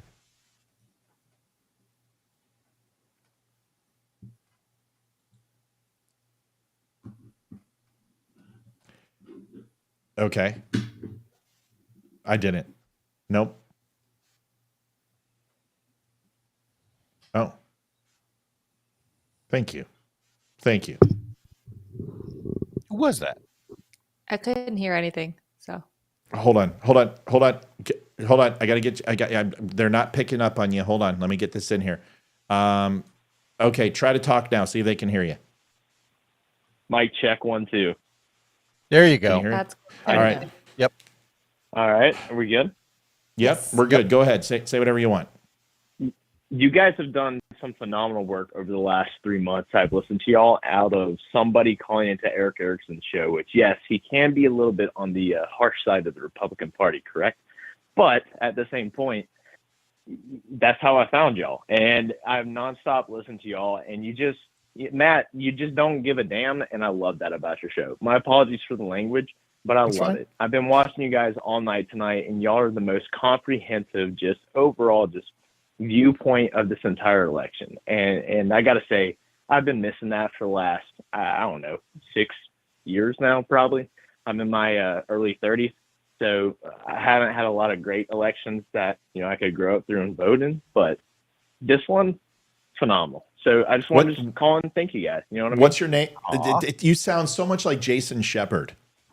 Do you know this is what's your first name? No, dude. My name is Mike. I don't know Jason. Okay. Maybe he's calling in the last couple of shows, but I'm Hot Cakes PD. I sent the message earlier tonight. So Okay, YouTube. so you've been watching it for 3 months. I appreciate that, man. And the words mean a great deal to me. We do. This team, man. They are amazing, and they come in here. And what's amazing, and let me just give them a little accolades, is that they come in here blind, because I'm literally run up to the minute. And these things that I build every night, the topics, they don't know. They have no idea what we're going to talk about. And I don't give them any heads up. And honestly, I think at this point it's by design, because they're so good at improvising and listening and having an opinion in the moment. So I appreciate you recognize it. They make my job easy, and thank you for listening, man. That's probably one of the best compliments we've had. So thank you so much for saying those words. Seriously. Thank Yeah. you. Thank Great you very compliment. much. Not a problem. I wanted to also just stake out one more mention, if I could. It's Sure. Your wife. If there's a 30 to 35-year-old version of her, please let me know, because that's exactly the type of woman I'm looking for in Georgia, and she just doesn't exist. She just doesn't exist. So Why does I she- mean, I'm from Montana. You got to go to Montana for it. Olivia does, but the problem That's is what I was a Olivia little worried looks, about. she looks like she's 30 or 35. That's what's ridiculous. She doesn't look almost 50. Not almost 50. Yes, sir, I she know. does. Wow. Right under the Okay. bus. She definitely is in. She's definitely is in that, like, I'd say, 25 to 30 age range. Thank But you very that's much. just me. Appreciate But it. at the same I'm not point, like, you trading her guys in. vibe together really well, to the point that I just want to keep on listening.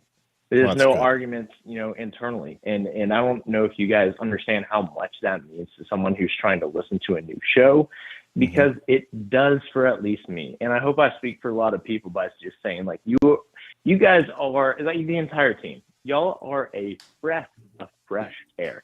That means something in 2024. So keep it up. That's all I Thank gotta you, say. Mike. Keep it up. Hey, you're allowed to call. You got a good radio voice. You still sound like my buddy Jason Yeah, Shepard. I thought it was Jason at But first. you're more than welcome to call in anytime. You hit on my wife again, and I'll fucking find you. I appreciate the compliment. Thank you very much. I will not do such. I'm a nerd. So don't worry about me. I'm here to respect the rules. But guys, have a wonderful night. Thank you for taking the call. I appreciate you, buddy. Thanks so much. That was lovely. awesome. That was from I mean, about I 3 thought it months was ago Jason. when I called into Eric Erickson's show, and I had a big long discussion about China. A lot of people were really sketched out about the proposition that China was growing exponentially, and I kind of called in and gave them some. There's no doubt. Some realism. Well, that's awesome. I absolutely. You know what? Can I say something that's really great about tonight? And I don't want to start jerking each other off, because this could all go south real fast. But we have not watched Fox News once. We have not turned it on. We haven't listened to them, and we have ran a show completely on just the collection of data from this crew, our kids, and that is awesome. That is cool. All right, let's get to it. No big change in the House, in the Senate, and the same on the Electoral College. Anybody have any updates?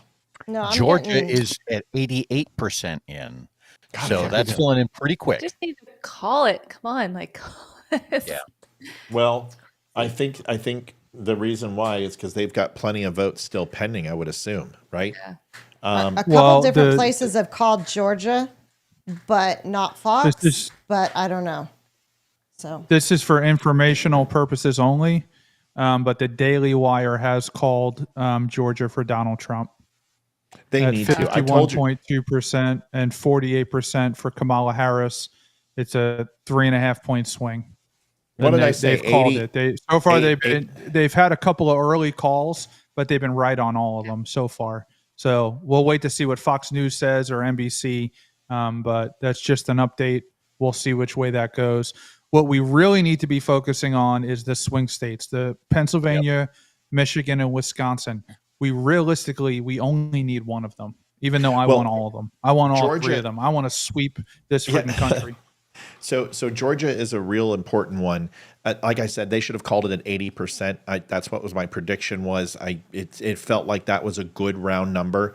Can I just let me check the votes in circulation. So I have a question about Iowa too, because okay. Fox hasn't called that one. We'll do that in a second. 774,000 votes remaining, and the gap. Yeah, that's why there's 774,000 votes remaining. They're not going to call this thing until about 95%. So we got a while to wait in Georgia. It's probably another hour or so. But the good news is District 1 is theirs. District 2 is theirs. Looks like 4 and 2 are going to go to a split. 4.3 million votes out. We talked about this. 48% return. Yeah, this is going to go Trump. Just look at this. 2020, 49.5 to 49.2, 45.9 to 51. It looks like we're returning back to 2016 numbers for Trump, which is a good thing. So let's assume that he's going to go ahead and come back and crush in Georgia. Right now he is. He's at that 51% mark. She doesn't even qualify. Understand this. She has to hit 50%. If she doesn't, that's it. Trump wins. If Trump hits 50, it's over.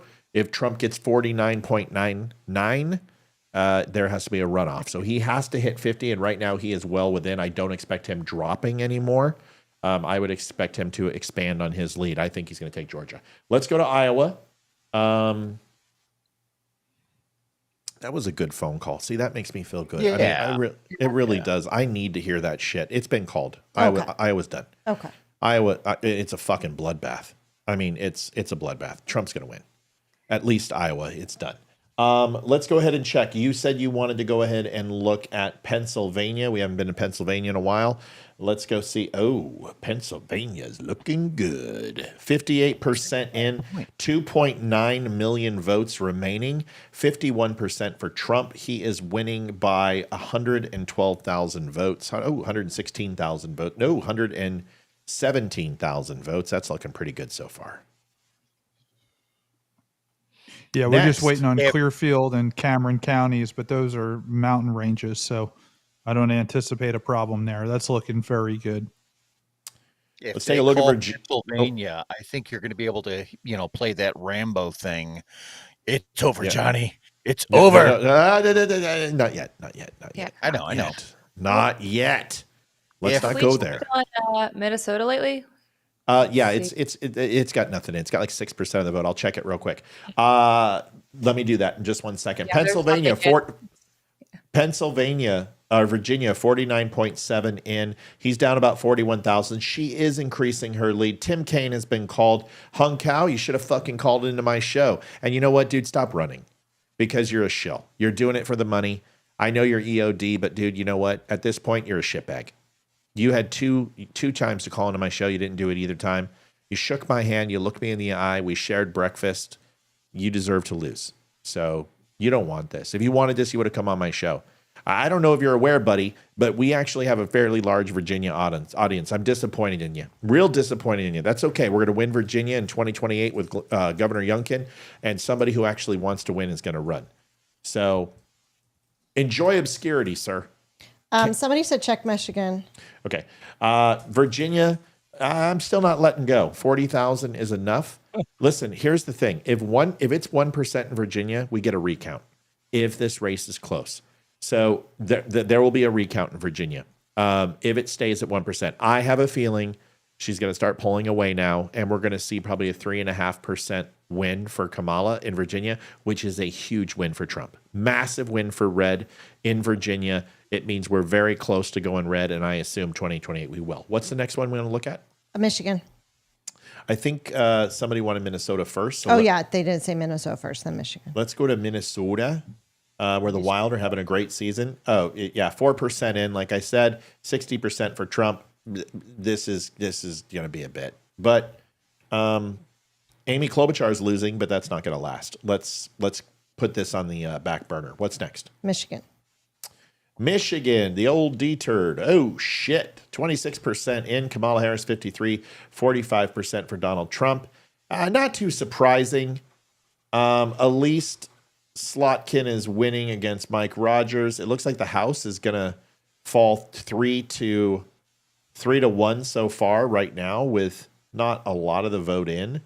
Early voting was tied. 3.3 million. Mail-in ballots requested. Actually, Republicans had quite a few. That looks like they might be cannibalizing their voting day base. Something to think about. We'll see those numbers when they come out. 2012, 2016, 2020. It looks like we're going back to reality, but we'll see. Michigan is up in the air. It's too close to call, but there's 4.2 million votes out there, and early indications are doesn't look too good with all that red and very little blue completely full. The reason why I say that is we take a look at blue counties that she's winning. We can take a look at some of these numbers. A lot of red in for him.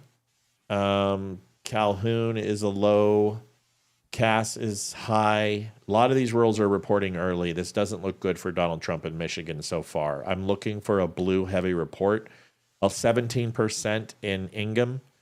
Yeah, it doesn't look great. He's got a very high return so far in red county, 61%. I just don't know if there's enough votes out there. Let's get it a little closer. Let me see it at 50. But if he doesn't close this gap, this is 7 points. That's not good. And with a 0.25% of the vote in, I don't think Michigan is in the cards. But that's just me. From initial. Anybody else want to challenge that or think I'm crazy?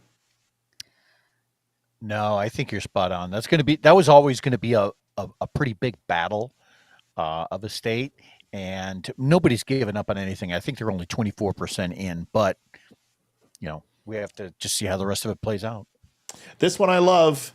Wisconsin, 49.3 to 49%. This looks great. This is right what you want to see. 1.5 million votes, 52% in.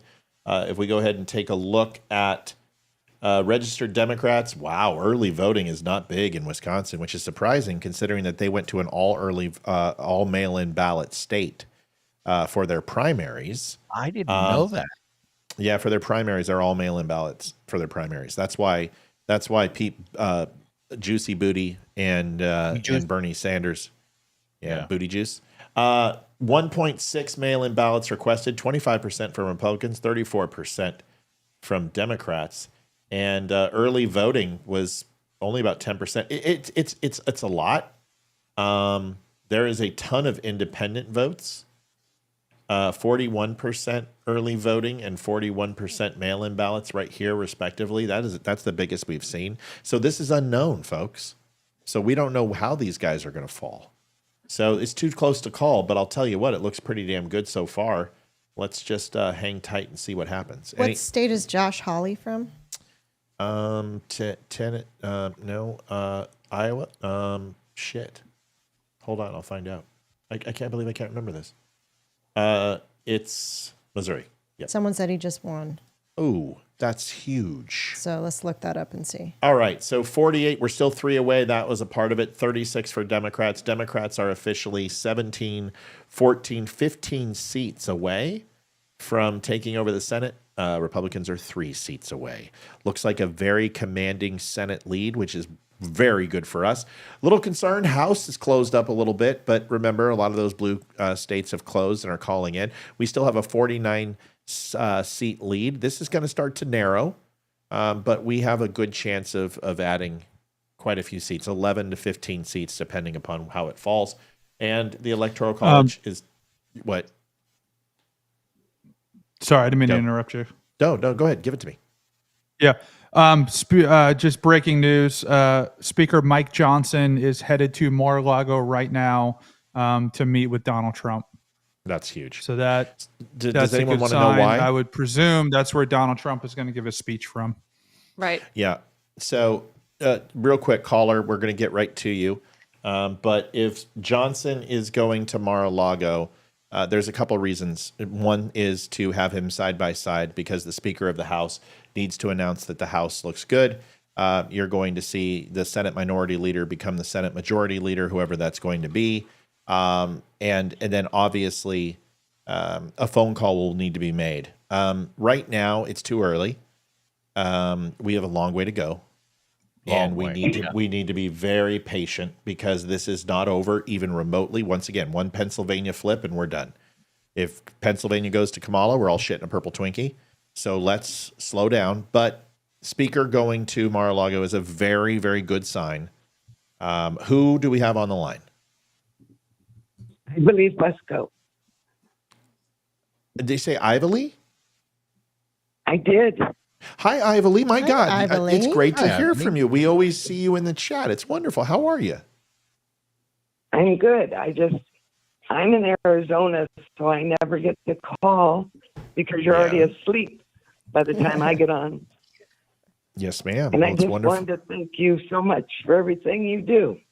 Oh, Ivory, you are a sweetheart. You help us out so much, and you're always so positive in the comments, and we adore you. How's Arizona going? Did you get out and vote?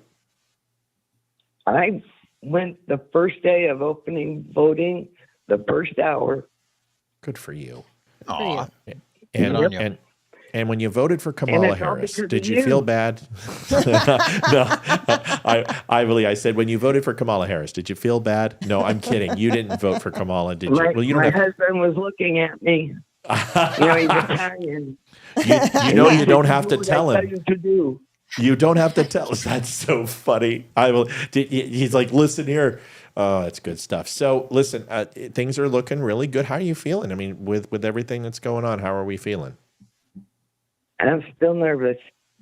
You should be. I'm not we worried want to. about the vote. I'm worried about what happens when he tries to be inaugurated. Me too. Me too. We The talked real about fight. that tonight on the show. Yeah. Yeah, the real fight He's begins supposed- if he wins. Because he's supposed to be sentenced before he would be inaugurated. Correct. Yep. And I also want to let Olivia and Amy and Leeroy, I enjoy watching all of you. Oh, thank I'm you. an old Emily. woman and I love to see you young kids out there. Young kids. Holy shit. That Wow. feels good. Well, To be called a I young have kid. children your age, so I'm an old woman and you guys are still babies. How about Ryan tonight? Have you had a chance to watch the show? His analysis has been pretty spot on. He's been This doing a is great job. No, I haven't, but I will. Yeah, you should You watch wouldn't him. He's been believe doing it, great. But Ryan is actually deep in his 60s, so he's the only one who's not. It's actually, Ivory, that's not quite true. He's actually 45. His beard is 62. So he's Yes. he's doing great. So Well, Ryan, I got a thing about beards, so you're all right with me. there you go, Remember, dude. I'm an old biker chick. Yeah, don't spend it all in one okay. place. Don't spend it all in one place.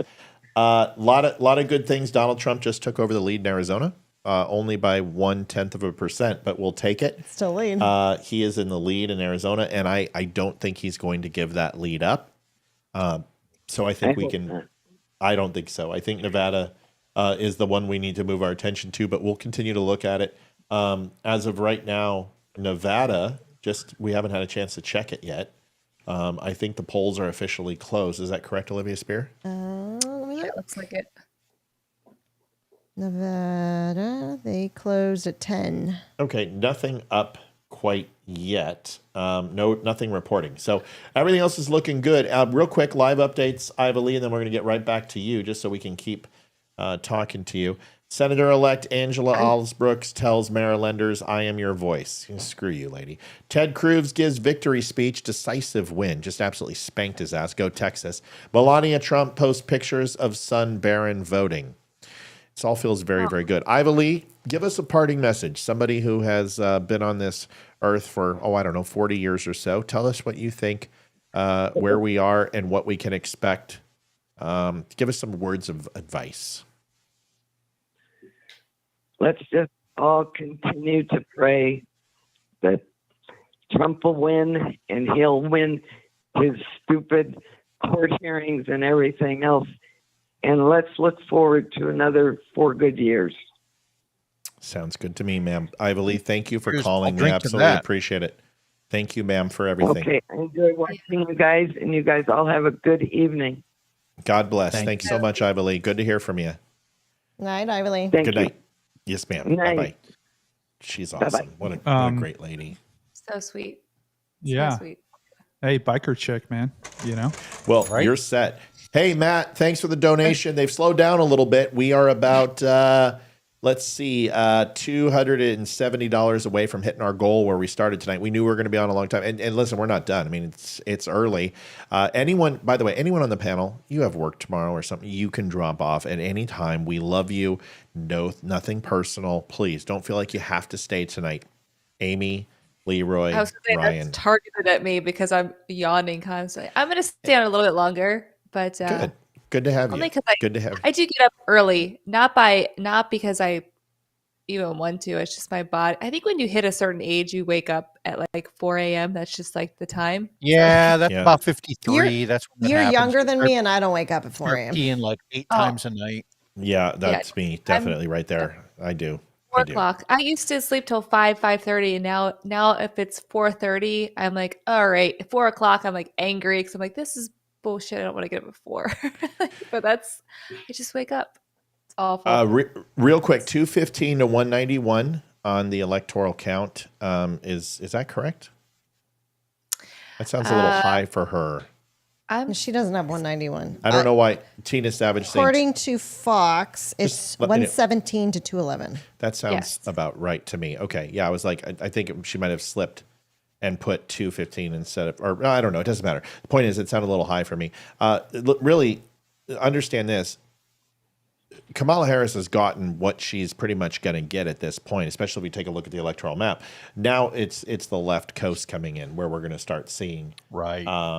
That's when you start seeing the big numbers. Now that doesn't mean anything because ultimately a lot of those are kind of baked into the cake.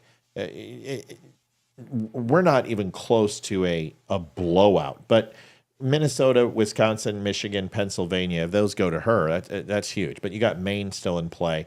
It looks like New Hampshire has not been called, even though he's within 5%. It's only 50% in, at least on MSNBC. I'm sure it's been called on other stations. Once again, I go to MSNBC for a reason. Is because they can be sued. Same with Fox and CBS and ABC. And MSNBC actually does a fairly good job. I know a lot of people don't like legacy media, but I've been following their polls for quite a while, and I do appreciate their polling. Just a quick update. Yeah. If I can. So it looks like Georgia is sitting at about 90% total reporting in, and North Carolina is at 85%. So those Georgia's will probably over. be called pretty soon. Yeah. North Carolina and Georgia are over. Go ahead. I have an update from Poly Market. Donald Trump now with a 94% chance of victory. Kamala Harris a 6% chance of victory. So I know California doesn't close for another 8 minutes. Yeah. But normally at like 11 minutes or 11 o'clock and 1 second, it's called Democrat. They're saying it's too close to call right now. Just shocking for That would California. be funny. Right. Who's saying that? This is on Fox. It just came up across. It says 4 states too close to call, including California. Well, let's do this. Can we take a second and let's really start diving into some other places, because this is going to tell us some things. So Maine is 51, about 6%, 7% difference. It'll say 6%. Okay, that is not bad. 6%, like 10%. Joe Biden won certain states, blue states, by 10%. 6% is not a horrible result for a very blue state. Connecticut, actually, there you go. Here's a big difference right here. This is almost 9% difference. And that is what we can expect. And this is Connecticut. It's only 15% in, though. New Jersey, 52 to 46. There's that 6% again. I want you guys to keep focused on this, okay? Because we can use these numbers to help us out. Pennsylvania, he is up, just like he is. Oh, doesn't this look familiar? Watch this. Look at that. And look at that. Very similar. Oh. Okay, now go ahead and look at that. Oh, very similar, 50%. So that 2 to 3% here, and we're 66% in Pennsylvania, 85% here, 88% there. So we're starting to see that these swing states are fairly consistent. Okay, Virginia, like I told you, she's starting to pull away. I told you about 3.5% is what I predict that ends at. Now it's probably 4, but that's still Which a is very interesting. good. That's really interesting given that 2020, Virginia went more than 10% for Biden. So you can see a lot of that red is starting to chip away at the blue. And instantaneously, 3 minutes into the election of closing hour on Virginia, it was called. So the fact that it is still it's still too early to call is massive. Let's look at Michigan. Michigan, there is that almost 6% swing. Once again, folks, 6%. If she can't start showing some bigger leads in these blue states, and it's showing you that the polling is not accurate.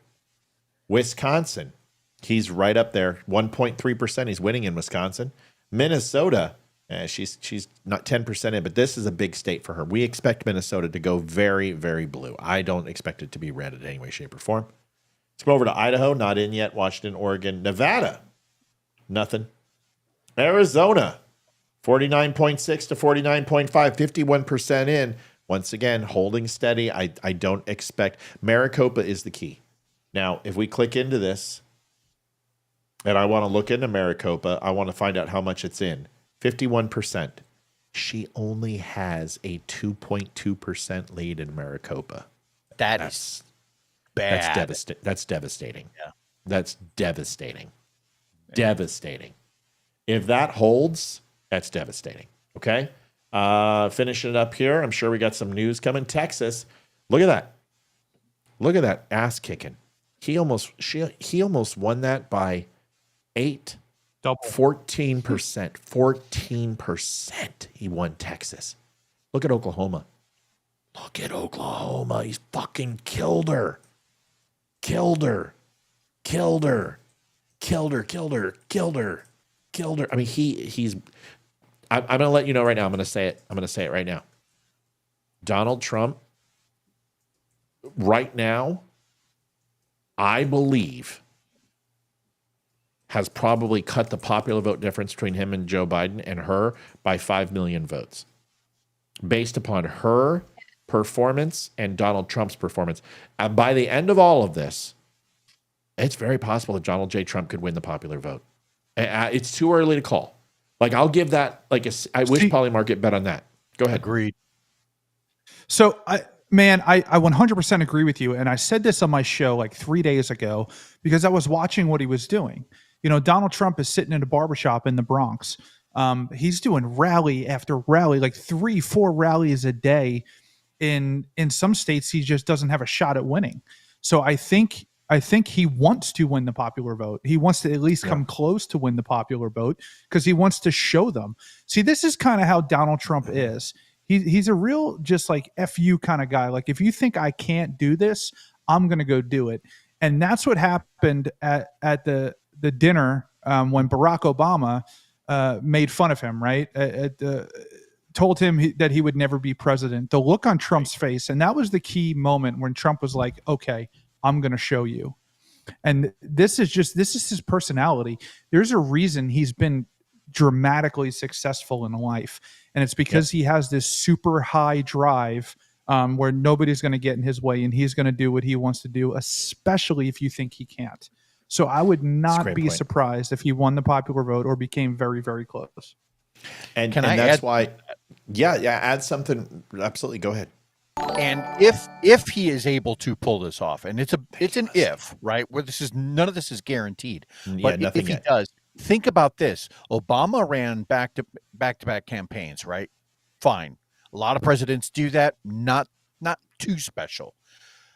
This would be the first time since Grover Cleveland, the only other president in U.S. history that has ever won non-consecutive terms. Right. That is something that would be a feather that, nobody has been able to claim for a long time. Yes. Here's another one. Real quick. One more. We're going to add to that just so we stay on topic. Hold on. I want to stay on his topic. Okay, go ahead. Go ahead, Ryan. Sorry. No, please. Go ahead, buddy. Polymarket, Trump has an 80% chance of winning the popular vote. And Kamala Harris is down 51% and now only has a 21% chance of winning the popular vote. And I said I was about 60% sure. So you know what? That's good enough for government work. Listen, I do these numbers in my head. And it's just in my head. I have a feeling, like I said, right now, because I'm factoring in California. But if this continues, he could win the popular vote. It really depends on where the Rust Belt goes. Or not the Rust Belt, but the Sun Belt states. Now, real quick, to add on to Ryan and Leeroy's fantastic trivia, there has never been a presidential race in U.S. history where the pollsters, since they've been doing it since 19 whatever, have underestimated the candidate more than 2 times in a row. I will tell you right now that the pollsters got it wrong yet again. And I just want to say a particular fuck you to Karl Rove and that little fat roly-poly twat bitch from MSNBC, the other guy. Who's that fucker? What's his name? Anybody remember his name? The other pollster guy.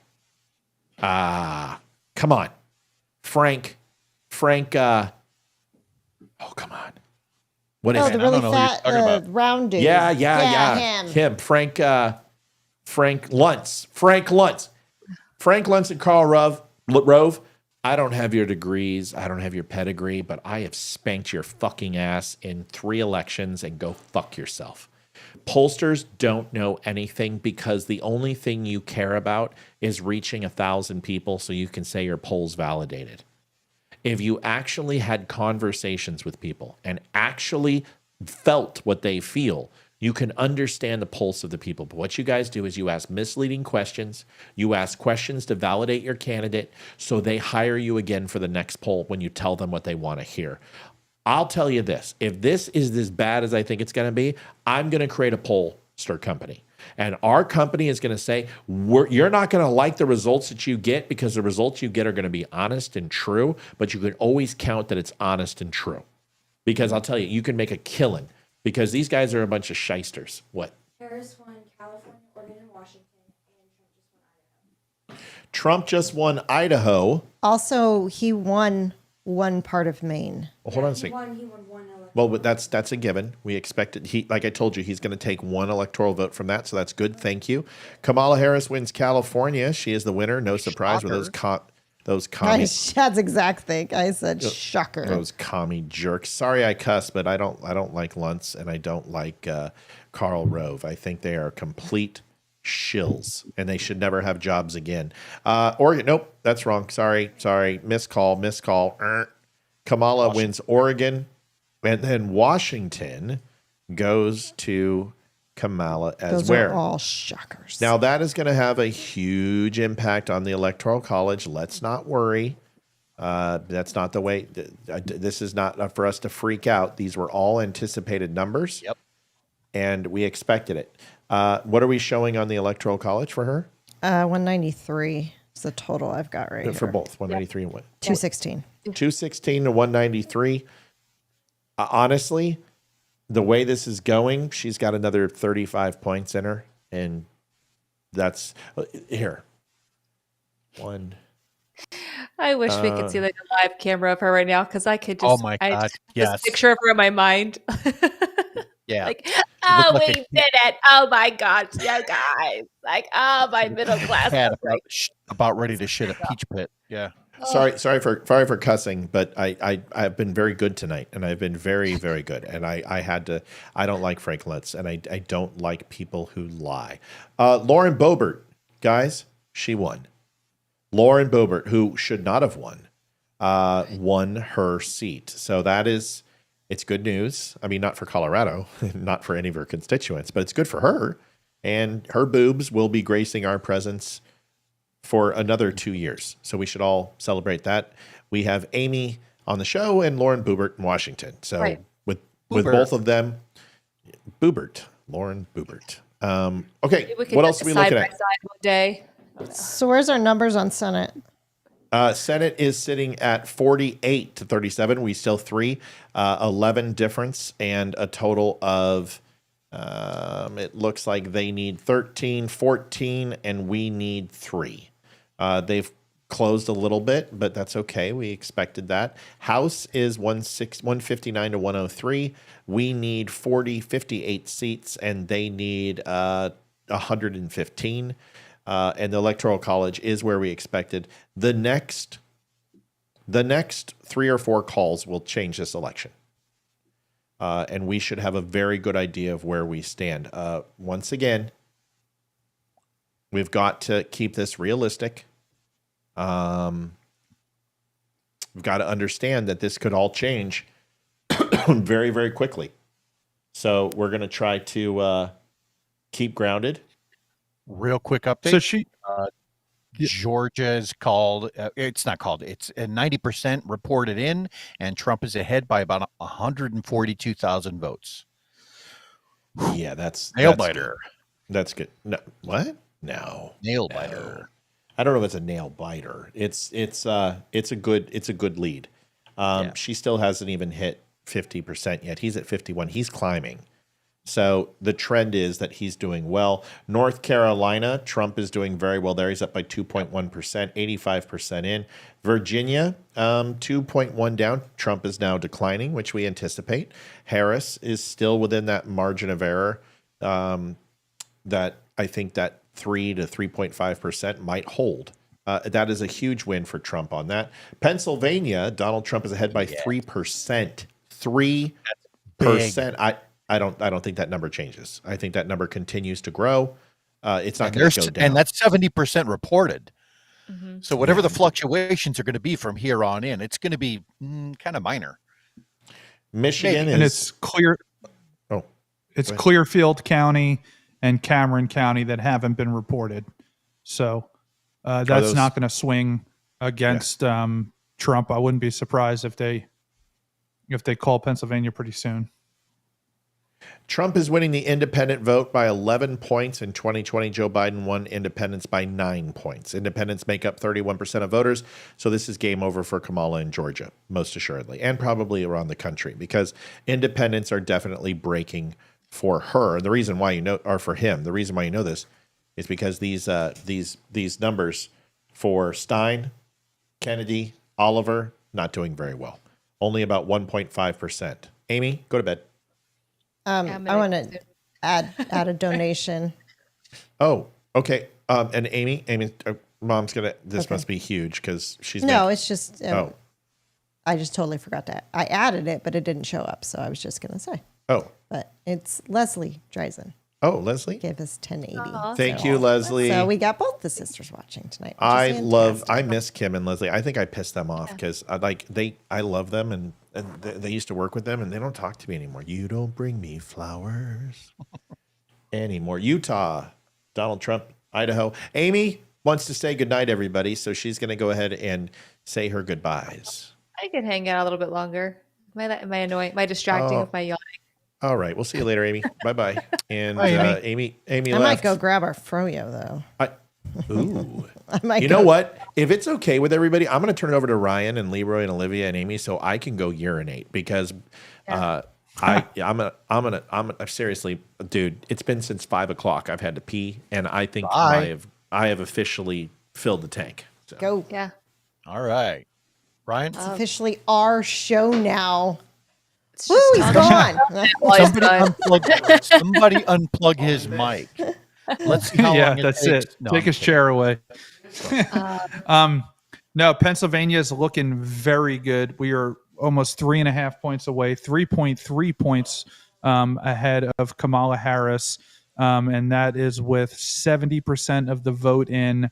I'm looking at the Daily Wire, and we're missing 2 counties, which is Clearfield and Cameron.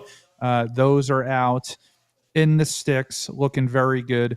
Michigan, Kamala Harris is way ahead. She's about 5 points ahead, 5.5 points ahead so far, and that's only with 33% of the vote in. It is a big gap. It's going to be very hard to close for Donald Trump. But right now, as we're seeing the map, he doesn't need it, right? Ryan, who's reporting on that one? Yeah. Who's reporting on that? The Daily Wire. That's Daily Wire? Okay. That's Ben Shapiro. Yeah. This is Ben Shapiro's interactive map. And then Wisconsin, we are looking very good in Wisconsin. We are 2 points ahead. This is, again, according to the Daily Wire. We're seeing different things on NBC and Fox News. You're always going to see different things, right? Everybody reports differently. They get data differently in different ways at different times. But as of now, according to this, Wisconsin, Trump is 2.2 points ahead of Kamala Harris at about 80,000 votes with 63% reporting. Now, I'll tell you what's interesting about Wisconsin. When Biden won that on the last go around, it was with 1,600,000 and something or other, 866 million votes, right? Trump lost it, but he had 1,610,182. That's a difference of less than 57,000 votes. Now, that top secret email that got floated earlier this week from the Republicans had referenced that urban turnout in Wisconsin was down by more than 100,000 votes, and that the female turnout was down by more than 238,000 votes. So whatever the ground that they had to make up here, I mean, it's significant. It'll be interesting to see how this falls out. It's incredible, but Trump has been hustling. I mean, he's been doing rally after rally after. He has not stopped. Flew to Texas, Joe Rogan, 3 hours, then went to a rally. That he has done the kind of ground pounding that you need to do as a candidate, especially a candidate that's not very likable to half of the country. I mean, half of the country hates him. He has to really ground and pound, and we have not seen that from Kamala Harris. I mean, she has been terrified to even do an interview, and it's coming back to bite her. It appears now. Again, ladies and gentlemen, this could all change in 1 minute. If she flips Pennsylvania, Michigan, and Wisconsin, all of a sudden we're having a different conversation. The full results are not in, but from all of the data and the preliminary reports we're getting from multiple different sources, this looks very good for Trump. He is multiple points ahead in Pennsulvania, and he's multiple points ahead in Wisconsin. Hold on, Matt. We see you. Hold on. Let Ryan finish. Oh, he's back. Yeah. That was great. Oh, he's back. Go ahead, sir. Trump's up 4% in Pennsylvania. Yes. Also, just thought you'd want to know. Also, Ohio just got the Republican Senate seat. We're now at 50. Wow. All right, okay, so we need one more to get majority. Mm-hmm. See the difference. Nevada hasn't even started reporting. Yeah, and the difference between you and I, Leeroy, is I don't interrupt. I raise my hand, except for Amy. Sorry, Amy. Go ahead. I think people are so aligned in Nevada. I know. I mean, that's just what we do. So if you're new to the show, Matt talks over me. Even when he's like, I'm sorry, I always do it. I don't mean to. He does. He does it on purpose in a loving way. It's not really on purpose. Amy's like my sister. Shut up, Leeroy. Amy's like my sister. And I like that she's better than my sister because my sister is a snatchola, but Amy is that way. And it's just, we always seem to do that. I don't mean to be that way. Leeroy is contentious. He's jealous of me. He's constantly in competition of me. He small penis syndrome. Democrat Martin Heinrich wins re-election to the Senate in New Mexico. Everyone ready? Here is a blistering headline. Has nothing to do with election. NBC News exit poll, record low share of voters identify as Democrats. Democrats are losing support in droves. Folks, I will tell you, the transgender bullshit, the way that they have handled these geopolitical situations, the way they handled the border, the way how dismissive and arrogant, people don't like arrogant fucking elitists. They hate them. That's why they hated the GOP in 2006 to 2014, and they punished us for it. Uppity elitist, we're smarter than you, we're better than you, we've got rich friends. You know what? People are fucking sick. We want to know where 333,000 kids are. We want to know where the billions of dollars in Ukraine are going. We want to know what you're going to do to take care of the home front. We want to know, we want you to address education, the borders, the drug epidemic, the fucking inflation, the housing prices. How, did you understand? This is insane. 56% is the average age of a person who owns a home in the United States now. 56. For like first time buying, yeah, it's unbelievable. They were looking at the people who actually 56%, 56. The average income for 56-year-olds now, $440 some odd $1,000. What it is for people who are 35 and below, starting over. This is ridiculous. Per person average. This is not a joke. $21,000. That is ridiculous. How? The disparity, you guys understand this generation is going to reach a certain age and we're going to bankrupt this country. You cannot survive on $21,000 on average. The only people who own homes are exclusively rich compared to where they were. It's insane. Go ahead, Amy. Yeah. I wouldn't say that. Oh, good night. They just said hi. Go ahead. Oh, hi. They're saying good night. Do they have school tomorrow? My kids are off. I told them they can stay home. Yeah. My kids are off. I was like, this is the election. Stay home. It's Disneyland time. Yeah, if Trump wins. That's what I tell my kids. If Trump wins, you can stay home. Yeah, that boy. That a boy. Mine are home. Oh, no, wait. They have school tomorrow. But they are off the rest of the week. And Veterans Day. Or what is it? Veterans Day? Yes. Yes. Ooh. But go back to we are all in, like, the whole country's in a housing crisis. We have been for a long time. I don't know if Donald Trump's going to actually remedy that, though. It's pretty egregious, and it has been for quite some time. But to go back to your point of talking about why no one wants to be a Democrat anymore, it's because they keep moving the goalpost. Yeah. It didn't used to be so crazy. We have tons of friends who identify as Democrat, but they're not these far left people. They are pretty similar to our belief system, and they're just normal people for the most part. It's just thanks, Mike. Thank you, Mike. Thank you so much. I think that was the guy who Georgia. called in earlier. That Mike. Georgia just got there at 90% reporting, so that's probably going to get 90% reporting, and it's 7%, 1.7 plus. It's like almost 3% in Georgia. North Carolina is showing 2.8% up in North Carolina. Virginia, he's only 2.1% down now. That's going down. I hope this isn't. We'll see. Pennsylvania, he is up 3.1, 4, now 4.2% up. He's polling and away. That's in with Pennsylvania. 75% in. Right. Wisconsin, he is up 2.4% with 63%. In Minnesota, he's getting his ass kicked. But I want you to listen to something. And I want you to hear me on this. If I told you that Michigan is now 2.6% behind, that's not as bad as we thought.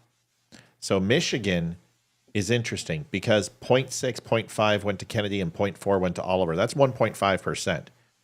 If you put that 1.5% back in here, he's only down 0.3% in the election. Now, go to Wisconsin. He's right there. 3%. He's right there. And 1.5% has went to Kennedy, Stein, and Oliver. Now, go to Minnesota. Now, he lost that by a metric shit ton, 23%. Okay? So you would go, all right, well, then Oregon should fall by the same way as Minnesota. It should be a landslide. But I want you to listen to me. Kennedy, Stein, and Oliver took 2.5%.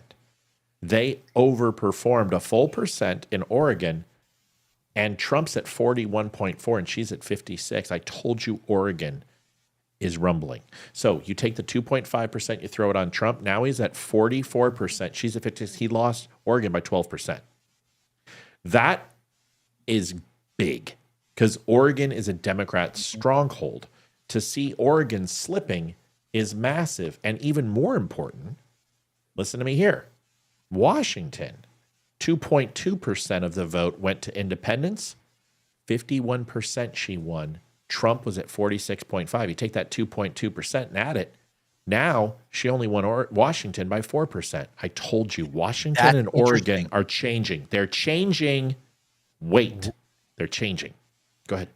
That's interesting because from the 2020 election, Biden won that by 19%. Right. Here's another thing. More data. 2% of the independent vote for Kennedy, Stein, and Oliver. That means she only won New Mexico by 4%. New fucking Mexico. Remember, I told you. I said, watch Washington, watch Oregon, watch New Mexico. Now let's go to New Hampshire. New Hampshire, 3.7. You do that, about 5% he lost New Hampshire. So there's change. This is showing Democrats did not show up. They showed up in Minnesota because Minnesota is just like literally Somalian blood. Yeah. But the rest of these states, he lost Illinois by double digits, but Kennedy got 1.4. Wisconsin, he's up now 2.4%. So she's losing her ass in Pennsylvania.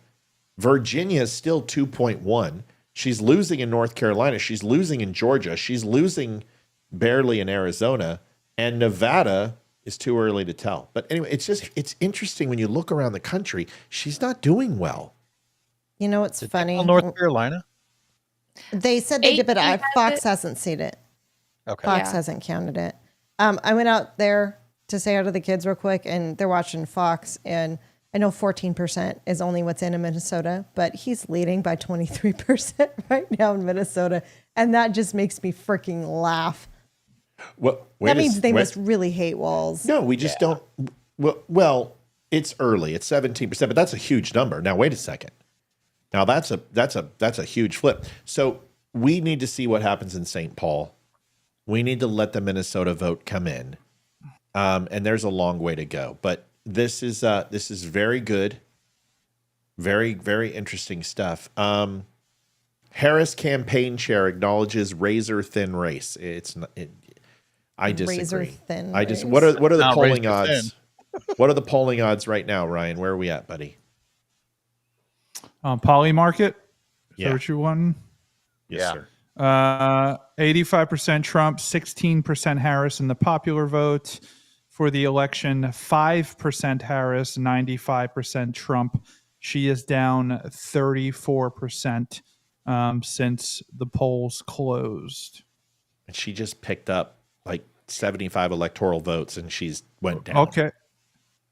Yeah. Trump has a 99% chance of winning Georgia, has a 95% chance of winning Wisconsin, has a 94% chance of winning Arizona, an 89% chance of winning Pennsylvania, and an 83% chance of winning Nevada. It's my understanding they just called North Carolina for Trump. Can somebody confirm? And I want to express something. Remember this is really important because I there were some keys to this race, and I told you one of them was the swing states. Don't break or split. This right now is demonstrating that she's going to pick up right now one swing state, maybe two. So it's exactly like we talked about. Yeah. This is a very good sign for Trump. The more swings he wins, like these swing states are going to fall. They have to. And here's what's happening right now. I'll tell you right now what's happening. DNC and RNC are on the phone with these states, and they're on the phone with the governor. And they are telling them, get your fucking ass together. America cannot deal with this again. We need a decision. I have a feeling that they will call this. If North Carolina's called right now, then we assume Georgia's going to fall, Arizona's going to call, maybe Nevada. If that happens, he just needs one more. And I promise you, one of them will fall. And if Pennsylvania goes for Trump, they're going to call this fucking election. They'll wait for it to come in, but they're going to call this fucking election. There's no way. She loses Pennsylvania. Let's go to it real quick. Let's go to the path, right? It's at 47.9% Harris, 51.1% Trump. Let me show you right now. Almost 77% in. Okay, exactly. All right, she loses step. You guys wanted to watch this, and I know Ryan did too. PA, Georgia, North Carolina. This is goodbye. That's a fucking dream. Okay, dream, not going to happen. PA, Georgia, Michigan is a dream. Okay? PA, North Carolina, and Michigan is also a dream. And the reason why we know this is because they're calling North Carolina. Okay? Then Georgia, North Carolina, and Michigan now becomes a dream. Georgia is falling with her. So PA, Georgia, and Wisconsin are a dream. PA, North Carolina, and Wisconsin are a dream here. Georgia, North Carolina, and Wisconsin are a dream here. PA, Michigan, and Wisconsin, even though he's winning Wisconsin, we're going to go ahead and say that's a possibility. Georgia, no, we know Georgia's going to fall. So this goes here. And like I said, she has one path to victory, which I called at the beginning of this fucking election, if anyone was listening. North Carolina, Michigan, and Wisconsin, Pennsylvania, Georgia, and Nevada, Pennsylvania, North Carolina, and Nevada, and Pennsylvania, Michigan, and Nevada. Okay, so she has two paths right now. Oh, you're on the Republican Party winning. You're on the Oh, Republican. God damn it. What am I doing? Oh, Jesus Christ. I'm so tired. I'm sorry. It's going to be the same thing, but let's do that. I'm so sorry. I'm on this site called Decision Desk HQ. I've been told to go there by several people. They called Georgia for Trump. No. So, No, I don't know. I'm not going to do. No. Nope. Don't know them. We're not going to read any results on people we don't know. Not a chance. I just fucked it up enough for everybody because I completely did the red. PA, Georgia, North Carolina, checked off. PA, Georgia, Michigan, checked off. PA, North Carolina, and Michigan, checked off. It was the same thing. Georgia, North Carolina, and Michigan. PA, Georgia, and Wisconsin. PA, North Carolina, and Wisconsin. This stays PA, Georgia.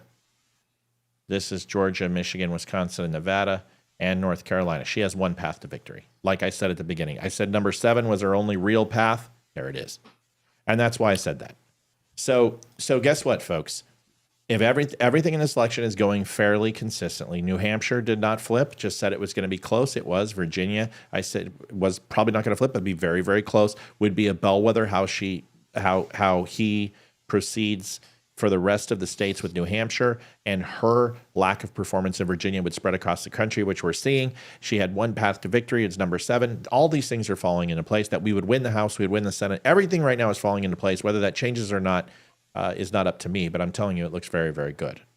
Thoughts? Real quick, if I can add something to this. When we're looking at Georgia, he lost the 2020 election by 64,000 votes. Currently, by my math, with 91% of the vote in, he is winning it by 136,645 votes. It's a fucking bloodbath. So when Matt and I and every other right-leaning outlet are trying to tell everyone your vote matters, this is why. Yes. This is not that many votes. No. And this is why it's so important. The down ticket is actually, just letting you know, more important than Donald Trump. Donald Trump is important. The president of the United States is super important, but the down ticket is more important. This Rojo tsunami that we're not going to call and say, because we're not going to do that. We will let you know when we do it. Is what should have happened. But this is what happens when you scroll and put death tickers up, and loved ones are dying, and you blame one man. I think people have I hate Donald Trump fatigue. I think they're like, you know what? The best way for us to say fuck you is you lost our jobs and our bank accounts are empty and we lost our grandmothers and we couldn't talk to them, is to vote for this guy just so we can tell you fuck you. And I think that's what America's doing. Honestly. I do too. 49-40 in the Senate, 9 houses. We have 2 to go in the Republicans to take the Senate, and they need 11 for Democrats. They're closing the gap, but we anticipated this now that the left coast is dialing in. The House, 168, 119. This looks very good. They have to do almost 101 house seats, excuse me. I apologize. Degradation is kicking in. 32 plus 18 is 20. 50 some odd houses for Republicans. Very much in favor by almost a 2-to-1 ratio for us to take the House. And President of the United States is, there's a lot. We need some of these states to come in. We will be here till the end. I'm not going anywhere. I hope you're not as well. Folks, it's a good time to talk about it. We need your help. $1,254.95 out of $1,500. We decided tonight, how are we going to do this? Well, we're streaming to 16 sites. Is that correct, Ryan? Total, you and me, your sites and my sites, about 16 sites. Is that correct? Oh yeah. So that's 16. a lot of bandwidth. And that's not cheap. It takes internet, it takes speed. We have the lights. We have these wonderful hosts. We have all the time we put into this. So what we do is we ask for some help. Facebook has demonetized us. But as you can see, we're one of the most honest and accurate and direct shows you can watch. We don't bullshit you. We don't lie to you. We don't pretend that we know what we're talking about when we don't. And this is the way we've done it for 4 years. And the reason why you trust us is because we don't allow ourselves to be wrong, because we don't pretend that we're right. So if you can help us out, we would appreciate it. Give the gift that keeps on giving. No, not herpes, money. TheDumbShow.com/donate. And you can go ahead and give to PayPal, Venmo, or you can give by P.O. Box. We would appreciate it. Thanks. Let's hit that goal. We're about $250 shy. We really need your help. Let's get there. Leeroy. Real quick, just a quick update on Pennsylvania. And I really like this because I love math. I think this is interesting. If you're looking at Pennsylvania right now, with 76% of the reporting in, Donald Trump has a lead of about 177,639 votes. Now, that's interesting because from that mysterious Republican email that got released or leaked earlier this week that said that urban turnout was down by more than 381,000 votes, and that the female vote was down by more than 450,000 votes. When you compile all of that and you start looking at the mail-in votes and the people that are showing up on the day of, that's significant. That is a huge swing to the red in Pennsylvania. Yep. By the way, he's closing the gap in Michigan considerably. 49.4%. He's at 48.8. They are separated by 13,000 votes in Michigan, 36% in. Folks, we got a race in Michigan. We didn't. It's now back in the race column. We have a lot to go. Amy, whenever you're too tired. Ryan, you guys get too tired. Listen, I'm up. This is easy for me. Like, I'll stay up for 3 days. I don't this is rounders. You know, this is whatever. Kimberly LaRoche wants to call in, or LaRock. It's LaRock. It's not LaRoche. Kimberly, call in. I'm gonna go take a quick bathroom break. I can't sit this long, or I fall asleep no matter what. Like, this is. So what are you gonna go do? You're gonna go take a bath and then come back, or you're just gonna take a bath and leave? I'm gonna just go pee, and I'll be right back. Okay, bye. Bye. Go pee. Kimberly, you can call in. Of course you can. Kimberly LaRock. It's not LaRoche. I'm sorry. North Carolina was called for Trump, Rhonda says. I haven't heard it here. A couple different sites have said it. I'm sure, and they should, which means Georgia's going to fall anytime. I think Fox is waiting until the very last minute because of what happened. No, it's okay. MSNBC, CBS, ABC, Fox News all signed contracts after all the litigation that they would not call, that they would actually check with each other, and they would kind of balance out their call centers and their prediction centers. This is a good thing, and we don't want to miss it. So I am in no rush because I want to get this right. I want to look at people and say, your next president of the United States is Donald J. Trump. We won the House. We won the Senate. Merry Christmas. By the way, folks, 171 House seats. Now we are down to the magic number of 29 plus 18, 46. Yeah. And 119 for Democrats, 101. Senate stays the same, and we're not going to call. AP just announced North Carolina. I don't trust the Associated Press. I'm sorry. They've been wrong too many times. I'm going to stick with the 5 major media centers, and C-SPAN, that's great. Everyone can say it. I'll wait. I'm not calling anything until we hear it. Ryan, give us some news, buddy. Give me something good. I just got updated by Daily Wire. Michigan is now leaning Trump. He has taken the lead. He was about 4 or 5 points behind. Now it's 49.4 to 48.6.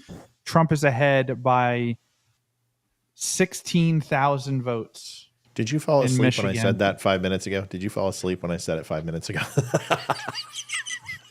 You didn't hear me. No, you said you said he's closing the gap.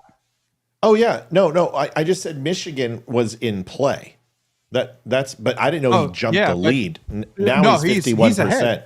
Yeah, now he's ahead. Yeah, Michigan. now he's ahead of Michigan, and we already have the Detroit vote in. We already have Grand Rapids in. We already have Benzie County and Grand Traverse County.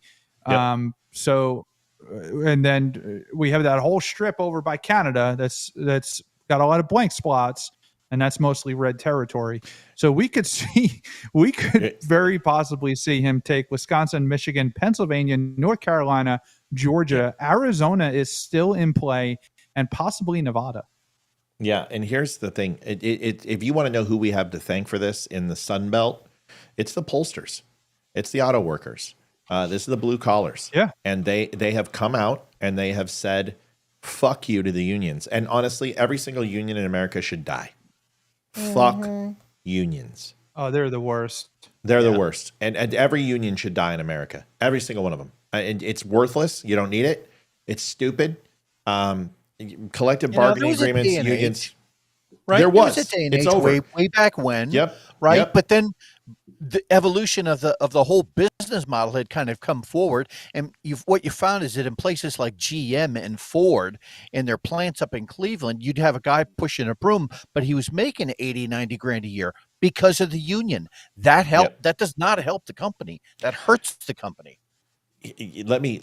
I don't want to break off on this. Joseph Hillstrom, thanks, pal.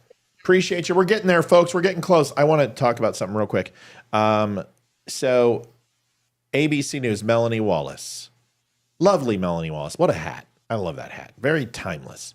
Melanie Wallace says ABC News is freaking out over Pennsylvania, yet they are still thinking there are way more votes. I broke this, how long ago? 45 minutes ago? No, it was more like an hour and a half. All right, so an hour and a half ago, and I'll tell you what I found. There aren't that many votes out there. So they're saying that there's 1.4 million votes out there right now. So far, what has been cast is 5.56. We found out from Leeroy and I doing some research, and the whole team, 2016, 2020, they were 6.9 million in 2020 and 6.1 million in 2016. So they are literally from 2016 about 400,000 votes shy, and from 2020 they are about 1.4 million shy. Now, if you look here, 1.4 million. I just did the math for you. They're 1.4 million shy, and they're saying they're 1.4 million votes away from 2020 numbers. There ain't no effing way that they are going to outperform 2020 when, let me show you, because I've got the numbers. And I've got good numbers now. Election day votes, 67% are in for 3.7 million. 57% showed up for Trump. 42% showed up for KAMALA. Here's the big dinger. 25% early mail voters, 1.4 million are in. 65% showed up for her. 34% showed up for Donald Trump. That disparity is not big enough. Let me show you why. If you take a look, men, Democrats, Republicans, exit polls. Men, 56% of men showed up for Donald J. Trump. 42% of men showed up for Kamala Harris. Look at this. 43%, he beat the spread, showed up for Donald Trump with women. 55%, that's a 2% gap. He gained 2%. Remember what I talked about? The entire election of 2020 was decided by 7%. 3% men, 4% women. Pennsylvania, if we look at the difference in the voting, how much was it? Leeroy, how much did Biden win Pennsylvania by? Oh, sorry. It was... Find that out for me real quick.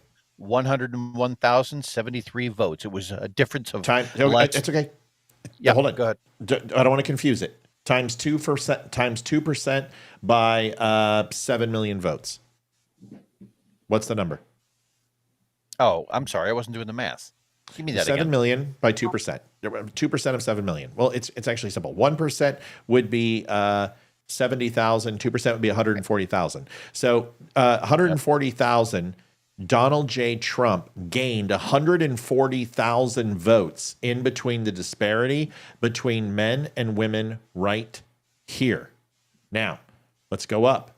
How many votes is he winning by? Do Hey, Leeroy, do this.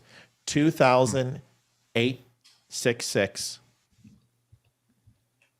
minus 2,673. What's the total? 193. I said 140,000. So Trump is now overperforming. So where did he get the other 50,000 votes? Let's take a look at white. White people, 54% showed up for him. 44% showed up for Kamala Harris. Black people, 90% showed up for Kamala Harris, 9%. That's going to help her in the late run of this. But let's look at Hispanic and Latino, 57% showed up for her, 42% for Donald Trump. This is where he made up. They make up 6% of the vote.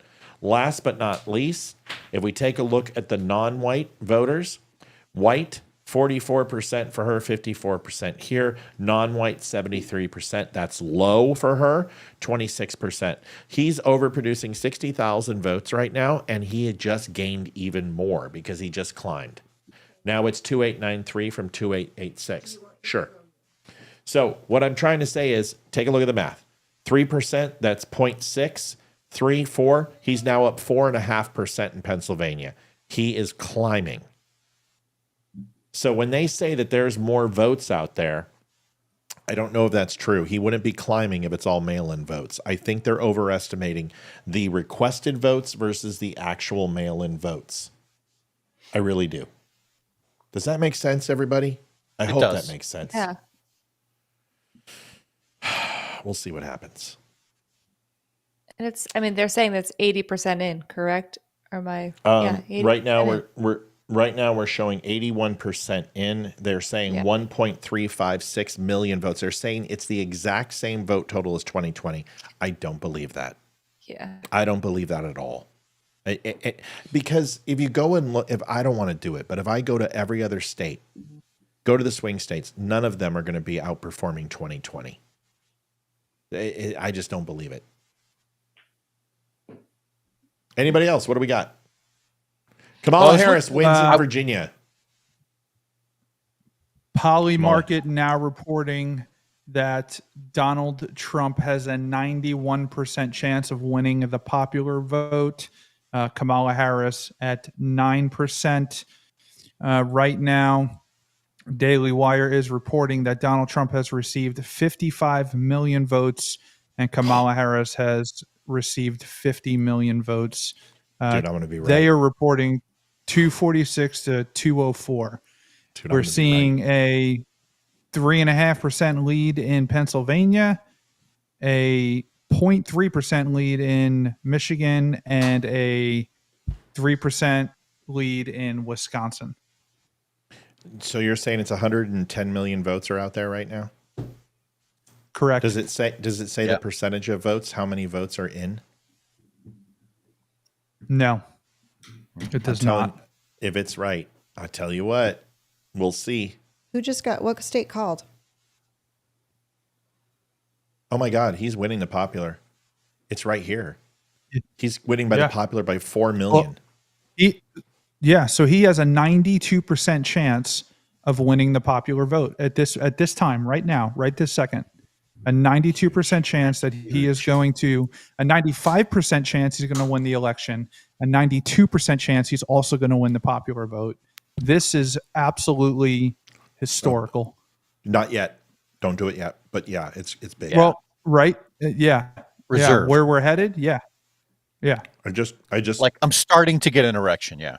Yeah. I've had one for quite a while. Oh, I've been full mast since he flipped Michigan. I've just been, I just want to let you guys know right now the total votes coming in. Yes, Liv. We've got 2 calls. I figured you'd want them. Oh, give them to me. Go to New Mexico first. And that goes to Kamala. Yes. All right. So New Mexico goes to slut whore. Kamala.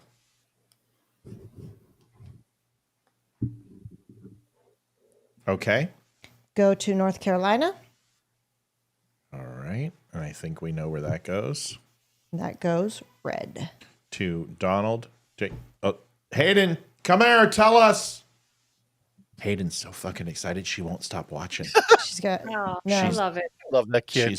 She's so happy. So's Ethan. They're both up. What? North Carolina. Yes, we heard it just now. Congratulations. Okay. So that's the first big strike. Yep. Right, that's strike one. Strike two is Georgia, and strike three is Pennsylvania. Yep, exactly. So strike one. Batters at the plate, fouled it back. I'm eating my yogurt. I'm hungry. I got to eat. I'm starving. What are we thinking? How are we feeling? Any news we got, Ryan? You got these little tidbits that we love. What is it? Anything? I just, I'm stoked. I want these swing states to report. I want to hear from Pennsylvania. I want to hear from Michigan. I want to hear from Wisconsin, but they're so terrified to put out a number that they take forever because they want to make sure it's right. And that's a good thing. That's a good thing. Right. Sure. You know, I'm not saying that's a bad thing. I also want to see what's going on in Nevada. We called California, Oregon, Washington. We got like nothing coming in from Nevada. 75%. Arizona votes in 2%. 2% of the vote is in Nevada. 73% to 26%. It's low. Just letting you know.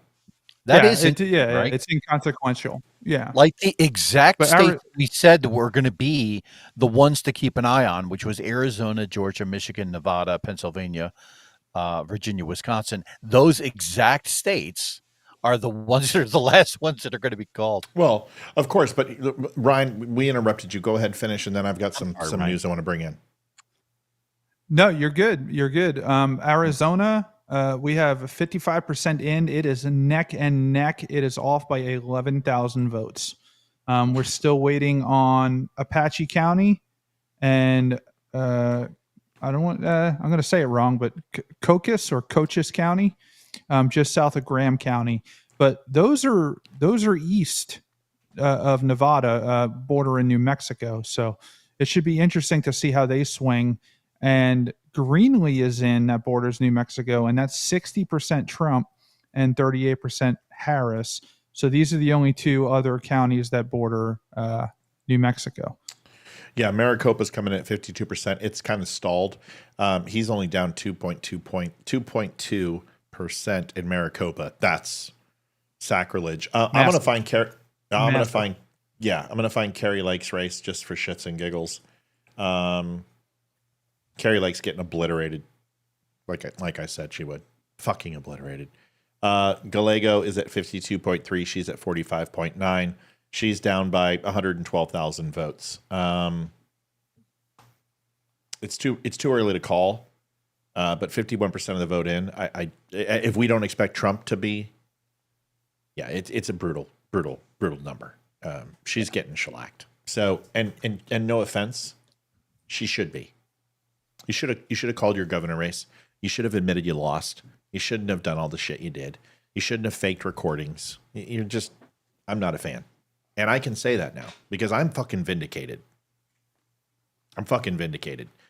Because if this happens, I finally get to breathe and say, when we show up, we win. I want that more than anything. Because I believe in our country. I really do. And I think it's the best one in the world. And we can have a revolution every single year if we just go ahead and fight and do it together. And now we get to make some monumental change if this goes the way we want. And it very well may not. Some things can happen. This is not done. It's not over. But we are 2 seats away from taking over the Senate. We are 42 seats away from taking over the House. And the presidential election is looking very, very good right now. I think we lost Amy. Yeah, Liv. Fox called Virginia. Yeah, I heard that. Okay. And honestly, he outperformed Donald Trump's coattails are pretty big, but he has done very, very well. And he's outperforming the Senate and the House tickets. The fact that they didn't call it until 11:48 p.m. when they called it at 7:01 p.m. last time. Oh, that's it's a really huge, huge win for Virginia. Huge. That's a I great really, point, really wish it would have gone red, but this is great news for 4 years from now. Mm-hmm. Well, remember, she did poorly in Virginia. It was going to affect the swing states. And I said, Virginia is a huge tell for her. New Hampshire is a huge tell for him. If he does well in New Hampshire, He's going to do well across the country. If she does poorly in Virginia, he's going to win those swing states. That's exactly what's going on, because Virginia is really a melting pot of Republican and Democrats, and can go, they like to mix things up. Well, New Hampshire has demonstrated that they're voting with Nikki Haley and the Libertarian Party. It's available. They just need a good candidate. I mean, the governorship went there, right? I think they just won the governorship. So Where? they'll I'll vote tell for you, non-Democrats. I'll tell you, if Trump did not run on he killed Roe versus Wade, he would have flipped New Hampshire. Yeah. If that news. wasn't on the ballot, right? If abortion wasn't on the ballot, he would have flipped New Hampshire without a doubt. I think so. I think so too. There's definitely some room, but yeah. What, Liv? What's the big news? Nebraska Senate went to the Republicans. We are now at 51. Ladies and gentlemen, we are happy to announce that the United States Senate is officially back in Republican hands, and 1 out of 3 goals are officially here. United States Senate is now in control of the Republicans and the GOP. Thank God. Fuck you, Schumer, you cock. Ohio and Nebraska went to Republicans. Step 1, strike 1 for Harris and strike 1 for Donald J. Trump. Senate is now GOP. Very good.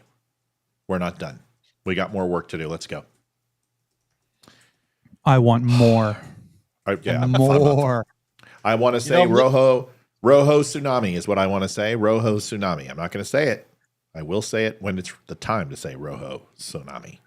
Go ahead. I'm looking at Arizona, Georgia, Michigan, Pennsylvania, Wisconsin, right? And as I am flipping through them, some of the notes that I had taken months ago was that what were the issues in each state? In Arizona, being a massive border state, they have a huge problem there, right? Georgia's number one concern consistently was the cost of living. Abortion in Georgia, they're ranked 4th in the nation in terms of people who get abortion. So I wasn't sure how that was going to poll in Georgia, how much traction that issue would get, but it doesn't look like it did very well. And then Michigan is the 5th nation in the 5th highest state in the nation in terms of abortion. So again, one of those things where it may not have polled as well as like union issues. So this is all playing out very well. And then when you're looking at Pennsylvania, I'm wondering how many people were looking at the news going, fracking industry, this is what we do here.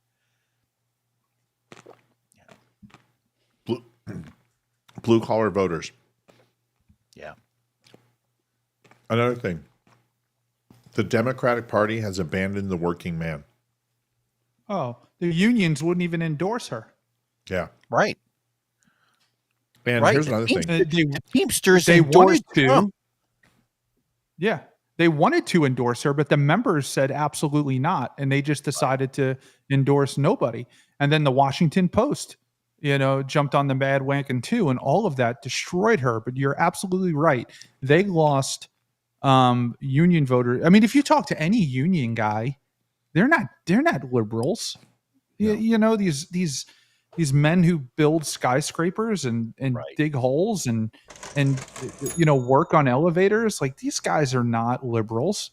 They're not pro the pro trans agenda, and they lost them. And that was a massive leverage for the Democrats for decades. Victoria Robertson, you're sweeter than this yogurt. Thank you for that donation. That puts us over our goal tonight of 1,500. We appreciate you so much. It means the world to us.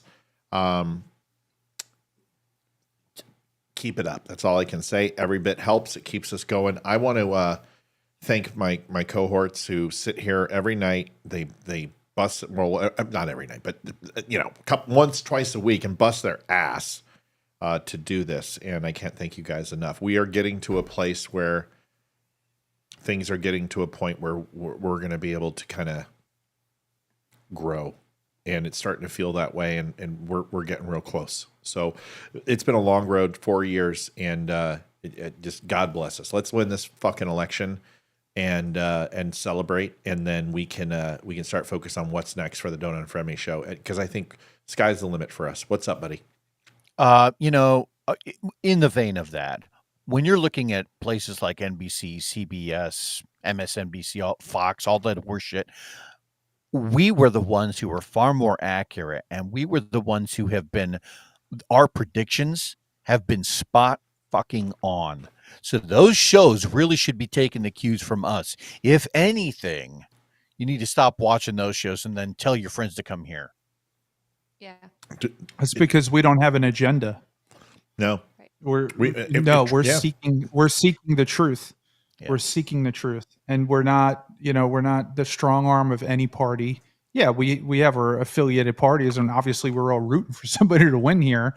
But if he wasn't going to win and the math didn't show that, we would have had a different prediction and reported the truth. This isn't what you're seeing and what the predictions we did, what you guys have been doing over the past 4 years. None of that is based on our bias. It's based on the research that we've done and the knowledge that we've acquired to what we're going to see and what the polls say and what the numbers say and how it's going to come. Yeah, the actual data. And there's a big difference there. There's a disparity between the guy at ABC who's looking at this data for maybe a couple of hours a week and then hops in his Ferrari to go home to his multi-million-dollar house. Like, he is not invested in this. This is something that's important to us. Right. Well, because it's our and he lives. Didn't Go ahead. Yeah. He didn't research it himself either. Right. He's got a team of people that does it, and then they hand him a script, and he just reads the script. We don't have that. We're doing the research. We're finding the truth, and then we're reporting on everything that we discover. We don't have some blue-haired liberal with a gender studies degree writing our scripts for us. We don't have scripts. There's no scripts on your show or my show. We're just speaking from the heart with the facts as it's coming. Or if there are, we write it ourselves. So, yeah. Listen, this isn't the time to. But we might as well do a little bit of this. But this has been accumulating since I've been 6 years old. I've watched these elections my whole life. I've studied. I've dived into counties since I was this big, the states I live in, and I try to learn these places. I've traveled all over the United States. For companies and businesses. So I love this shit. I love elections. And I exposed what my thoughts were. I think everyone knew what I was saying, but I'm not going to sit here and say, oh, this is what I believe. I'm going to give you what I think was going to happen, how it was going to play out. And guys and girls, it's playing out exactly like we said. You just go back to the beginning of this. You go to 2020, go watch it. It's fucking balls on accurate. 2022, holy shit. 2022 was just like fucking bullseye. It didn't stop. And we did that then. And then tonight is the same thing. We were hesitant, right? Yeah, we don't think New Hampshire is going to go, but it's going to make an impact. Watch Washington, watch New Mexico, watch Oregon. I said that shit 45 days ago. Fox News just said it like 3 days ago. So we see things because we look. We see things because we care. We see things because we remember, because we feel it. They experience it on a teleprompter. It hits our bank account. It hits us here. It affects our kids. And we never can lose that. That's what makes us different than legacy fucking media. So what type of yogurt? Liv? Sweet Frog, right? Mm-hmm. It's delicious. And I'm sorry I'm eating for everybody, but I did this in 2020 when I had yogurt about this time for I'm having this now because it's funny. We just had a viewer on Wimkin. The name is not going to happen. It's kind of a cool name. Just went to Fox and dropped our link to our show and said, watch this for real election coverage. That's awesome. She got booted, but that's hilarious. Update, Poly Market is now giving Kamala Harris a staggering 3% chance at victory. Donald Trump, almost 97% chance for the Electoral College, and a 92% chance of the popular vote, and Harris an 8% chance of the popular vote. They're also giving him an 85% chance in Nevada, 91% chance in Arizona, 96% in Pennsylvania, 94% in Wisconsin, and 93% in Michigan. Wow. I'll tell you what, I'm looking at Pennsylvania right now. They only have 83% of the vote reported, right? And Donald Trump is up 51.3% versus Kamala at 47.7%. But the difference in the votes, and this is the big thing, the number is what I'm looking at here. The difference in the actual votes translates to 211,586 votes. Now, when you compare that to the 2020 election, right, where Biden won it by 101,073 votes. So Trump has effectively doubled the margin that he lost at last time. That is huge. And so for that state to only be at, well, they're sitting at 83% reported. Fingers crossed, it's trending in the right direction, and we're hopeful here. All right. And I'm looking at the New York Times right now, and they are predicting Donald Trump to win by 91%. That's his chance of victory. Just wait, because do we have this? Hold on, no. Are they melting down on the MSNBC? No. Where's Cenk Uygur? I want to see the Young Turks. God damn it! Yeah. Hold on a second. 2016, the sweet voice of Cenk Uygur crying like a little bitch is what I remember. Oh God! And I'm gonna check in. I'm gonna check in with Cenk Uygur now because he gained 60 pounds between 16 and 24. I can't wait to see what happens in the next 4. Not that we're assuming anything. Let's listen. Wasn't he running? Didn't he run, or was he just trying to sell books? I don't know. Let's hear it. God, he looks like somebody I'd buy a used Nissan from, Yeah. I can't hear anything, by the way. Hold on.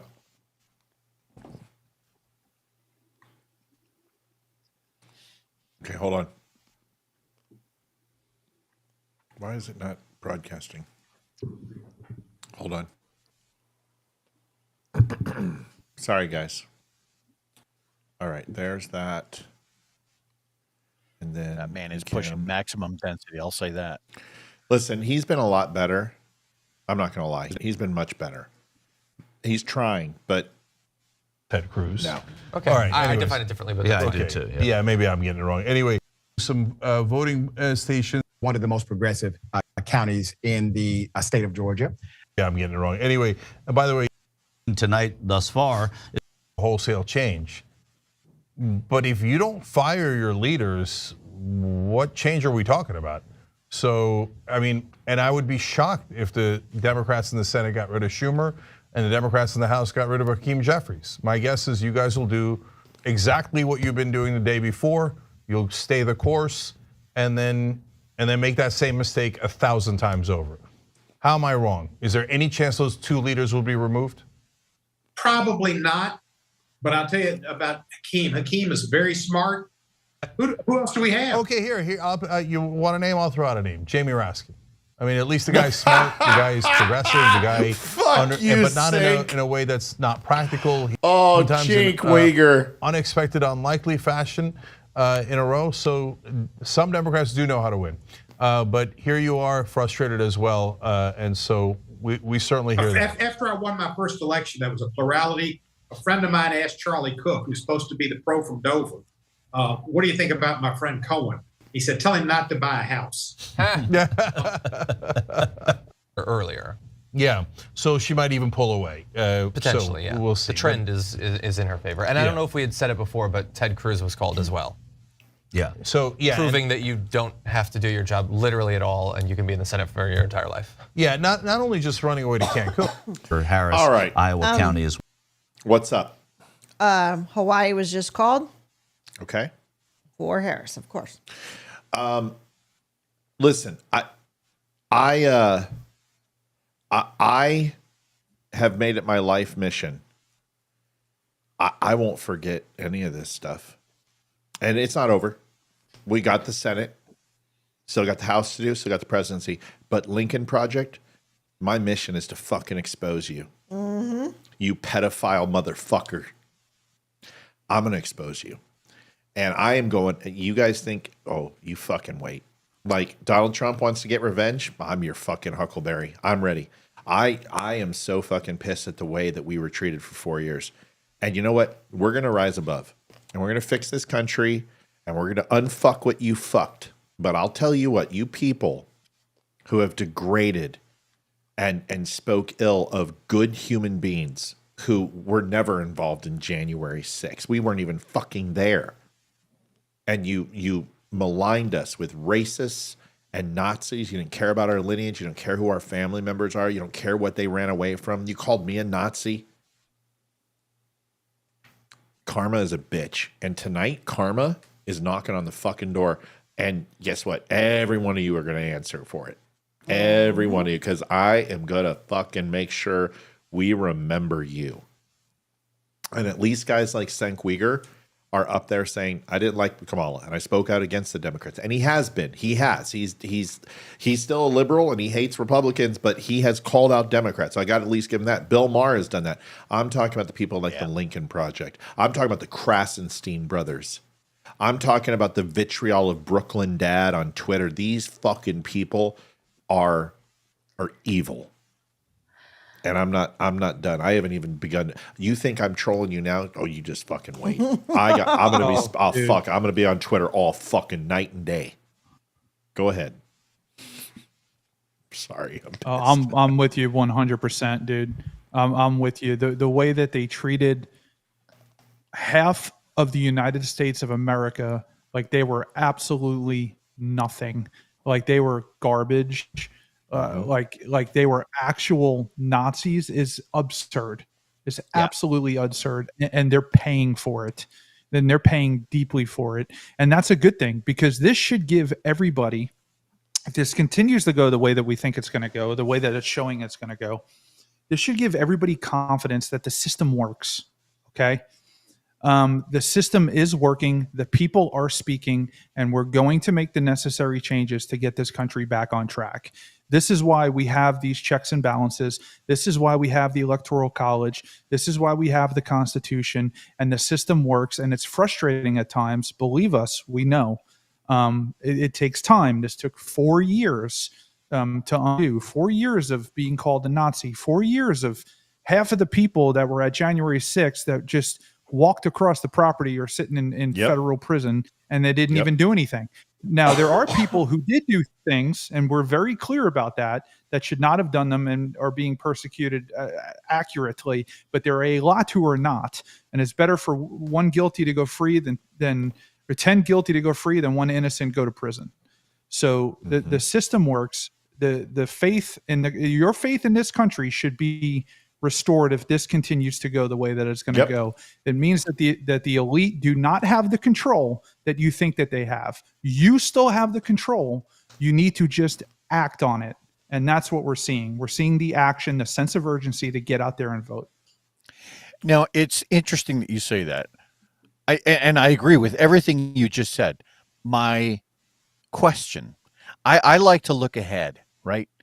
In 4 years' time, do we think that we are still going to have heard the same Nazi, fascist, all of the same mudslinging? Will they learn from those mistakes and pull that back, or will they continue to just throw that mud at the wall and see what sticks? Because I don't think I don't think that that's anything that they can learn from. I don't see that strategy changing in lieu of policy, because their policies just don't exist. So the Democratic Party took this position because in 2012, Barack Obama was not popular. We had Obamacare going on. You could keep your doctor if you want to keep your doctor. There were a lot of things. We had the Tea Party out in the streets. People were outraged. The only reason Obama won is because he did the Get Out the Vote campaign, and he rallied the extreme far left lunatics to come out and vote for him. That is what took him over the edge. So the Democrats have been using that same strategy for the past 12 years, and it's dead in the water. It's not working. Are they going to change their strategy? maybe, but I do still think they're going to throw that out there. They're still going to consider you a Nazi. Right. They're still going to go after Trump. They're still going to try to get in the way, do things, whatever they can do to stop this, like they did with the last election. I wonder what kind of accusations are going to come out after this, if it goes the way we go, and he actually takes office. I mean, there's going to be 2016 when they're talking about, whatever the election, right? Are they going to do that again now, or are they going to accept it and move on? I doubt it, but this shows that the majority of America does not align with them.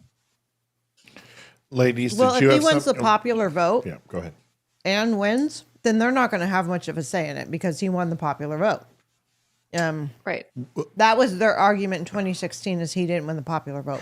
Then they're going to go ahead and say the Electoral College is flawed. Then they're going to say that listen, they're going to accuse us of cheating. Amy, did you want to chime in? Because I just I have something to say, but I'm going to take a couple minutes to say this. So go ahead. Well, I was just looking at Forbes. I'm just looking at different articles, and they have every big betting, whatever you call it, gambling site, or I guess like Polymarket's on there, Kalshi, Predicted, Robinhood. There's like, I don't know, 10 or 15 on here. And all of them have Donald Trump above 90% for winning. All of them. So it's like, it's huge. They can't keep piling on. No, it's good. Listen, I'm going to say this real quick. This is about 2 minutes, maybe a minute 30. Is you can't, you ask the question, will Democrats stop calling us Nazis? Because in the 80s, it was sexist and misogynist. Then homophobe. Then homophobe with Reagan, for sure. Homophobe, then it turned into Islamophobe. Then it came back to homophobe. Then it came to Bible-thumping Christians. Then it was trying to make us, hate ourselves and all this other shit because of our lifestyles and non-inclusivity. Then it came to Islamophobe again. Then it went to Nazi. Here's the thing. The Democrats will always do this because they are the party of racism, segregation, slavery, internment camps, anti-civil rights, anti-gay. If you think that the Democrat Party are good historically, then you don't know anything about this country. Look what they've espoused on us. They've said that we were the party of racism and slavery. It's a complete fucking lie. That we're the homophobes. Excuse me. Christians never tried to destroy homosexuality. We tried to educate it. We tried to explain why it was a sin in religion and in Christianity. Now, did we go overboard? Sure. Absolutely. Should we never have went to somebody's room? Sure. But what we didn't do is we didn't hunt people down and put them in fucking jail because they were gay. But we certainly did that with parents who wanted to know why people were teaching our children to be gay, or teach and don't say you can't teach them, because why are you marketing to them in Target? Why are you making books about it? Why do you have fucking birthday cards that are for homosexual occasions? Give me a break. You're marketing. It is a multi-billion-dollar industry, and money is to be made, and you don't care that it's on the backs of children. The Democrats will never change. They've always been. Now, I'm not talking about liberals. I'm not talking about blue-collar Democrats or blue dog Democrats in any way, shape, or form. I have thousands of friends who are Democrats, and I love them. And just like we're not all J6ers who want to overthrow the government, they're not all a bunch of hippie fucking, I need a safe space, I'm woke, okay? But there is a very large element, and the politicians have listened to the minority and taken their positions and are forcing it down our throats. It creates division, it creates animosity, but most importantly, what it does is it creates fundraisers, and that's what they want. They campaign on this shit, they raise money on this fucking shit, they don't care about our laws, they don't care about the blood, they don't care about the sweat, they want to get reelected. Money, power, votes, and that's both sides. Yeah. I'm not celebrating the GOP winning the Senate because I think the GOP are magnanimous. I know that they're the only ones who aren't going to rip apart the fucking Constitution and put us on the path to communism and Venezuela. But it doesn't mean that the GOP doesn't need a fist right up their ass because they are just as bad as liberals. Absolutely. Sorry for the language. When I got into politics, and it's been several years of this, one of the first thing that really clued me into what got me into politics was just the fact that there were people on the left, or there were Democrats, who believed that the Democrats were for the working people, that they believed that Democrats had their best interests at heart. But several of the policies just seem to have contradicted themselves, right? And for as many times as they will point to the right and say someone is a fascist or an authoritarian or a Nazi, all of their policies are all big government policies. Well, you can't have that level of Nazism or authoritarianism if you are a small government party. So the whole thing none of it makes sense to begin with.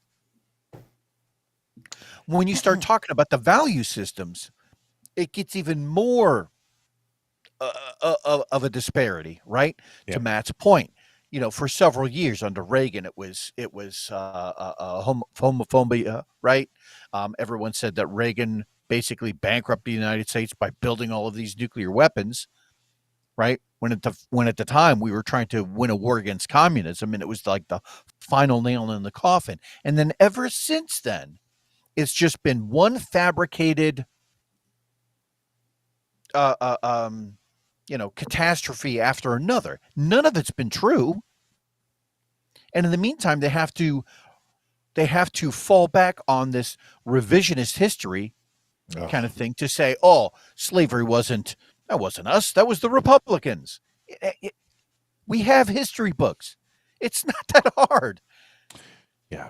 It's a campaign of fear. The whole campaign was fear. Kamala Harris is a manufactured fucking candidate. She's fake. They didn't like her. I told you once they heard her, they would repudiate her. That's exactly what happened. Don't you remember when she was up like 12% in the polls? And I'm like, this is the honeymoon period. It will come back down to earth. She is the fresh new kid on the block. They're all going to get in the back of the car with her and take her turn her into a slut and kick her to the curb. It's exactly what they did.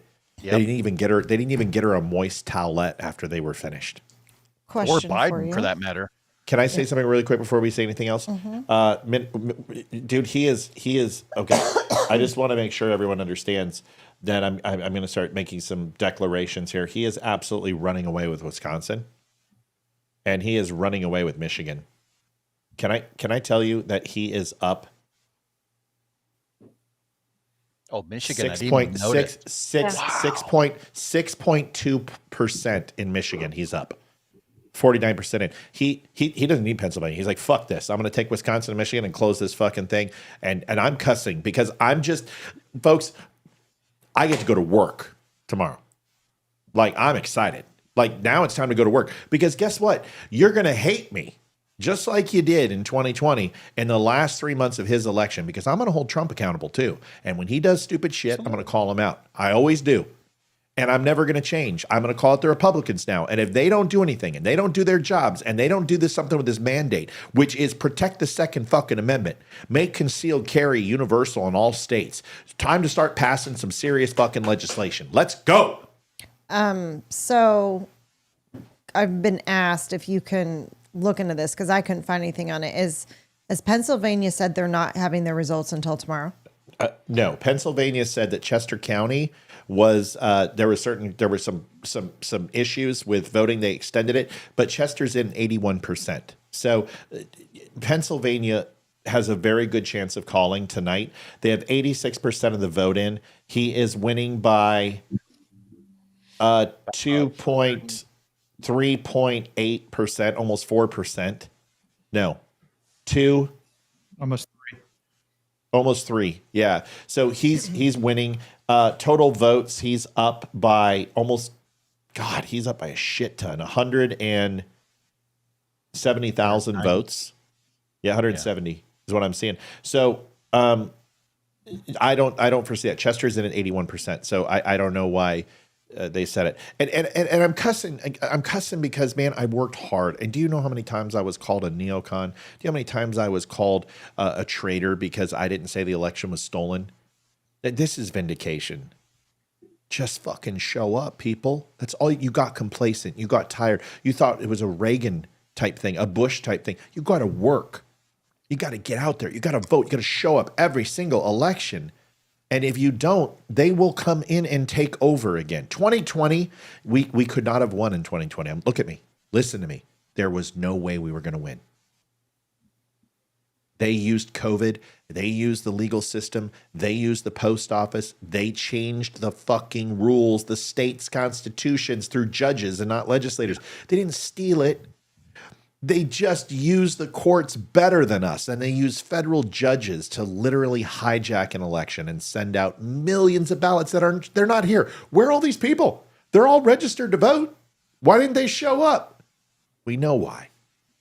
We can win. 2016, America wasn't ready to get rid of Trump. You guys even understand that his approval rating was 73% in January, February, and March for COVID? That his approval rating was ridiculous. The economy was booming, world peace, job rates were the best it's been in 55 years, stock market highs. People know what Trump gave. He lost it in 2020 because there was a death ticker that said this man's responsible. And they told you every day. And you know what? Finally, people were just like, you know what? We listened to you. We went with Biden. We gave up on Trump. We abandoned him. And you fuckers sent us back so many years. We're not doing it again. We're not going back. So guess what? We're not going back. We're not going back. And I can get a chant going, fuckers, unlike Kamala Harris. Yeah. We're not going back. Shut up. I hate him. Just really quick, no, hijack and steal are not the same thing because they didn't break the law. Go ahead, Amy. I was just going to say, Leslie wrote a comment, just saying that she has a lot of family things going on. She's not mad at us. So I just wanted to let her know we're thinking about you. And if you need something, please reach out to us because we need you to come by more and say hello and talk to us. Who's calling? Oh, it's Leslie. Hold on. Can they hear us? Okay. Can you guys hear Leslie? Leslie, say something. I can't hear her yet. Hello. There we go. Can you hear now? Okay, Leslie, we can hear you. Welcome. It's been so very, very long. How are you? I know. We are doing okay. Just a lot of stuff going on with the family. Yeah. So life has been a little crazy.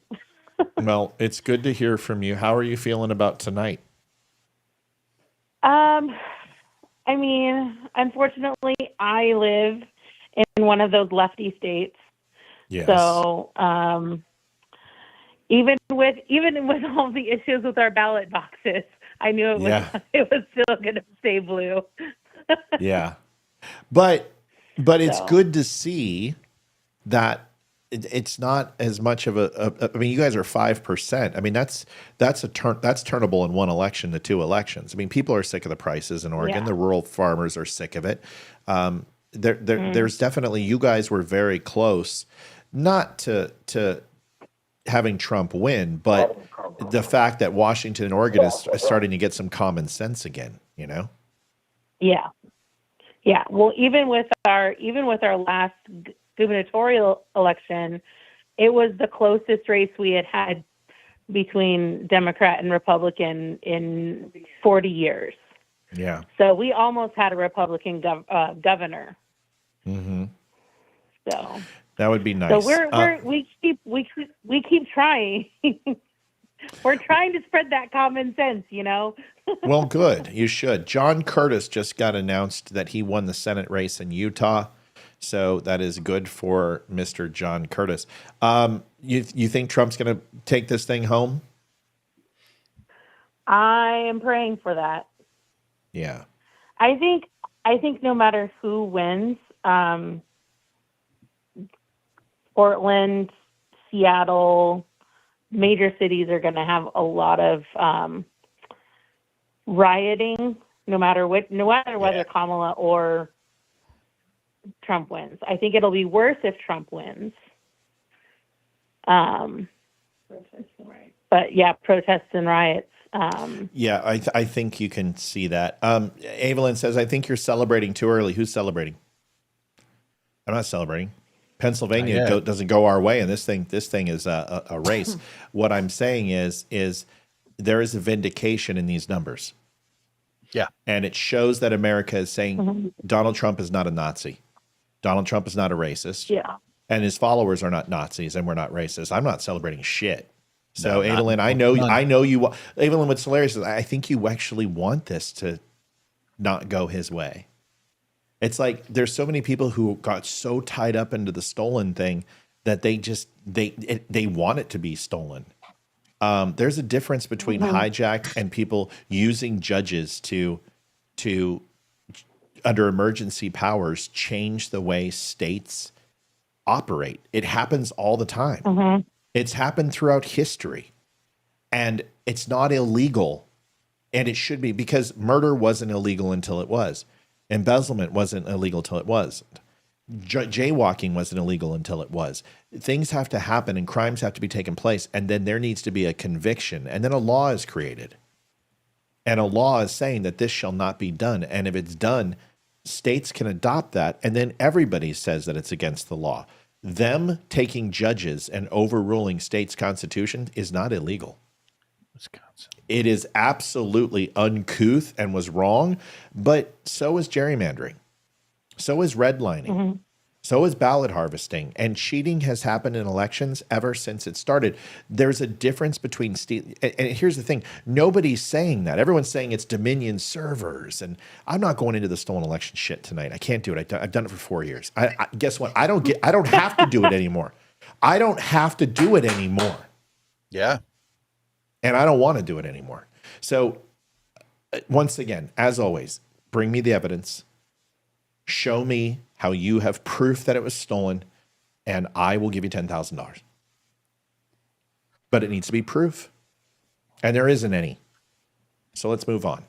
I'm not celebrating. I am optimistic that we finally get a little reprieve from people saying that we're Nazis and we overthrow the government and we're horrible people and we're racist and xenophobic. I am so sick and tired of hearing that shit. And this helps. These results, that it wasn't a blowout, that America didn't repudiate Donald Trump, shows that we get a little bit of reprieve. That's my point. Go ahead. Anybody else?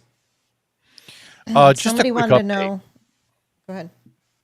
Just a quick update. I was running through the list. Everything is kind of at a standstill right now, but in Georgia, he is up by 2.3%. In Pennsylvania, Trump is up by 2.8%. In Wisconsin, and this is interesting, given that it's this Tim Walz, right? That's where he's come from. Trump is up by 3.9%. Where? Minnesota?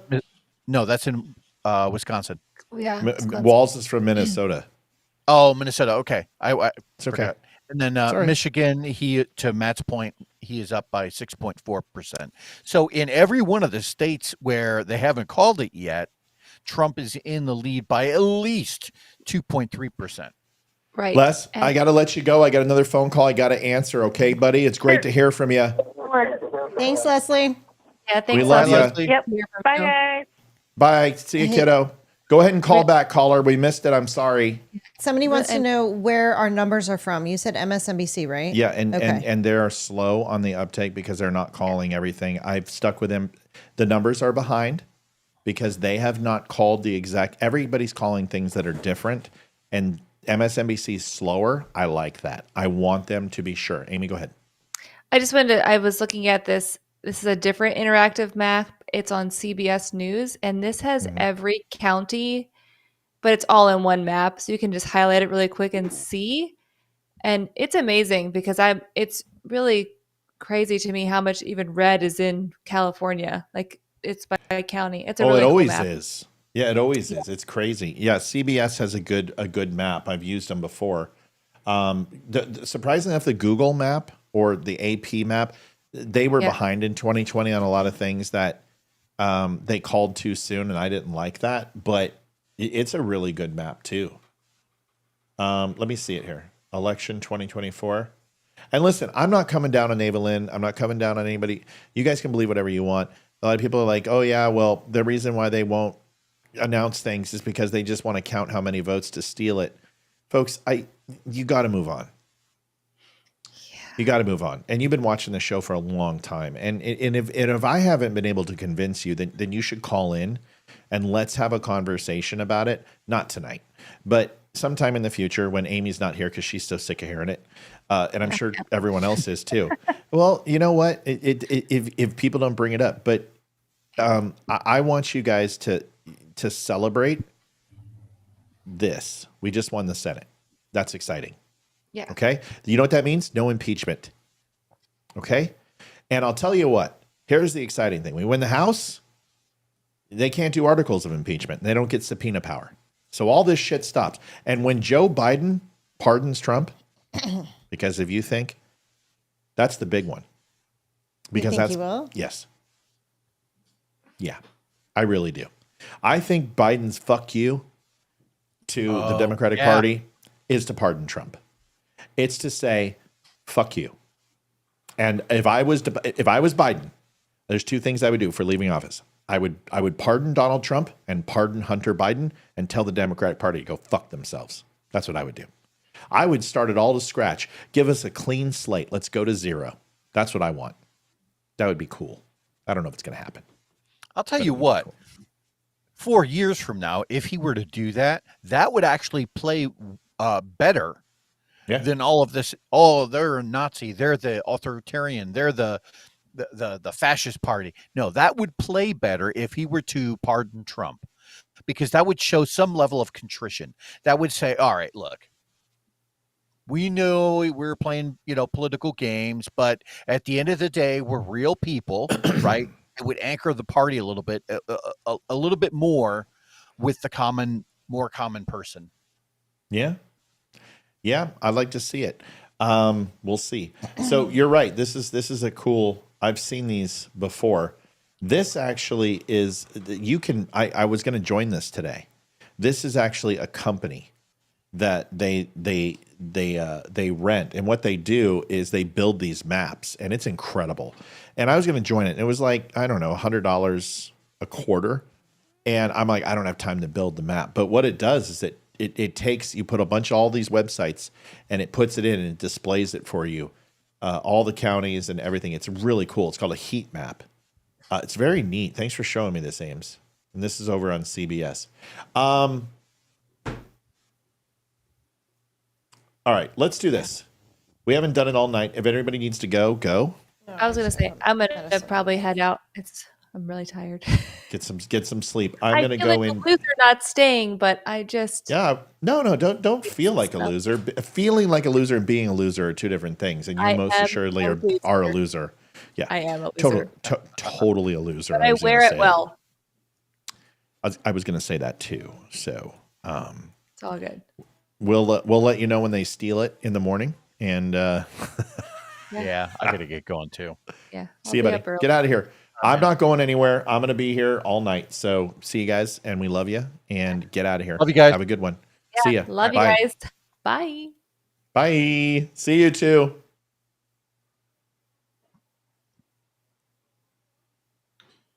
Oh, they're all smiles at Fox News, so that's a good thing. Yep.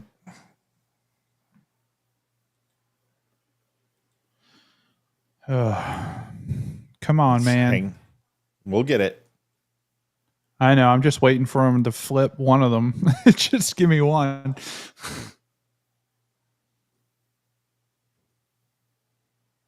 NBC still isn't reporting Georgia. I know.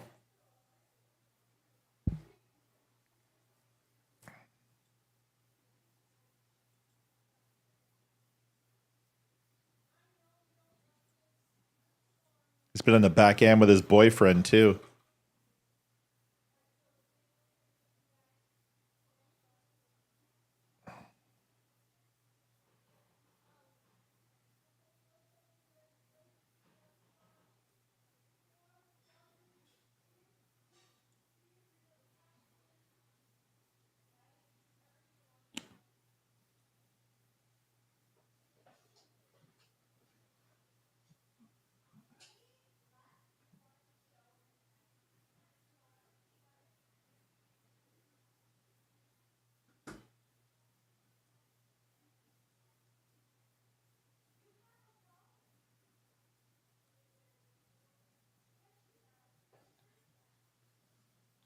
We can't hear Karl Rove. Oh, you guys should have told me. My remote's dead. Hold on.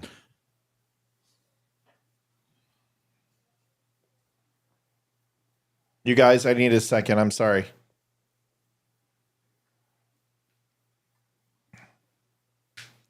You're not going to hear it for a second. Hang tight.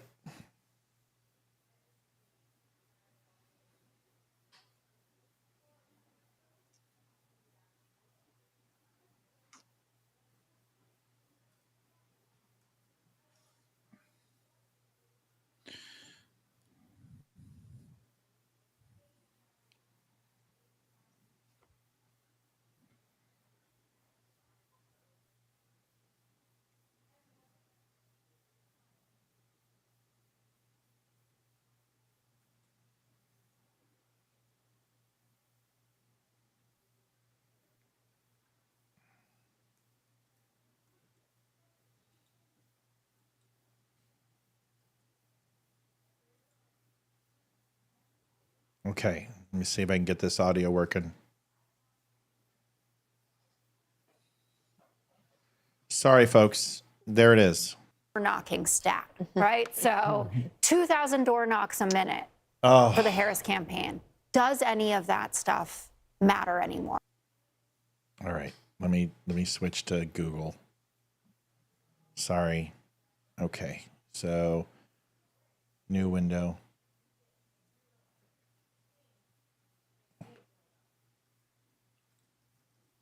All right, we just haven't watched any of the news, and we've talked for 6 hours. Time to watch a little of this. This night doesn't end up going in Harris's Amy and direction. Leeroy left. And barring some big change, she will have underperformed Biden in 2020 in every single demographic except college-educated women. And even with college-educated women, it wasn't the To be honest, I might overwhelming be following win suit. that we thought it was going to be, or that was projected in some of these very prominent surveys. And when you think about the fact that there were some people, I didn't think we were going to win Iowa, but that we had seen surveys where he was only up 5 in Kansas or up 3 in Ohio. It's going to take a lot of refocusing to understand really what happened here. And it doesn't seem like it was one decision that the Harris campaign did. I'm sure if she loses Pennsylvania, there'll be a lot of Josh Shapiro discussion. This feels much bigger than any decision about having him on the ticket or going to the Al Smith dinner. So, Karl, when Jessica just brought up a potential for 150,000 votes in Philadelphia County, I saw your head kind of swing around. Does that not make sense to you? Well, no. I mean, we're pretty good at saying 89% of the vote is in, or 95% of the vote is in, and that not turning out to be, that turns out to be accurate. It's very rare. I can't imagine in one instance where we've said, where we've looked at a number and seen 90% of the vote in or 85% of the vote in, and that turned out to be grossly off. I told you. I will say this, though. I do want to. This is why they're freaking out. Is they're looking at Pennsylvania and they're like, we're missing 400,000 votes. That's why Chicky Poo is freaking out right now. I told you they miscalculated. They went off 2020 numbers, and Pennsylvania was one of the largest dumping grounds for mail-in ballots and unregistered voters. They just shot that thing full of ballots, and they're sitting here waiting for this giant amount of votes that aren't going to come. And we walked through the numbers, and Karl Rove is here and go, what do you mean these numbers that can't be right? Well, they are right. And we told you 2.5 hours ago that this is what was Pennsylvania was going to be like. They overshot their number for amount of votes still pending. So I expect them hopefully to call this soon. We'll see. Let's finish what they're saying here. Think about all that she had to face. This is an abysmal number when it comes to the approval of the sitting president. No party has elected a president when their sitting incumbent had as low a job approval as this president had. Take a look at the right direction, wrong track. I mean, 2/3 of the American people say the country's going in the wrong direction. Mm-hmm. And she represents the party in power. To me, it's, It's amazing that she's come as close as she has, given the that party, the administration. Yeah, she was the vice president in a very unpopular administration, and yet tonight, again, Britt made the point earlier. The Electoral College will serve the purpose of translating a relatively small difference between these He's starting two to pull people. away in Arizona. 50.9 to 48.1. And yet at the end of the day, a series of victories that are 1 and 2 and 3 points are going to generate a commanding number in the Electoral College that will help the new president again, if it all goes like it looks like it's going, to be more effective in office. Harold Ford, are there going to be Biden people that say he could have been better? Like Biden? I think it's hard to make that case for some of the reasons, and I think Britta and Carl have made the point. I think 3 things. I listened to Sandra's data. I'm curious, as we get a day or so away from this, as we look at what happened with the performance amongst women for her. Did she win? I'll tell you what. Okay, they need to call this thing. They need to call this thing. Listen, call it 3 a.m. I don't care, but you need to put it. I think they're afraid because I think Pennsylvania, everyone's waiting for Pennsylvania, because I'm telling you, they're missing 400,000 votes in their head. They're like, they just said it. They just said it on Fox News, what I said 2 hours ago. But see, this is the problem. They can't see because they're so blind that there's just no fucking way that Pennsylvania is going to have the result that they had in 2020 from the amount of votes. And there's no way. Everybody was home. They could just mail it in, and you're not going to get that turnout. So they're like, oh, well, 1 million people didn't show up compared to what we expect, or 400,000 didn't show up. And now you're shy 400,000 votes. The math ain't fucking hard. So I think if Pennsylvania gets called, the rest of them will fall like dominoes. This isn't 2020. 2020 was Donald Trump is not going to have a 10-point lead when you wake up in the morning. I was there. I'm the one that stayed up till 3. He's not going to. He had like an 11, 12% lead. And they're like, when you wake up in the morning, the mail-in ballots are going to start getting counted, and he is not going to retain this lead. It's going to be a close election. And it literally is what happened. This is not that. They have all conceded that she is done. It's just a matter of all these counties coming in where she has no possible chance to win.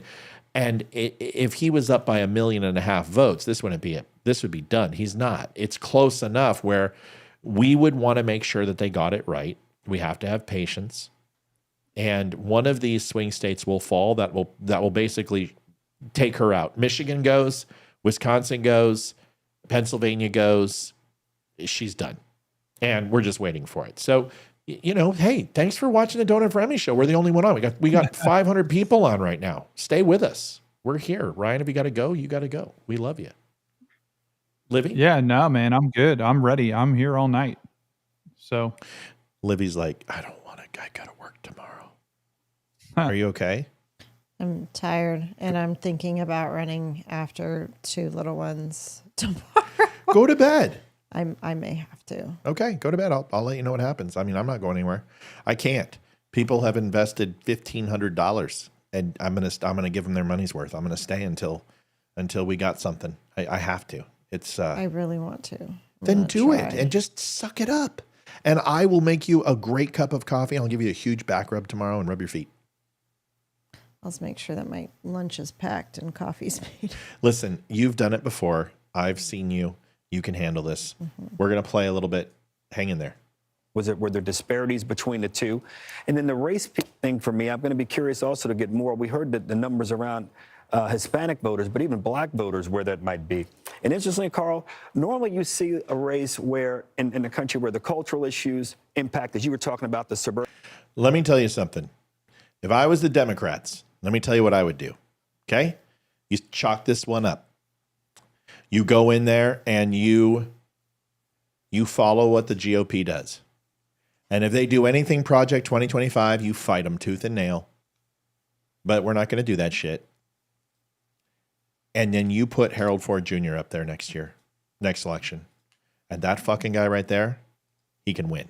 That would be a kick-ass race, Youngkin versus him. I wouldn't know who to vote for. That would be tough. You need a blue dog Democrat. You need a person who can talk, who can communicate, who doesn't come off as a fucking nut job.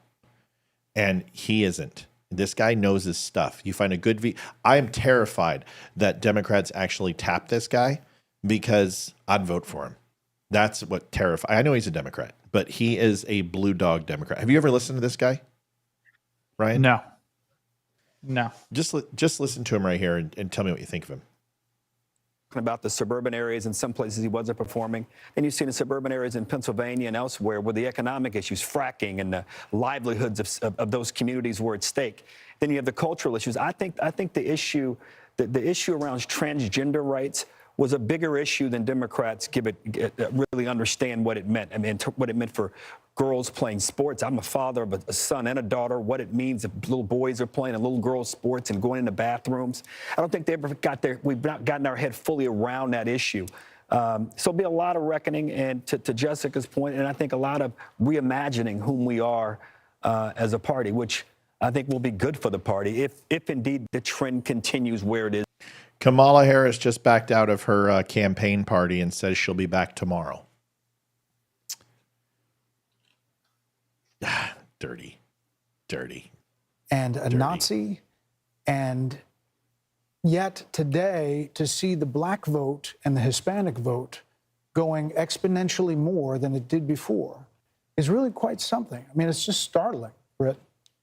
Well, it's a further sign of the decline of the influence of the mainstream media, which tends to take its cues, to say the very least, from the Democrats, and to repeat with serious faces the charges he made and the sometimes outlandish claims that he has made about Donald Trump. We could be getting ready for a call here soon. We're going to stay here, and we're going to go to Bill Hemmer because you're looking at Pennsylvania, Bill. Can you hear me? Yeah, I can. Yeah, sorry, they were talking to me. Go ahead. Elizabeth How come Warren. I always talk to you when they're talking to you. Well, because there's a lot to be said over here. All in right. this So figure. Go ahead. Pennsylvania, we're I still think looking you're about at, to call but Pennsylvania. We're also looking at the Maybe. national popular vote. Yeah. Which, If they call Pennsylvania, this is it. Just let you know. This is it. This is it. There's no path. There's no path. Looking no at path. Okay, this is Philadelphia. This is 2016. This is Trump's. This is what I said to y'all, where Ryan's like, yep, you're right, Matt. Listen to the million. Look at Philadelphia County. Remember what I said. This is 2016. This is Trump's. What the Duck says, I sent a donation, and I'm a little concerned that you didn't get it. Liv? Let me look. We've been calling him out verbally tonight because when I set up the board, I forgot to put those out there. Livia's going to check. What I need to know what your was it? Do you have a name? What the Duck? Was it PayPal? Was it Venmo? Let me Give us see. a first name. Here we go. Let's listen to this real quick. Okay. 15 and a half, okay? Then he comes back 4 years later. Philadelphia, that's where I mean, it's a Republican running in a blue part of the state. He's just shy of 18. Okay, so where is he tonight? He's almost at 21, okay? So hold on that moment here, okay? There's a reason for this. wow, that was a nice move. Yeah, like that? You caught me off guard. So let's go ahead and look at the vote difference for Pennsylvania. Some things I want to show you right now. You know, we talked about this Democratic march over here, and really, when we talk about the blue wall, here's where we stand right now, okay? Got to reach higher than that. Trump's just shy of 3 percentage points, now ticking down to 2.7. That's a live number that continues to come in. Go ahead and clear this. Kevin Wyden out there, Mitt. Let's look at the vote margin for Pennsylvania. I'm going to show you the blue wall and how, you know, if it's moved every direction for the past 3 decades, is it about to move in the same direction yet again? Right? There's 3 counties here in Philadelphia that really tell a story.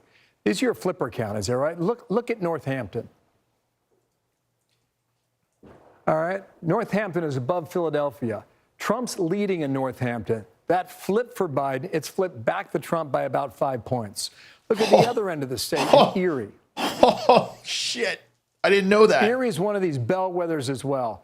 Kamala Harris has been leading there most of the night, and just about 30 minutes ago, Erie flipped.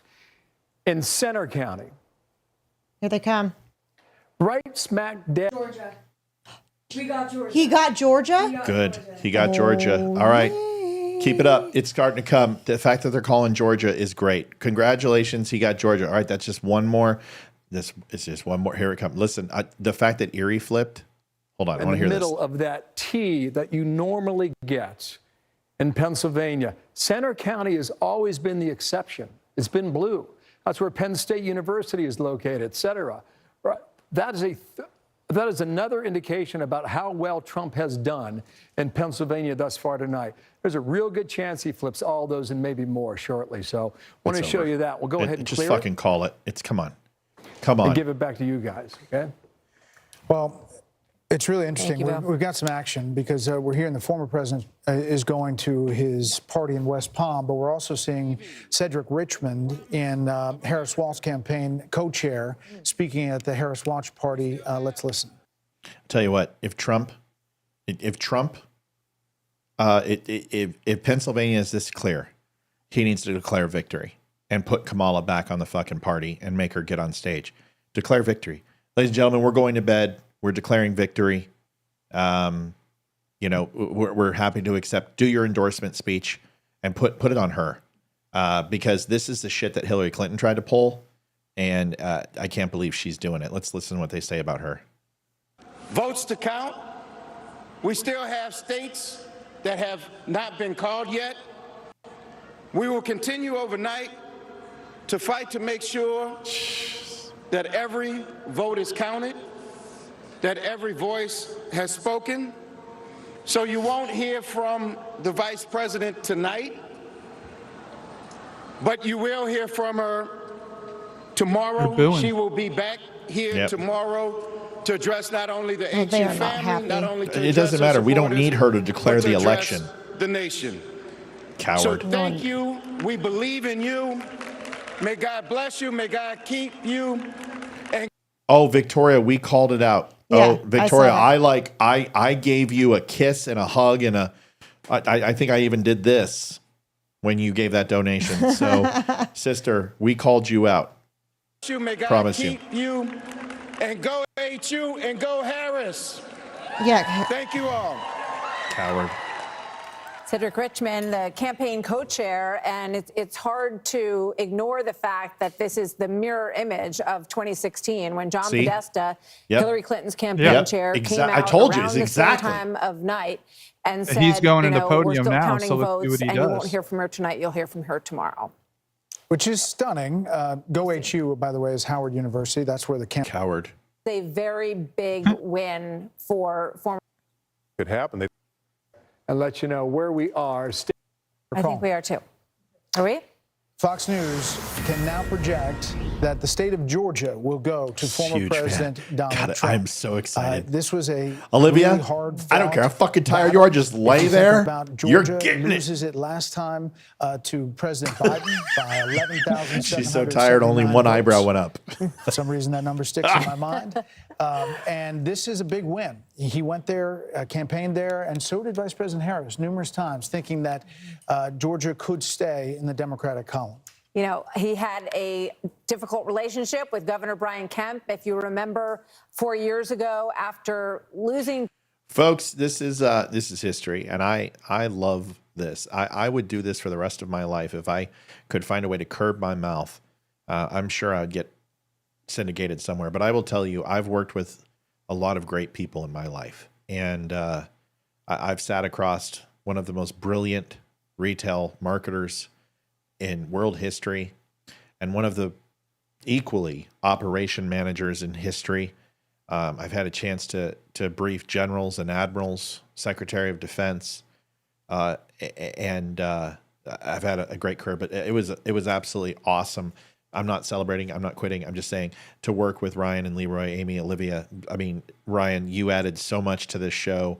I'm not done, but it was awesome. And you dig into the numbers. I love that. You analyze, you see the things that I need you to see. And I just want to say thanks for tonight, man. It's awesome. And I'm really excited to get a little more news here. I'm hoping.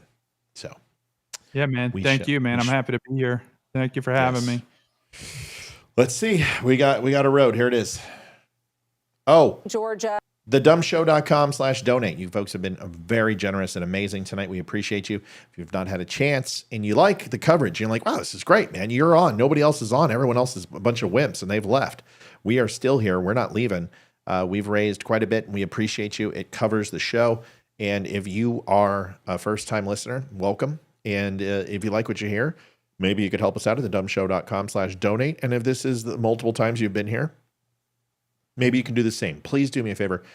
Don't give if you're tight right now, you're trying to make rent, whatever, we're going to be okay.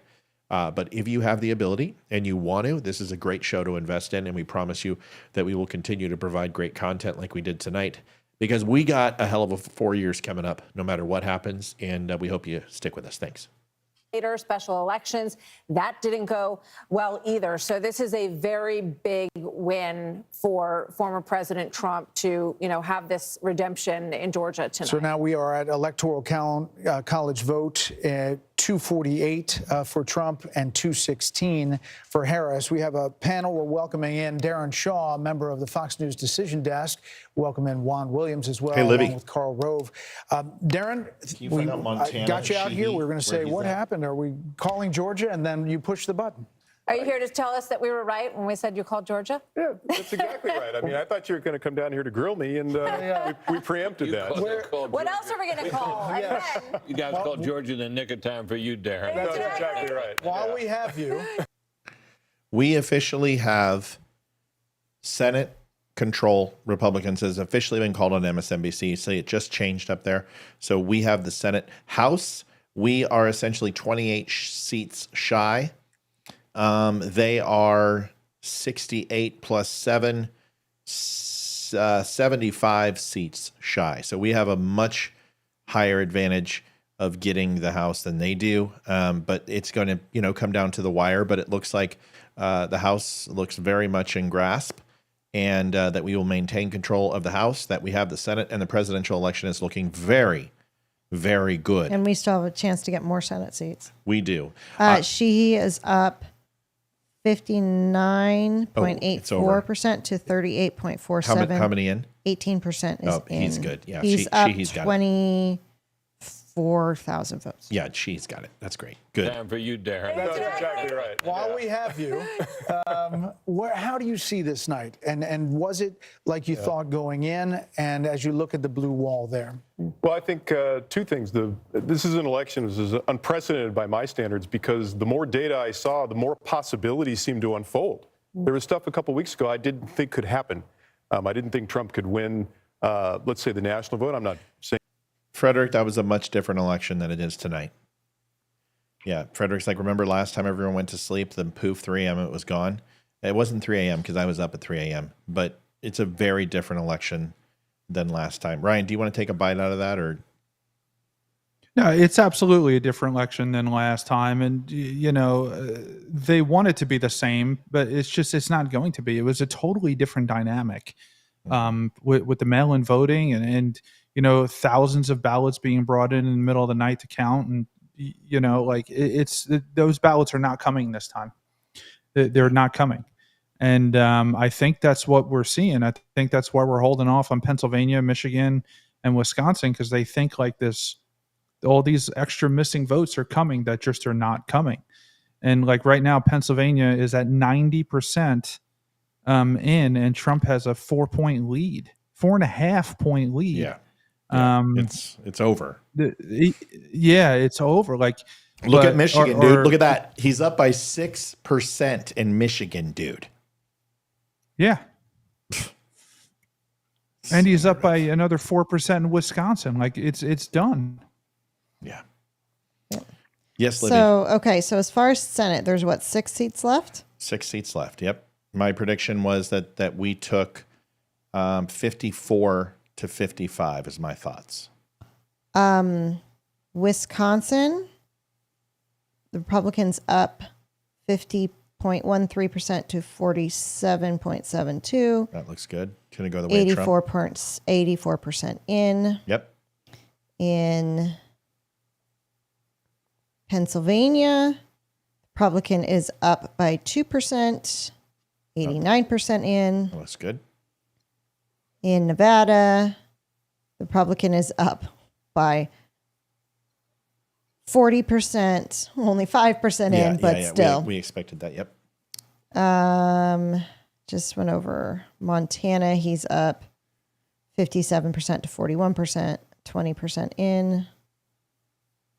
Michigan, Republican is up 51% to 46%. And then I think Arizona's the only one left after that. Okay. And she's not losing by that much anymore. Where? It's 52 to 46 in Arizona, Lake. 52 to 46 is an ass whooping. Okay. That's a brutal bend over the barrel ass raping. So it looks like if things go the way they are looking right now, we may get 5 out of the next 6 Senate seats. Carrie Lake very well may pull it out, but that's not indicative of the movement we're seeing in the presidential election. And so far, everything in this race screams down ticket voting. I can't imagine that Arizona's not the same. People made a purposeful decision not to check her box right now. Yeah. Let's go ahead and listen to this a little bit more. Thank you, honey. I appreciate Republicans are getting closer in the House too. Yes. Well, somebody said the House is close. House, I don't think it's going to be that close. It's right now the numbers are 182 to 151. Yeah. Well, that's now, but a lot of races are going to be called. Somebody also said Arizona is tightening. Arizona won't matter. If Pennsylvania drops, this race is over. It's over. There is no path to victory for her. They will call the election. If Pennsylvania drops, it's over. There's just no path to victory. There's no way. We've already done the math. So, yeah.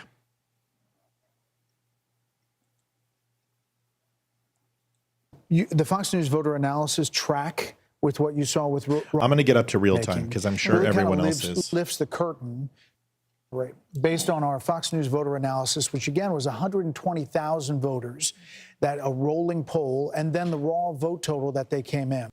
Just real quick, it's 248. Everybody understands. So if we go to Pennsylvania and take a look, Pennsylvania is 19 votes. Okay, so that's going to give him 267, 250? Yeah, 267. 267. He'll be 3 votes shy. 3 votes shy. All he will have to do is how many is Alaska? Pick up Arizona, pick up Nevada, pick up Alaska. Alaska should be 3. If that's the case, Alaska's probably going to go red. Yep. See, there it is. So there it is. There's no path to victory. Alaska will call in. They always report. So this is a formality at this point. But I'm not saying anything. I'm not saying anything. Something could happen in Pennsylvania. They could find 400,000 votes. But let's see if they can do that. That is a steal that. Yeah, let's just wait. People are watching. People are waiting. Kamala Harris. Okay, the number one sign that Kamala Harris is cooked is she went to bed. She went to fucking bed. You don't go to sleep if you think you can win. You stay up because you're excited. She's like, I'm done with this fucking election. I'm done with this administration. I just want to write my self-help book and go work at CNN. Go ahead. Right. Just an update. Polymarket has Kamala Harris at a 1.4% chance of victory.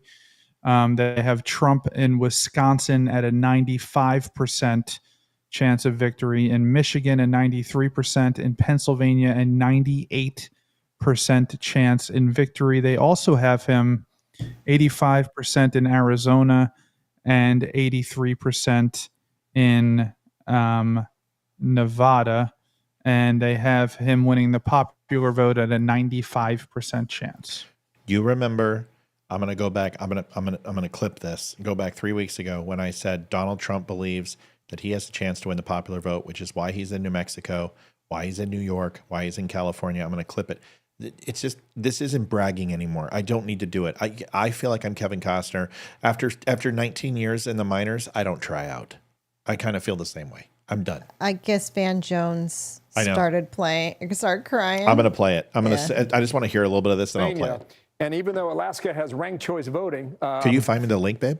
Which could take a while to post a number here. Nonetheless, that would put him right at the number of 270. So even around the blue wall, that's possible too. That goes back to the argument that we've been talking about for some time now, that Trump had more paths to the Oval Office than Harris did. Let's go check on Pennsylvania one more time here, and we'll see. Okay, it's holding steady at 3.5. 90% of the estimated vote out there is now reporting here. In Michigan, you know, the blue wall, 6.3, so that number is stuck a little bit here. Estimated somewhat, maybe 6.3 in Michigan. I'll be honest with you. I knew Michigan was going to be close, but I had no idea it was going to be this. This is a shellacking. Yeah, that I didn't even think there was no way I thought it was going to be that close in Michigan. That's unbelievable. Auto workers, union workers, this is blue collar win for them. This is middle America saying fuck you. Wisconsin, you know, they're fed up. Maybe we get some more numbers in. It got 85% of the vote in here, and you know, Trump's holding on to this 4.2 advantage in Wisconsin. And Wisconsin, they take a lot of pride in what they do. They want to get the vote out quickly. Maybe Milwaukee notwithstanding, but the rest of the state, you know, that. You know what I love about my viewers? Even the ones that I don't know very well. Yaritzi Romney has been in here a couple times, but there's people who be like, yep, I remember when you said that, and I don't even know who they are. And that means the world to me, that people listen and they think, oh, you know what? I'm going to go ahead and say, yeah, I remember that. And to me, that just means the world, right? It's like it makes you know you're not up here talking to yourself, and that people actually listen. I am so proud of the work we've done. This is awesome. Like, I love tonight. I thought tonight was pro. I'll put it up against the Young Turks for sure. Young Turks are over there fucking crying in their soup. And if Donald Trump lost, I think you would see a very. Still, we would give you accurate reporting and stay here until it was done, whether he was winning or not. I don't know. No quit in this team, you know? Yeah. No, 100%, man. And, you know, it's true, dude. Like I was saying earlier, the system works. And the biggest part of that system that's working is the First Amendment. They tried to shut us down.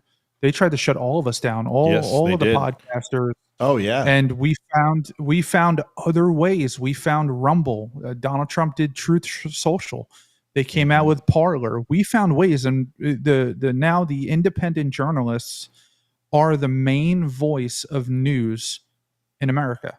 And that's what swayed this election, because if they didn't have access to us and the information that we were giving, you may have, and we're only listening to legacy media like CNN and MSNBC, we may have had a very different outcome if the people didn't get the right information. And that's why the First Amendment is so important. Yeah. Yep. Well, yeah, it's just, you know, it's good, dude. It's so good. And honestly, it's so good. It's so good. This is, I cannot wait to surf Twitter. I am so ready for that experience, because I have bookmarked 1,372 posts that I need to reply to. People, you come back during the election. You come back. Oh, okay. I'll be back. Because I told you this wasn't the biggest fight. Getting elected isn't the hard part. The hard part is now what they're going to do to try to get him to not be able to take it. They're not going to certify this fucker. And they're going to try to put him in jail. And they're going to invoke the 25th. Yep. And now that's what. Yeah. Yeah, a lot of drama coming for sure. Yes. A lot of drama coming. And it's only going to bury the Democrats deeper, because the American people have spoken that they don't believe anything you say. They don't believe he's a convicted felon. They don't believe he's a Nazi. They don't believe that the whole half of the country is a Nazi, or that half of the country is garbage. So go ahead, try to do what you're going to do. You're going to have to certify the election. We're going to have the House, hopefully the House and the Senate, and you're going to be dead in the water. And we're going to be able to unfuck everything that you fucked over the past 4 years. And hopefully they do it in the first month.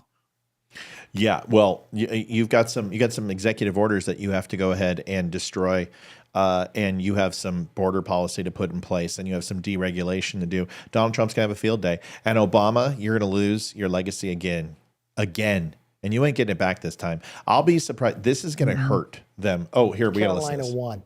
We're probably going to lose that by 1 point. She did an extraordinary job. Wow. Then you look at Maine. We're ahead there. But we have some incumbents that have fallen in New York. California's just in now, but don't read those numbers yet because it's just the first part coming in. We're going to have to wait some time to see where we're there. Arizona, we've got a couple incumbents in trouble. Bacon's coming back in Omaha, maybe there. If we hold the House, if this is a trifecta, the credit goes to President Trump. But it also fundamentally means something different. You can do reconciliation when it comes to tax reform. So you don't need 60 votes in the Senate. Having the Senate as large as he is, he's going to get the cabinet that he wants. The other thing that's going to happen is you're not going to have a Hakeem Jeffries that's going to try to impeach him every single week. So America is going to see ability to govern.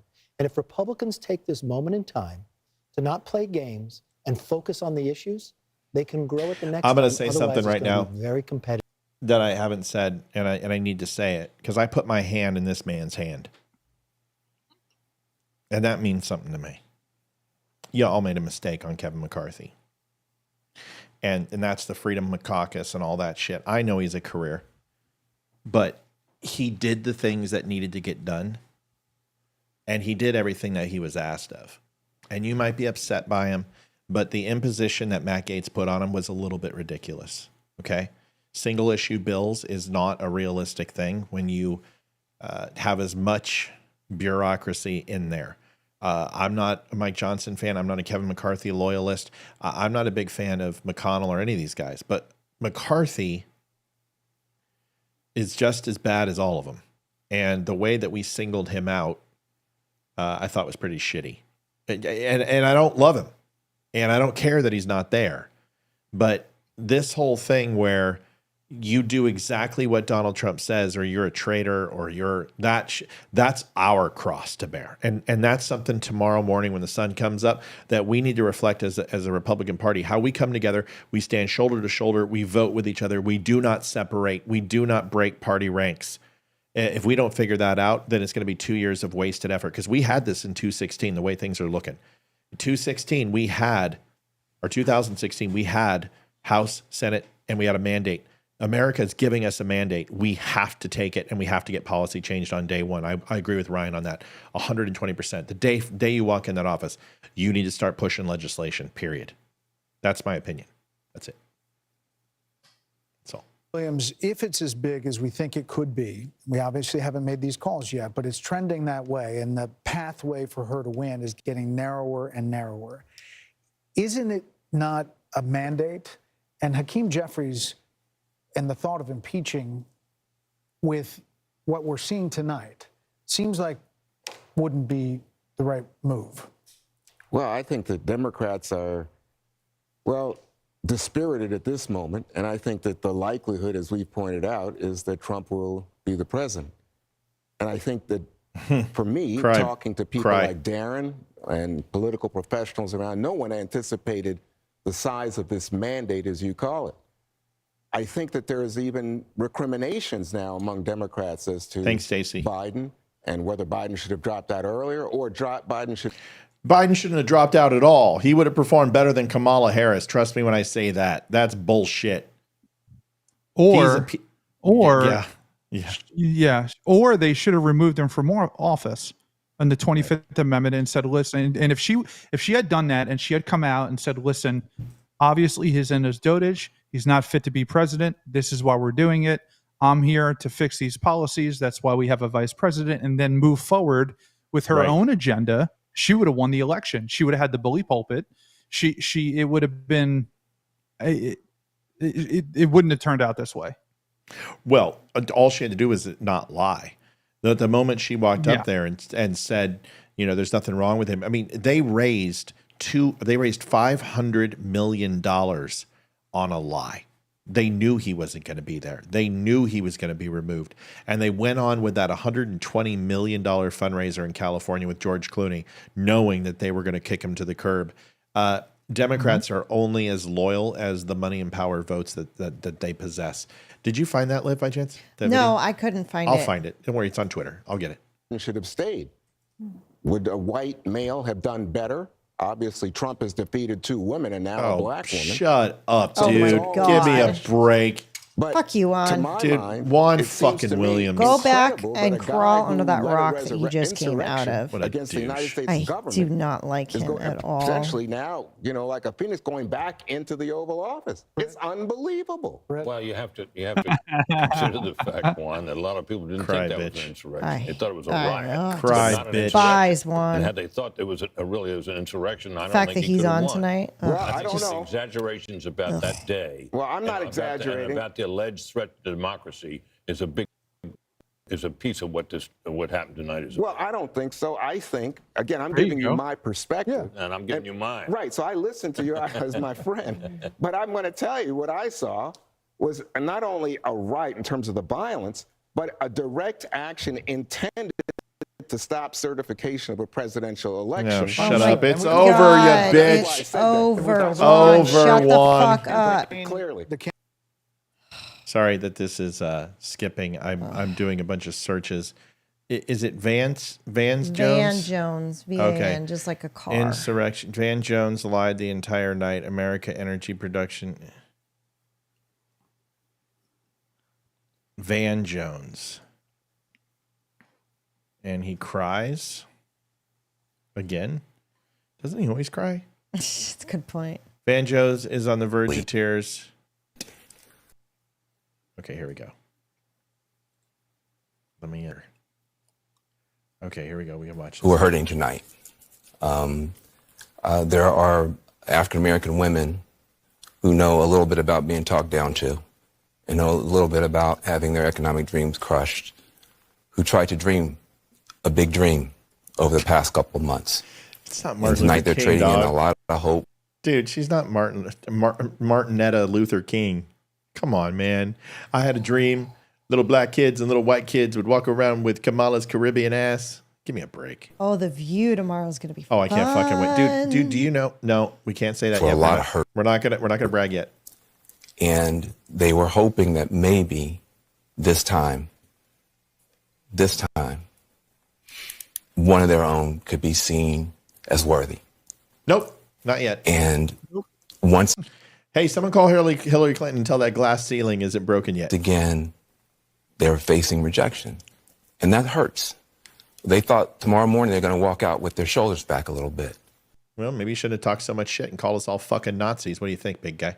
Maybe able to breathe for the first time and feel like they belong someplace. They did everything that they knew how to do. And it's going to be harder than it should be tomorrow for them to hold their heads up.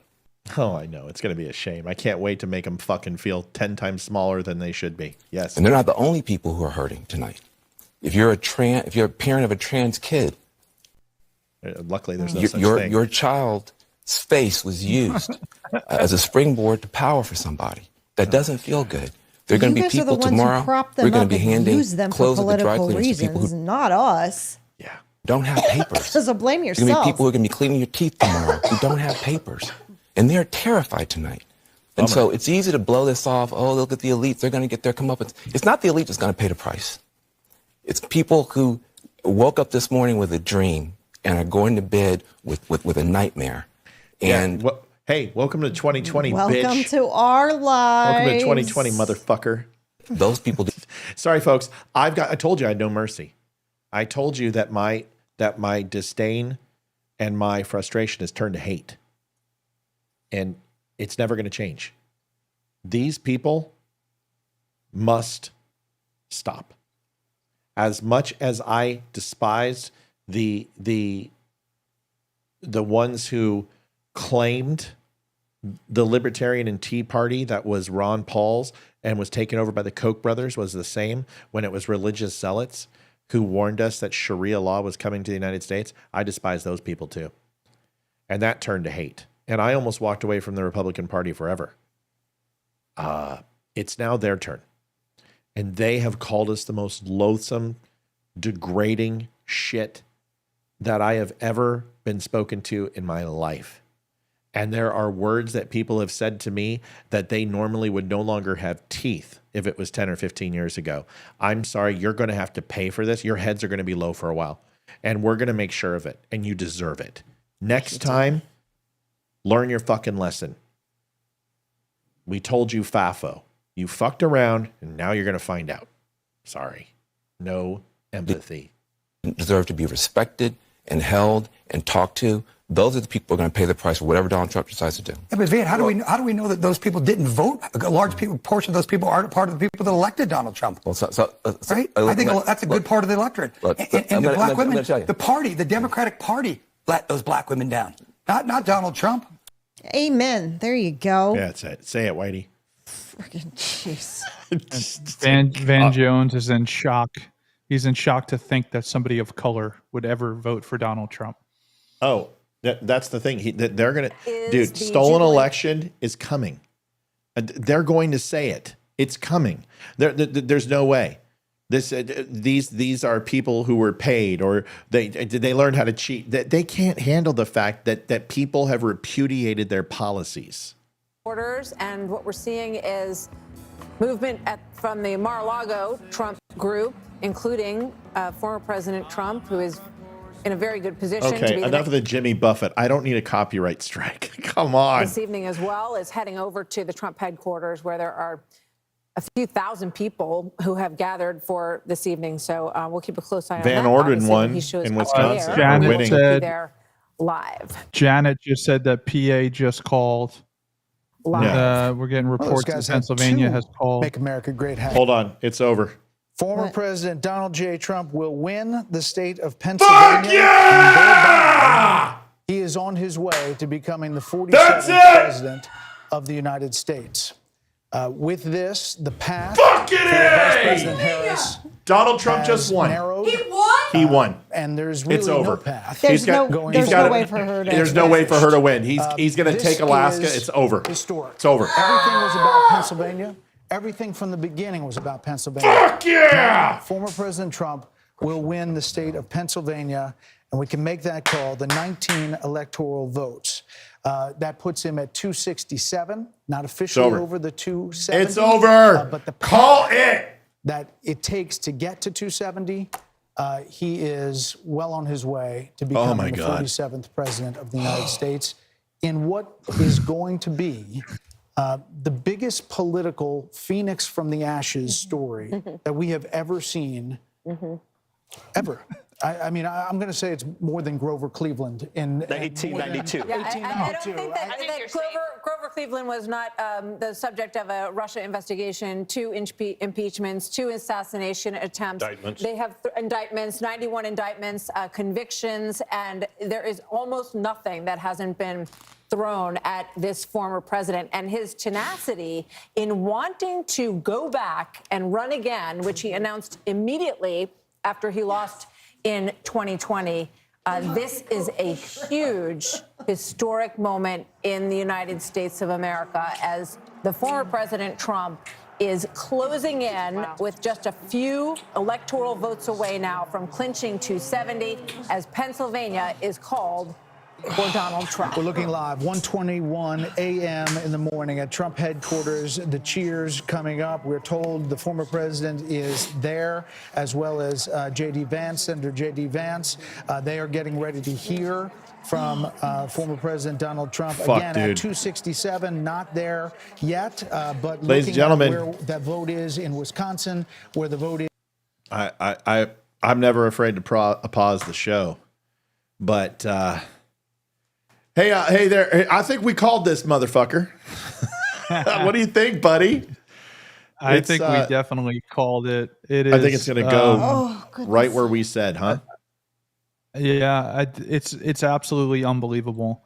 It's unbelievable what Donald Trump has achieved with this election. I mean, you had the Department of Justice coming after you for felonies, civil suits, assassination attempts. You got shot in the ear, and you were so amazing. impeached twice. Basically thrown out in an election that was unprecedented, that we had never seen before, to come back and not win. We're talking like not just win by a small margin. Yes, he won. He hit 270, but it's not over. I mean, we still have Michigan to be called. He's got a 97% chance of winning Michigan. Arizona. We still have Wisconsin, Nevada. Yeah, Arizona, Nevada. I mean, this is a shellacking And it is a statement that the American people will not tolerate what these people are doing, what these people have done. Yep. Sorry. Go. No, talk. Yeah. Sorry, man. It's don't fucking be sorry. How could you possibly be sorry? No. I'm at a loss of words. I really am. And I prayed tonight at the dinner table with my wife and son. And I said, just please, like, whatever your will is, God, let it play out. But I was confident. I was like, just the amount of crap that he's gone through and the things that he had to do just to become the primary candidate again was absolutely extraordinary, with all of the crap that was thrown at him. And he just came through like a fucking rock star. Let me tell you something. I mean, yeah. I got to show you. I got to show you this because here, Hayden will attest. Can you get Hayden? So, hey, can you get Hayden?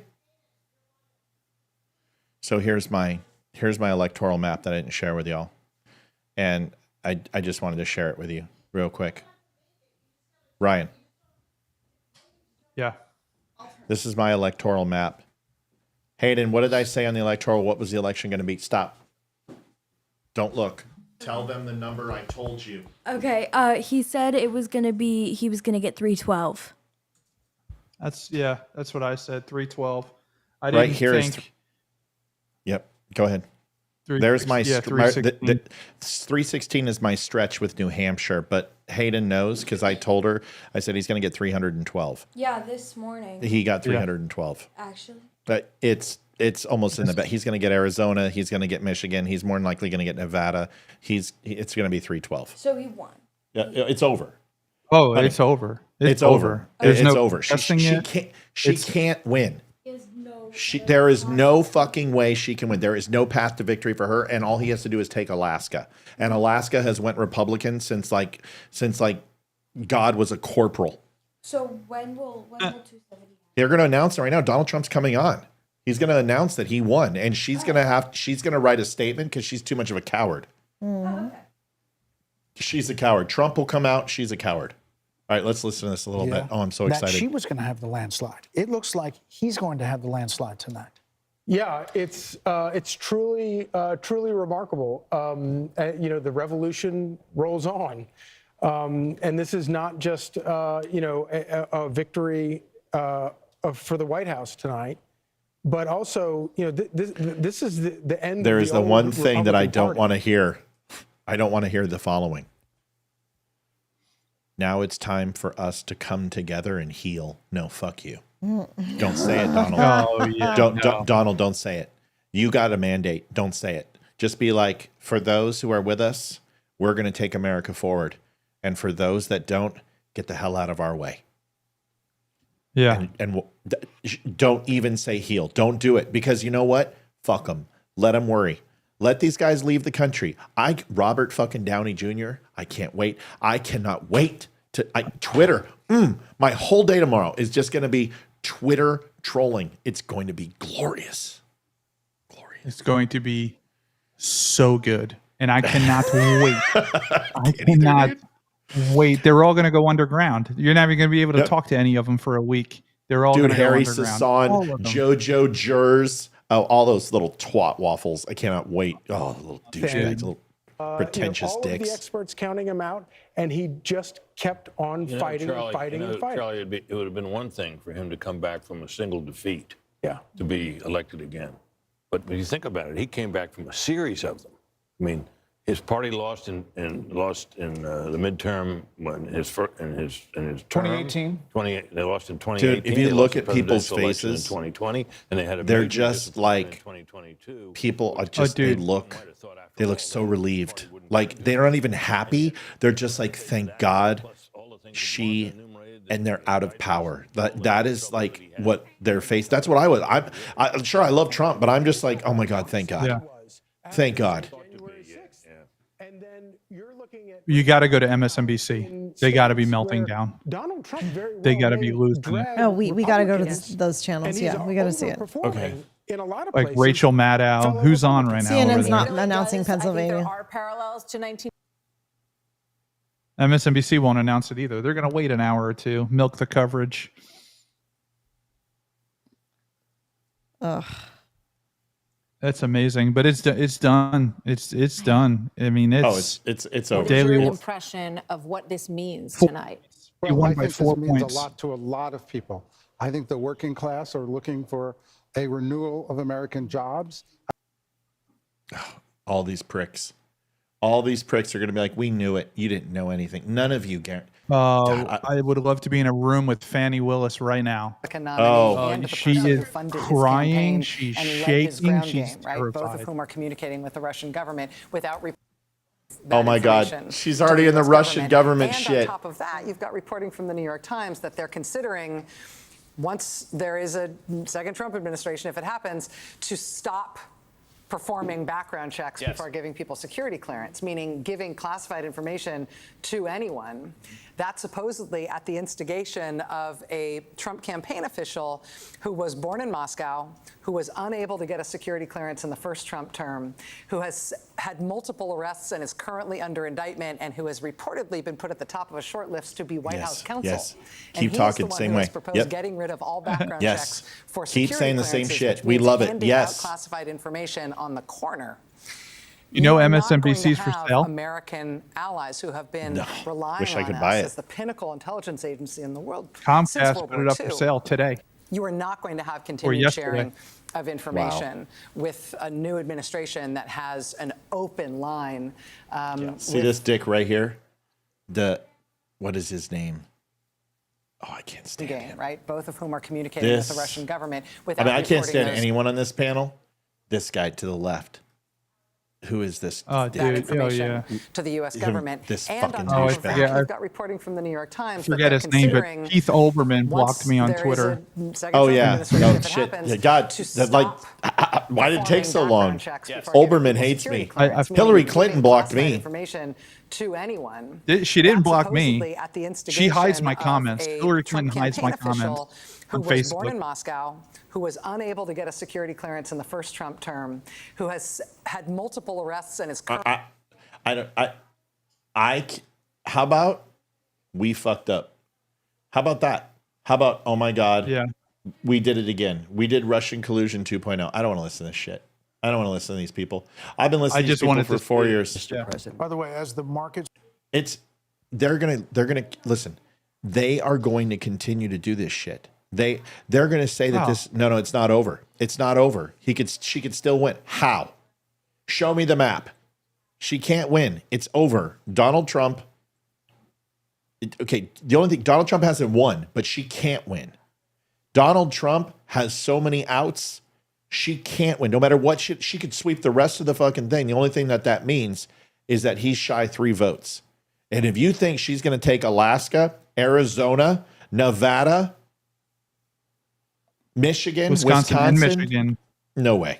There's not after tonight. Dude, I can't wait till he wins the popular vote. And it just, like, they're all going to fucking pop when he wins the popular. You got to pop. Bitcoin went up exponentially. Yes, I'm long Bitcoin. Are you? Oh, the market's going to be through the roof. You know, speaking of Bitcoin, I'm also struck by just calling Pennsylvania here, Dana. Trump embraced Elon Musk in an enormous way. A lot of stories were written that said that he was going to blow it in Pennsylvania, that the people who were working on his outreach teams didn't know what they were doing. All those people who said they're going to move out. He's going to. And he got a lot of See ya. criticism. Remember the $1 million giveaway for registered voters? But for that. Selena Zito, who's somebody that we follow and we've had on the show many times, and she knows that area very well. She said the people of that region love somebody who is a big thinker, who wants to create jobs, who is like looking into the future, and they can get behind that. And they love somebody who can really lead. Fucking proud. And leadership. Do you know how scared I was to like make predictions and come out here and say, And leadership takes courage. And I you had have to be call my willing to make mom. decisions She where just you are got to going the be hotel. criticized. I They think this had is one of the delays problems because there was that a bunch Kamala of Harris has snow in always Colorado. had. She but doesn't want to take a yeah, she position on just got the anything. We haven't even hotel talked about how in California, Why is the law why to is she basically dressed like make Colonel shoplifting Sanders? illegal again That's what I never passed overwhelmingly, and Gascon, our friend down the DA in You guys, seriously, if you're in the city, stay fucking frosty. Yeah, because I'm telling you, they're gonna burn shit down. Oh yeah, I from a good source that works in DC. DC's been boarded up, and all federal employees have been told to stay home today and tomorrow. It's gonna be bad. Work from home. They're going to riot, and this is the media. And when they burn shit down, and when media's cops fault. get hurt, it's the fucking media and the Democrat Party's fault. Don't ever. You know what they always say? Don't ever forget. Don't forget January 6th. Don't forget the last 4 years. Don't forget November 6th now. Yeah. Thank you, Lady J. It's not just me who called it. It was an effort. But I will tell you what, there is a lot of shit that was unseeable that came true. And there were things in this election that, unless you were paying attention, you missed. And I'm telling you, a lot of people missed it. And you know what? This just gives me more inspiration. Ryan, you too. I mean, you nailed it tonight. You reminded me of my buddy Mike Wazowski, who watched tonight, and he is just as good. It was great show. All right, let's come on. We got to get this going. Let's go. in Los Angeles, lost by 22 votes. I mean, this is in California. New Hampshire, a Yodi won in New Hampshire. Kamala got Minnesota. Well, yeah, we knew that. Right. That's a given. And he, we asked him about all of this revenge stuff, and that he was Moreno going to won want in retribution. Ohio. This is what everyone heard, and there were times when he had language Yeah, that let's was look at that matched that. the But he House said and that the he wanted Senate. success House and Senate. We got House. Let me Senate see. looks good. Senate. to be his revenge. And Their races. he Plus wanted one a seat in the House. successful America. We We're are plus 2 in the Senate. Yep. we're up 4 out of the 6 seats. And in Nevada, the Democrats only up by 0.2%. Yep. Tonight, but we'll see. Brett, you wrote in your piece, you quoted one of those great old Republican presidents, H.W. Bush, who said that a campaign is a disagreement and an election is a decision. And decisions clear the way for harmony and peace.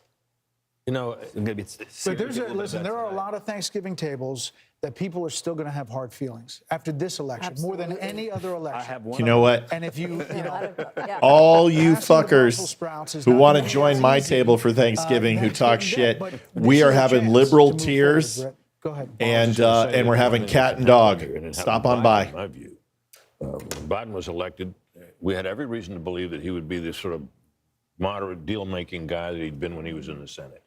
Yennefer just Thanks, Michelle. Yennefer just growled at you when you said we're he worked across the aisle with many She senators, just went, had Republican friends, and so on. They thought Thank that you, would probably be Michelle. the I kind of appreciate president he you. was. And then something happened.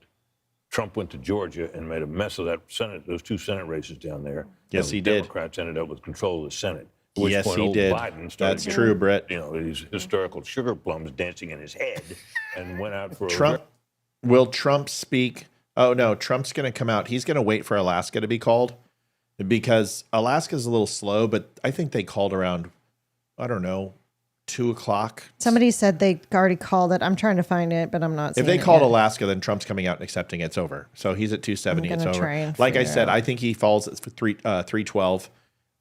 New Hampshire was just my long shot. That was my one I threw in there. Still surprising. There wasn't a surprise state. I mean, it all pretty much went to Ryan's map and my map and Leeroy's map. There's nothing nailed it, surprising man. me. Yeah, we really did. I mean, it was, you can tell we live this shit. We love it. Here it is. God, you're hot, Liv. went out for a very aggressive agenda. Sure, there were articles about FDR. How he was going to be the next FDR. FDR. Next FDR. He was going to out-Obama. Remember that? Yep. Well, and that, in my view, that was he would have been if the Republicans had maintained control of the Senate. First thing that wouldn't have happened was all that wild spending that led to the inflation, or led to a big part of the inflation. And Biden and the country would have been better off because of it. Is always Pennsylvania didn't surprise me at all. Like, we called Pennsylvania a month ago, like I felt Pennsylvania was solid. Once the unions didn't support, I felt good about that. And then once the early votes were not showing up, I called Pennsylvania a while ago. I did too. Especially with, that's also where they shot him. So, Right. that hits harder for that state. They're like, oh my God, they tried to kill this guy. An hour from where I live, they tried to kill him, or 45 minutes from where I live. Don't think that didn't, sway people in the right direction. But no, I had Pennsylvania pegged and Wisconsin pegged. No. I think Michigan, I was a little soft on Michigan. I felt Wisconsin was a good chance. I thought Michigan a little underrepresented from what I thought. But it's the map that I picked. I just didn't think, I thought if one was not going to go to him, it was going to be Michigan. I still feel confident with Nevada and Arizona. I said at the beginning, the swing states don't split. That's not the way it works. They don't split. And once I saw him, like, okay, he's killing it in Georgia, he's doing well in Arizona, he's doing well in North Carolina, this is over. Like, I felt really good that this was over. So it's a matter of time. And like I said, Leeroy owes me because he told me it wasn't going to be called tonight. And I said, yes, it is. I believe that these states are going to have an overwhelming supportive evidence to give it to Donald Trump. I have a question for you. Yo. Who are Cornyn and Thune of the Senate? Cornyn. Why? Because they are both running for the Senate GOP leader right now. Oh, okay. We'll have time to decide. Yeah. Donald Trump will have time to decide that. They ain't going to decide that shit. Trump will pick the Senate leader. Trump is done letting anyone decide in cabinet positions, administration positions, or any ready. life position. Trump's done. He's not. He's got everybody picked. They're ready to go. Yep. Bold. Yep. Trump's not going to fuck around. Oh, did he freeze? He'll come back. He would have been better off because sounds like there's always a danger in overreading your mandate. One wonders if Trump will be sober-minded about his. I think that happens. Oh, shut up, Britt Hume. You're such a like pussy. Trouble breathing and decrease in blood pressure, leading such a bitch. And start funds. Check for the game in your area. Hey, grab more delectables. You know, that lickable cat treat. Yeah, it's not that, Kathy, it's not that RSBN isn't a reliable source. It's just that you're back. We got you, Ryan. It's not that RSBN is not a reliable source. It's just that it's one that's not one that can be held accountable for what they say. Does that make sense? How many votes did you say was going to be total cast? Between 128 million and 135 million. Okay, she's at 62 million and he's at 67 million. What does that equate to? That's 120, 62 and 67. 135. It's 129. My book is going to fucking rock. You'll get us a how the bestseller stolen beer. election was a lie, but how it was unconstitutional is the truth. I don't know what the title's going to be, but it's going to be fucking good because I get my vindication. Because everyone will tell you. That's what I said, how many votes are going to be. I said there's going to be 40 million less votes than there were in 2020. And this is why Democrats are going to lose. And they're going to rely on the mail-in vote. And they're going to think that 2020 is going to happen again. And they don't realize that they created their own Frankenstein's monster. They literally depreciated their own vote by doing this. Yeah. They underestimated Trump yet again, 3 years in a row. Yes, just hurry. Must be delicious. Delectables, lickable. 12:30 tonight and told them to go home and go to sleep, where here they extended this ballroom venue. Yeah, so there's more votes to be counted, but 135, I don't think there's more than 5 million votes out there. So he's going to finish around 135 million votes. My guess was 128 to 135 million in this election, and that's going to be probably balls dead accurate where we're at. So that's the stolen election myth, it's over. I don't ever want to hear it again. I don't ever want to hear it on my show. I don't ever want to hear it on my show ever again. Never. So if you're the stolen election people and you can't let go and go, Matt, you know what? You were right. I was wrong. I don't want to ever hear it again. I'm done. I'm done. 4 years, I've told you you're wrong. There was no stolen election. I told you how they did it. I proved it tonight.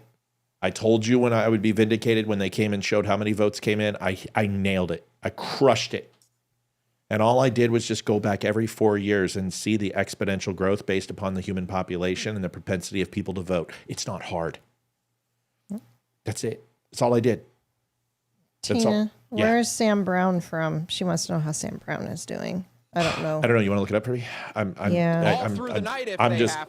I'm a little pumped right now. Tina, what state? And is it Senate or just type House? in Sam Brown election and you'll find it. Okay. Sam Brown election. Part of the story. Hopefully we'll be able to call some more of those soon. Former House Speaker Kevin McCarthy says with these coattails, you could see the House going Republican as well. And that would be a part of this story as well. Let's go back out to Trace Gallagher on the West Coast with his panel. Hey, Trace.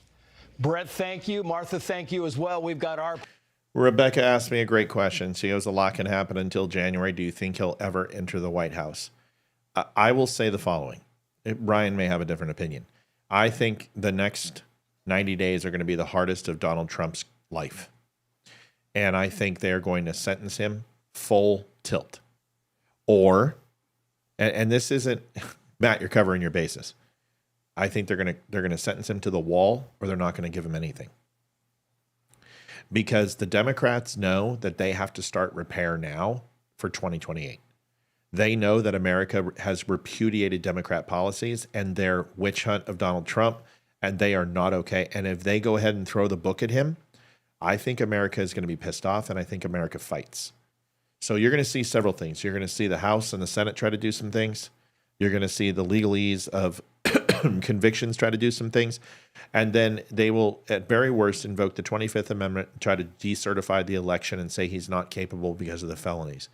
Those are the two ways it goes. Either Democrats are going to take their hands off and let this happen and let him take office, or they're going to throw the weight of the law at him. But here's the thing. How can you let a Nazi take office? How can you let Adolf Hitler take office? How can they justify to their constituents that he's not Hitler now because he won? This should reaffirm their resolve. They should be even more determined to destroy him now because Hitler is in office and Hitler runs America. Do you understand the conundrum they put themselves in? Do I think he gets office? Sure. Is it going to be blood, sweat, and tears? Yeah. And are people going to have to maybe bleed a little bit? Maybe. I hate to say it, but do you really think the left is going to let this go? Do you think that they're going to let those politicians let this go? Do you think the media is going to let this go? You think George Soros is going to let this shit go? Do you know how many billions of dollars they've pumped into this race? Do you know how much they hate him? I don't think they'll let this go. Sam Brown is up by 0.1%, like 1,100 votes, and that's it. Ryan, what do you think? Give me 20 seconds so we can play this. 2 minutes. I do think they're obviously going to make it hell for him, right? They kind of do hold the power because the sentencing is to be scheduled after the election. Tomorrow is the first day after the election. It would be very interesting if we did see Joe Biden. Did they announce it? Wait, I'm sorry. We got to interrupt. We got breaking news. Sorry. I want you to hold on to that thought. Are you good? I'm sorry. We got to jump in. Sorry, guys, back to you. We got Trump coming out. Trace, thank you. The What do you Fox mean he News won? decision desk can now officially project that Donald Trump will become the 47th president of the United States. Yes! The former president's comeback will be complete He won with Wisconsin. a win in Wisconsin, a state that he narrowly lost 4 years ago. He is now the second president in U.S. history to win non-consecutive terms. The first was Grover Cleveland in the late 1800s. Let's get to work.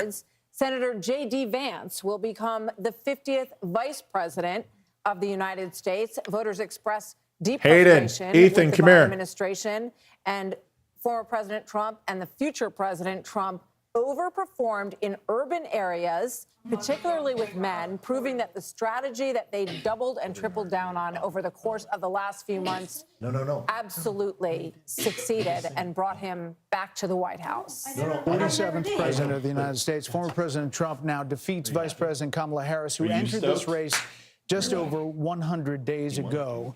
And for Democrats, They were projecting the possibility gotta wear a Trump of running the shirt table tomorrow. with battleground states. David Plouffe with the Democratic campaign. I'll let you wear my MAGA hat. Suggested that just yesterday. Now I'll let it you wear is my voted for the possible other guy shirt. that Donald Trump runs the table with these states and builds on a big landslide electoral win. We don't know where the popular vote is going to finish out, but we do know that he will be going back to the White House, and with him, Britt Hume, will be a lot of changes because he will have been there once and will know what he wants to do. You know, he often accounts for the fact Folks, that he had. I'll say it one more time. If you have not had a chance, thedumshow.com/donate. You see it here. And the reason why we do it is so we can continue to do stuff like this. We love it. If we could do it for free, we would. But unfortunately, I made very good money as a vice president for several very large companies. And I had a vision about 4 years ago to stop doing that because I got sick of the corporate greed. I got sick of the lies. I got sick of the DEI bullshit.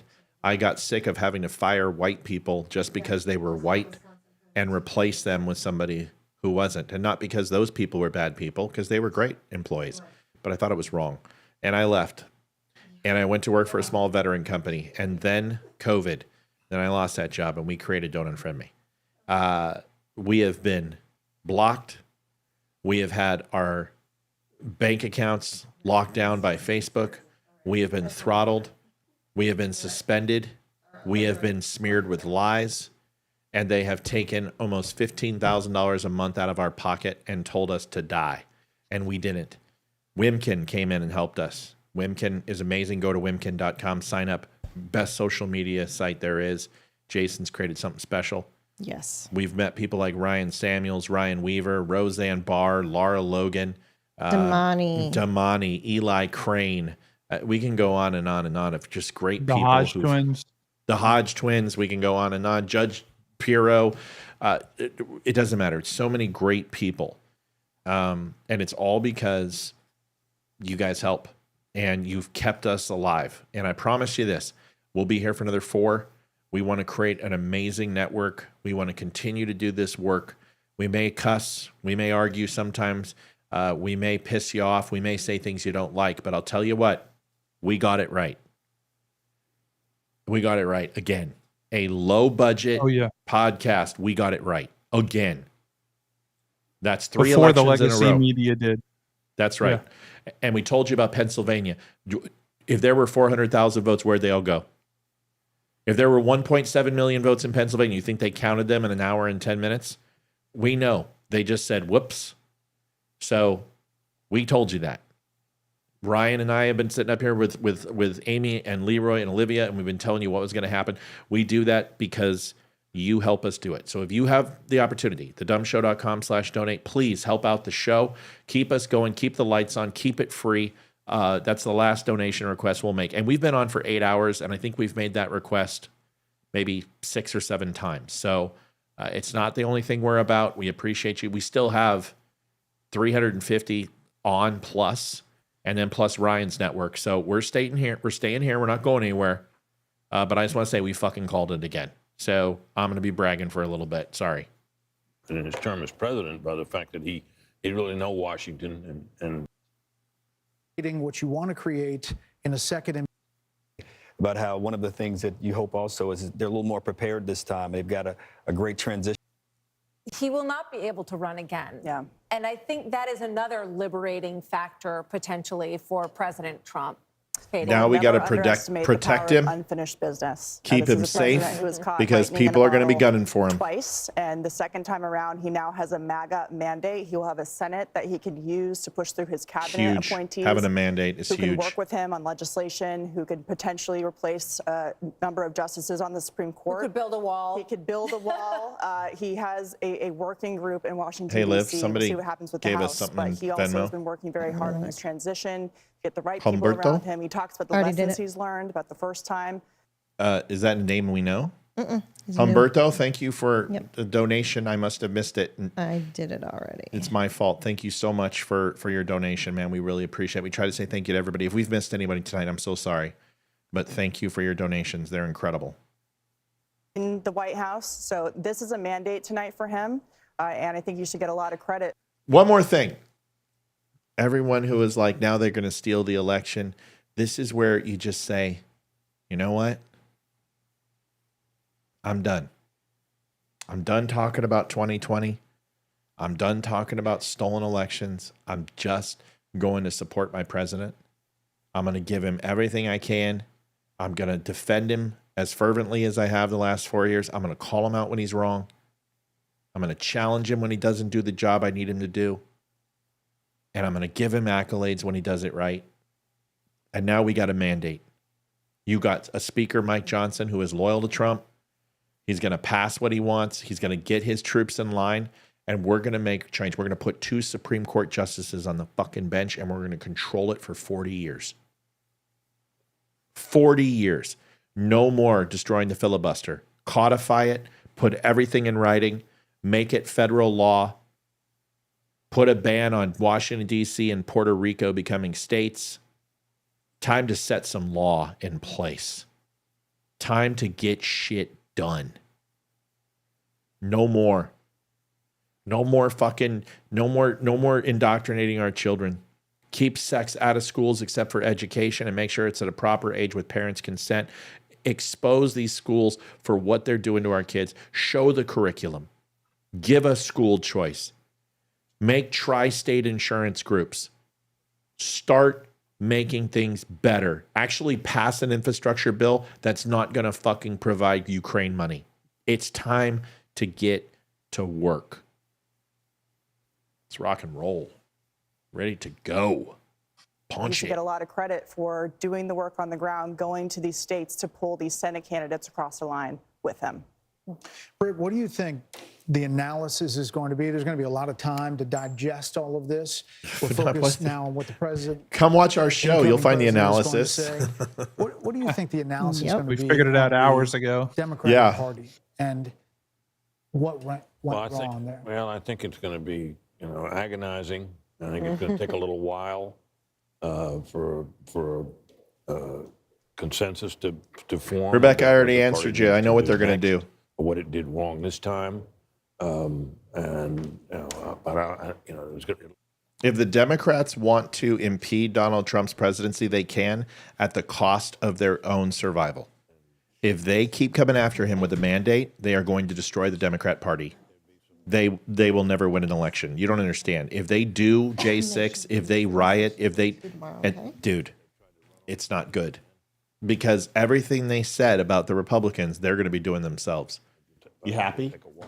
Yes. You going to school tomorrow or no? No. Good boy. Oh, by the way, Lucky played tonight. He thinks there's going to be. Oh, what was her score? I'm looking. Last time it was 4-2. I'm Who? looking. 4-2 who? Us. 6-3 final. Us. Good. Kraken. I am really looking And Lucky forward played to and he got a reading some goal. of the stories. Thank you, probably Humberto. with a lot of Appreciate you, buddy. anonymous sources amongst Democrats with the recriminations, and it's going to be fast and furious. And you will have people saying that Joe Biden should have dropped out the day after, not dropped out, but said he was not running for re-election on the day after that midterm in 2022, and either endorsed her or said, no, let there be a primary. Nothing and delays Dr. Jill this. Biden, The there will only be thing that thoughts about her. Rebecca, I know we're all gun shy. The only thing that delays this is them in trying to invoke the 14th Amendment. They're not going to get away with that. So they're going to go ahead and try to do the 25th Amendment and say that he's not capable of serving because he has felonies. They're going to serve him on the 29th. They're going to sentence him, and they're going to either throw the book at him or they will just give it to him off and say, forget it. They'll drop the cases. Georgia case goes away. Document scandal goes away. And they all go away. That's what will happen. He won. But if you think they can impeach him because they don't have the House, they can put forward articles of impeachment. Everyone can do that, but it doesn't mean they're going to pass. They're He's not even president. How can they do it? They can't do it now, but they can go ahead and file and try to decertify the election. They can try to decertify the state electors. They can try to get their states to not certify this. So it's possible, but the reason why is that these aren't deep blue states that he flipped. You're making me yawn now. I have to. That was a forced yawn. I couldn't fight it. Usually I fight it. But there's not deep blue states here that flipped. Really, I mean, truly. I mean, Michigan, Georgia flipped. Georgia's not deep blue. It's very red. It's got a red governor, and those two senators. And people were repudiating Donald Trump because of COVID, but Michigan went to him. Honestly, this is just an extension of 2020. He should have won in 2020. If COVID didn't happen, he was on the path to win. I mean, that's the truth. But they have a choice. They either burn down the Democratic Party forever, or they move forward and let him be president. Democrats want to win in 2028. They had got a clear message. Stop fucking politicizing this type of stuff. Keep it. No more Russia. No more January 6th insurrection. No more Nazi. No more transgenders in the bathrooms. Either represent us and clean up your shit, or we are going to downvote you every single election. They gave him a mandate. They gave a possible Nazi a mandate. And here's what it comes down to. White people came out and vote. And I'm telling you right now, white women did not vote for her. I don't give a shit about what they say. Abortion, they don't like Trump, grab him by the pussy. He could not have done what he did tonight without the white woman's vote. I'm just letting you know, because 3%, he got men against Biden, 4% women against Biden. He made that up tonight. He's going to win the popular. The guy made up millions of votes. You don't do that without women. You're going to find out that everybody voted for Trump. Blacks, Latinos. I even think there's a lot of gay people who voted because they don't like the transgender movement. People repudiated Democrat policy tonight, period. Would like to thank Janet Crenshaw for the donation. Thank you, Janet Crenshaw, for the donation. We appreciate you. I don't know what it is yet. It depends how much. $10.80. Thank you so much, Janet Crenshaw, for the donation. Seeing that ad. Sorry, guys, I'm talking. I'm just excited. Seeing that ad. And I think I'm excited too, man, but I'm going to jump off of here. I got to record my podcast for the morning. So thank you, everybody. Yes, Thank sir. you for having me. Congratulations to everybody. Thank you for going out and voting. Don't forget to follow me, Ryan F. Samuels, The Ryan Samuels Show on Facebook, on Twitter at Ryan F. Samuels. I'm on Rumble. I'm everywhere. Just Google The Ryan Samuels Show. You'll see me pop up. Thank you all. I appreciate it. Super stoked. Thank you, Ryan. A lot more coverage to come. Thank you so much, guys. This will not be the last time. Hey, we got to get you on the show, get you more exposure. Let's work together. Let's do it. It was great tonight. I loved working with you, buddy. And thank you, man. And congratulations. Yeah, man. Thank you, dude. I appreciate it. We'll definitely talk. We'll be back on. So. All right, Bubba. Talk to you. Bye. Later. Definitely, dude. Good dude. Very good dude. I want to hear Trump speak. I've been waiting 4 years. I know. Yeah, I'm waiting 4 years. We're going to listen to him. We're back up in 5 of the 6 Senate races. Thank you. Take the podium. He is here in the building. Look at it, House. Running mate, now Vice President-elect JD. See, where's Kamala? And why hasn't she conceded? This is what Hillary did. And Hillary has still not conceded for 2016. She is still not admitted that she lost. She's such a coward. She's such a coward. Such a coward. Manufactured. We were told they were going to come out as soon as the election was called, and so the app hasn't projected him winning because it's not an app; it's MSNBC, and MSNBC takes a very long time to call their races, and they want to confirm themselves. I put it up there because I don't want any mistakes. So MSNBC over the last 30 years has been one of the most consistent. Fox has made mistakes. CNN has made mistakes. C-SPAN's made mistakes. MSNBC is fairly consistent. So that's why. But they will. It took them a while to give the Senate to the Republicans too, but soon this whole thing will be red, I think. And by the way, we are literally 22 seats away from taking the House, and that's looking much better. Really? Because that's one. I've got 188 on Fox, so it's all right. So 20. So that's good. 20. Right? No, I'm too tired. we're going to get one, but hopefully we will see him soon. And so I just want to add a little bit of perspective, just as a Capitol Hill reporter that's been. Karen says, what are the New Mexico numbers? Sure, let's just do that real quick. Sorry, I kind of, once he won, I was like, I'm good, you know?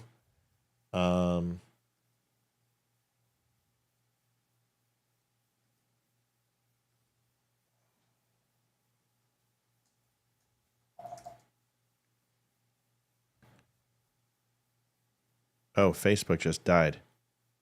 Really? Oh, video has ended. Where? Facebook.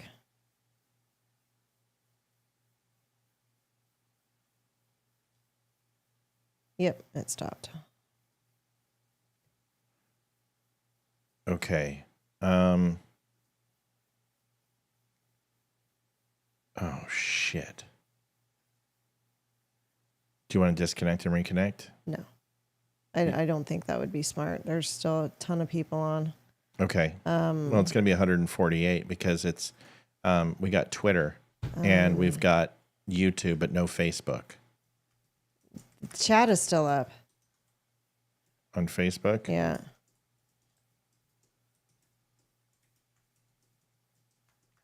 All right. Well, then how about we do this? Folks, I want to tell you thank you so much for being a part of our show tonight. I'm going to get my wife to sleep, and we're going to go watch Donald Trump win. And you guys should do the same. Get off the damn computer. Go hug your families. We got what we wanted. We'll go take the House. And I just thank you for sharing this with me tonight. I really appreciate you. Facebook, it's been up for 8 hours. It's 8 hours. Mm-hmm. But I will be on tomorrow, and I can't wait to talk to you and start over. We got a lot of great work to do. So I just wanted to say thank you so much to everybody. We lost Facebook, and we're not leaving just because we lost Facebook. My wife needs to go to work tomorrow early. I've got to prepare for tomorrow. I got to show. I need a voice. So I wanted to say thank you for everything you did. Thank you. We need speech. Are you guys not going to be able to see the speech? I don't know. Hold on. Okay, go to sleep, everybody. I'm telling you right now, he will be the president tomorrow morning. We will replay the speech tomorrow. Okay. I don't know if I'll be on. Hayden Scott. You're fine. You don't have to explain it. You're off tomorrow. I don't care. Whatever you need. I love you. You worked your ass off tonight. Okay, everyone's going to be good. Go turn on your news. Go watch the speech. News everywhere. It's going to be everywhere. It's not going to just be on Fox. Go watch your local channels. We're not abandoning you, but it's 2 in the fucking morning. Yeah, and honestly, I've seen a lot of you guys this month. So thank you for making such a good night. Thank you for helping us reach our goal. We'll see you tomorrow. We're going to have a great day. Where is it? It's going to be on ABC. It's going to be on CBS. It's going to be on Fox News. It's going to be on MSNBC. It's going to be on CNN. It's going to be on C-SPAN. It's going to be on local everywhere. I mean, when he comes out, it's going to be everywhere. Okay? Okay. Good. And no one feels abandoned. Everyone feels loved. All right, let's fucking go. We'll see you guys tomorrow. God bless. Love you guys. Thank you so much. Yep, I don't have the outro, so we just got another donation. Tell them what it is. It is Laura Cops, $50. I'm going to put Laura, it in right now. Thank you guys for the donations. Thank you so much. We appreciate it. You guys have been incredible. Right now. You going to bed? Congrats. I tried to wait for him, but no, it's okay. He's not going to come out for like another hour. It's Trump. He's never on time. All right. Thank you guys for the donations. Thanks for taking care of us. Remember, you can go to the Don't Unfriend Me Show at thedumbshow.com/donate if you want to donate. But also go to thedumbshow.com. We've got great coffee. We've got the Documents of Freedom books, all the great stuff, T-shirts, everything fun. Cannot wait to see you guys tomorrow. And I'm going to be on Twitter all night. I'll be up. I'm not going to be able to sleep. I'll see you tomorrow. God bless. Thanks for watching the show. Thanks, guys. Night, y'all. Go Love listen. you. Go listen to Still Point. New music in 15 days. Woohoo! STIILPOINT. Still Point. If you like the Still Point band, if you like the music that they do, and trust me, you do. Even if you don't know, they rock. Go give them a listen. We are out of here. We are going to go. That is it for us. Good night, everybody. Night, y'all. Adjusting transmitter output. This is the Don't Unfriend Me Show with your hosts, Matt, Leeroy, Amy, and Olivia. Geopolitics, military analysis, and election coverage. Coming to you live on all major social media channels at The Dumb Show. Honest, direct, unfiltered. We can agree, we can disagree. Just don't unfriend me. Adjusting transmitter output. This is the Don't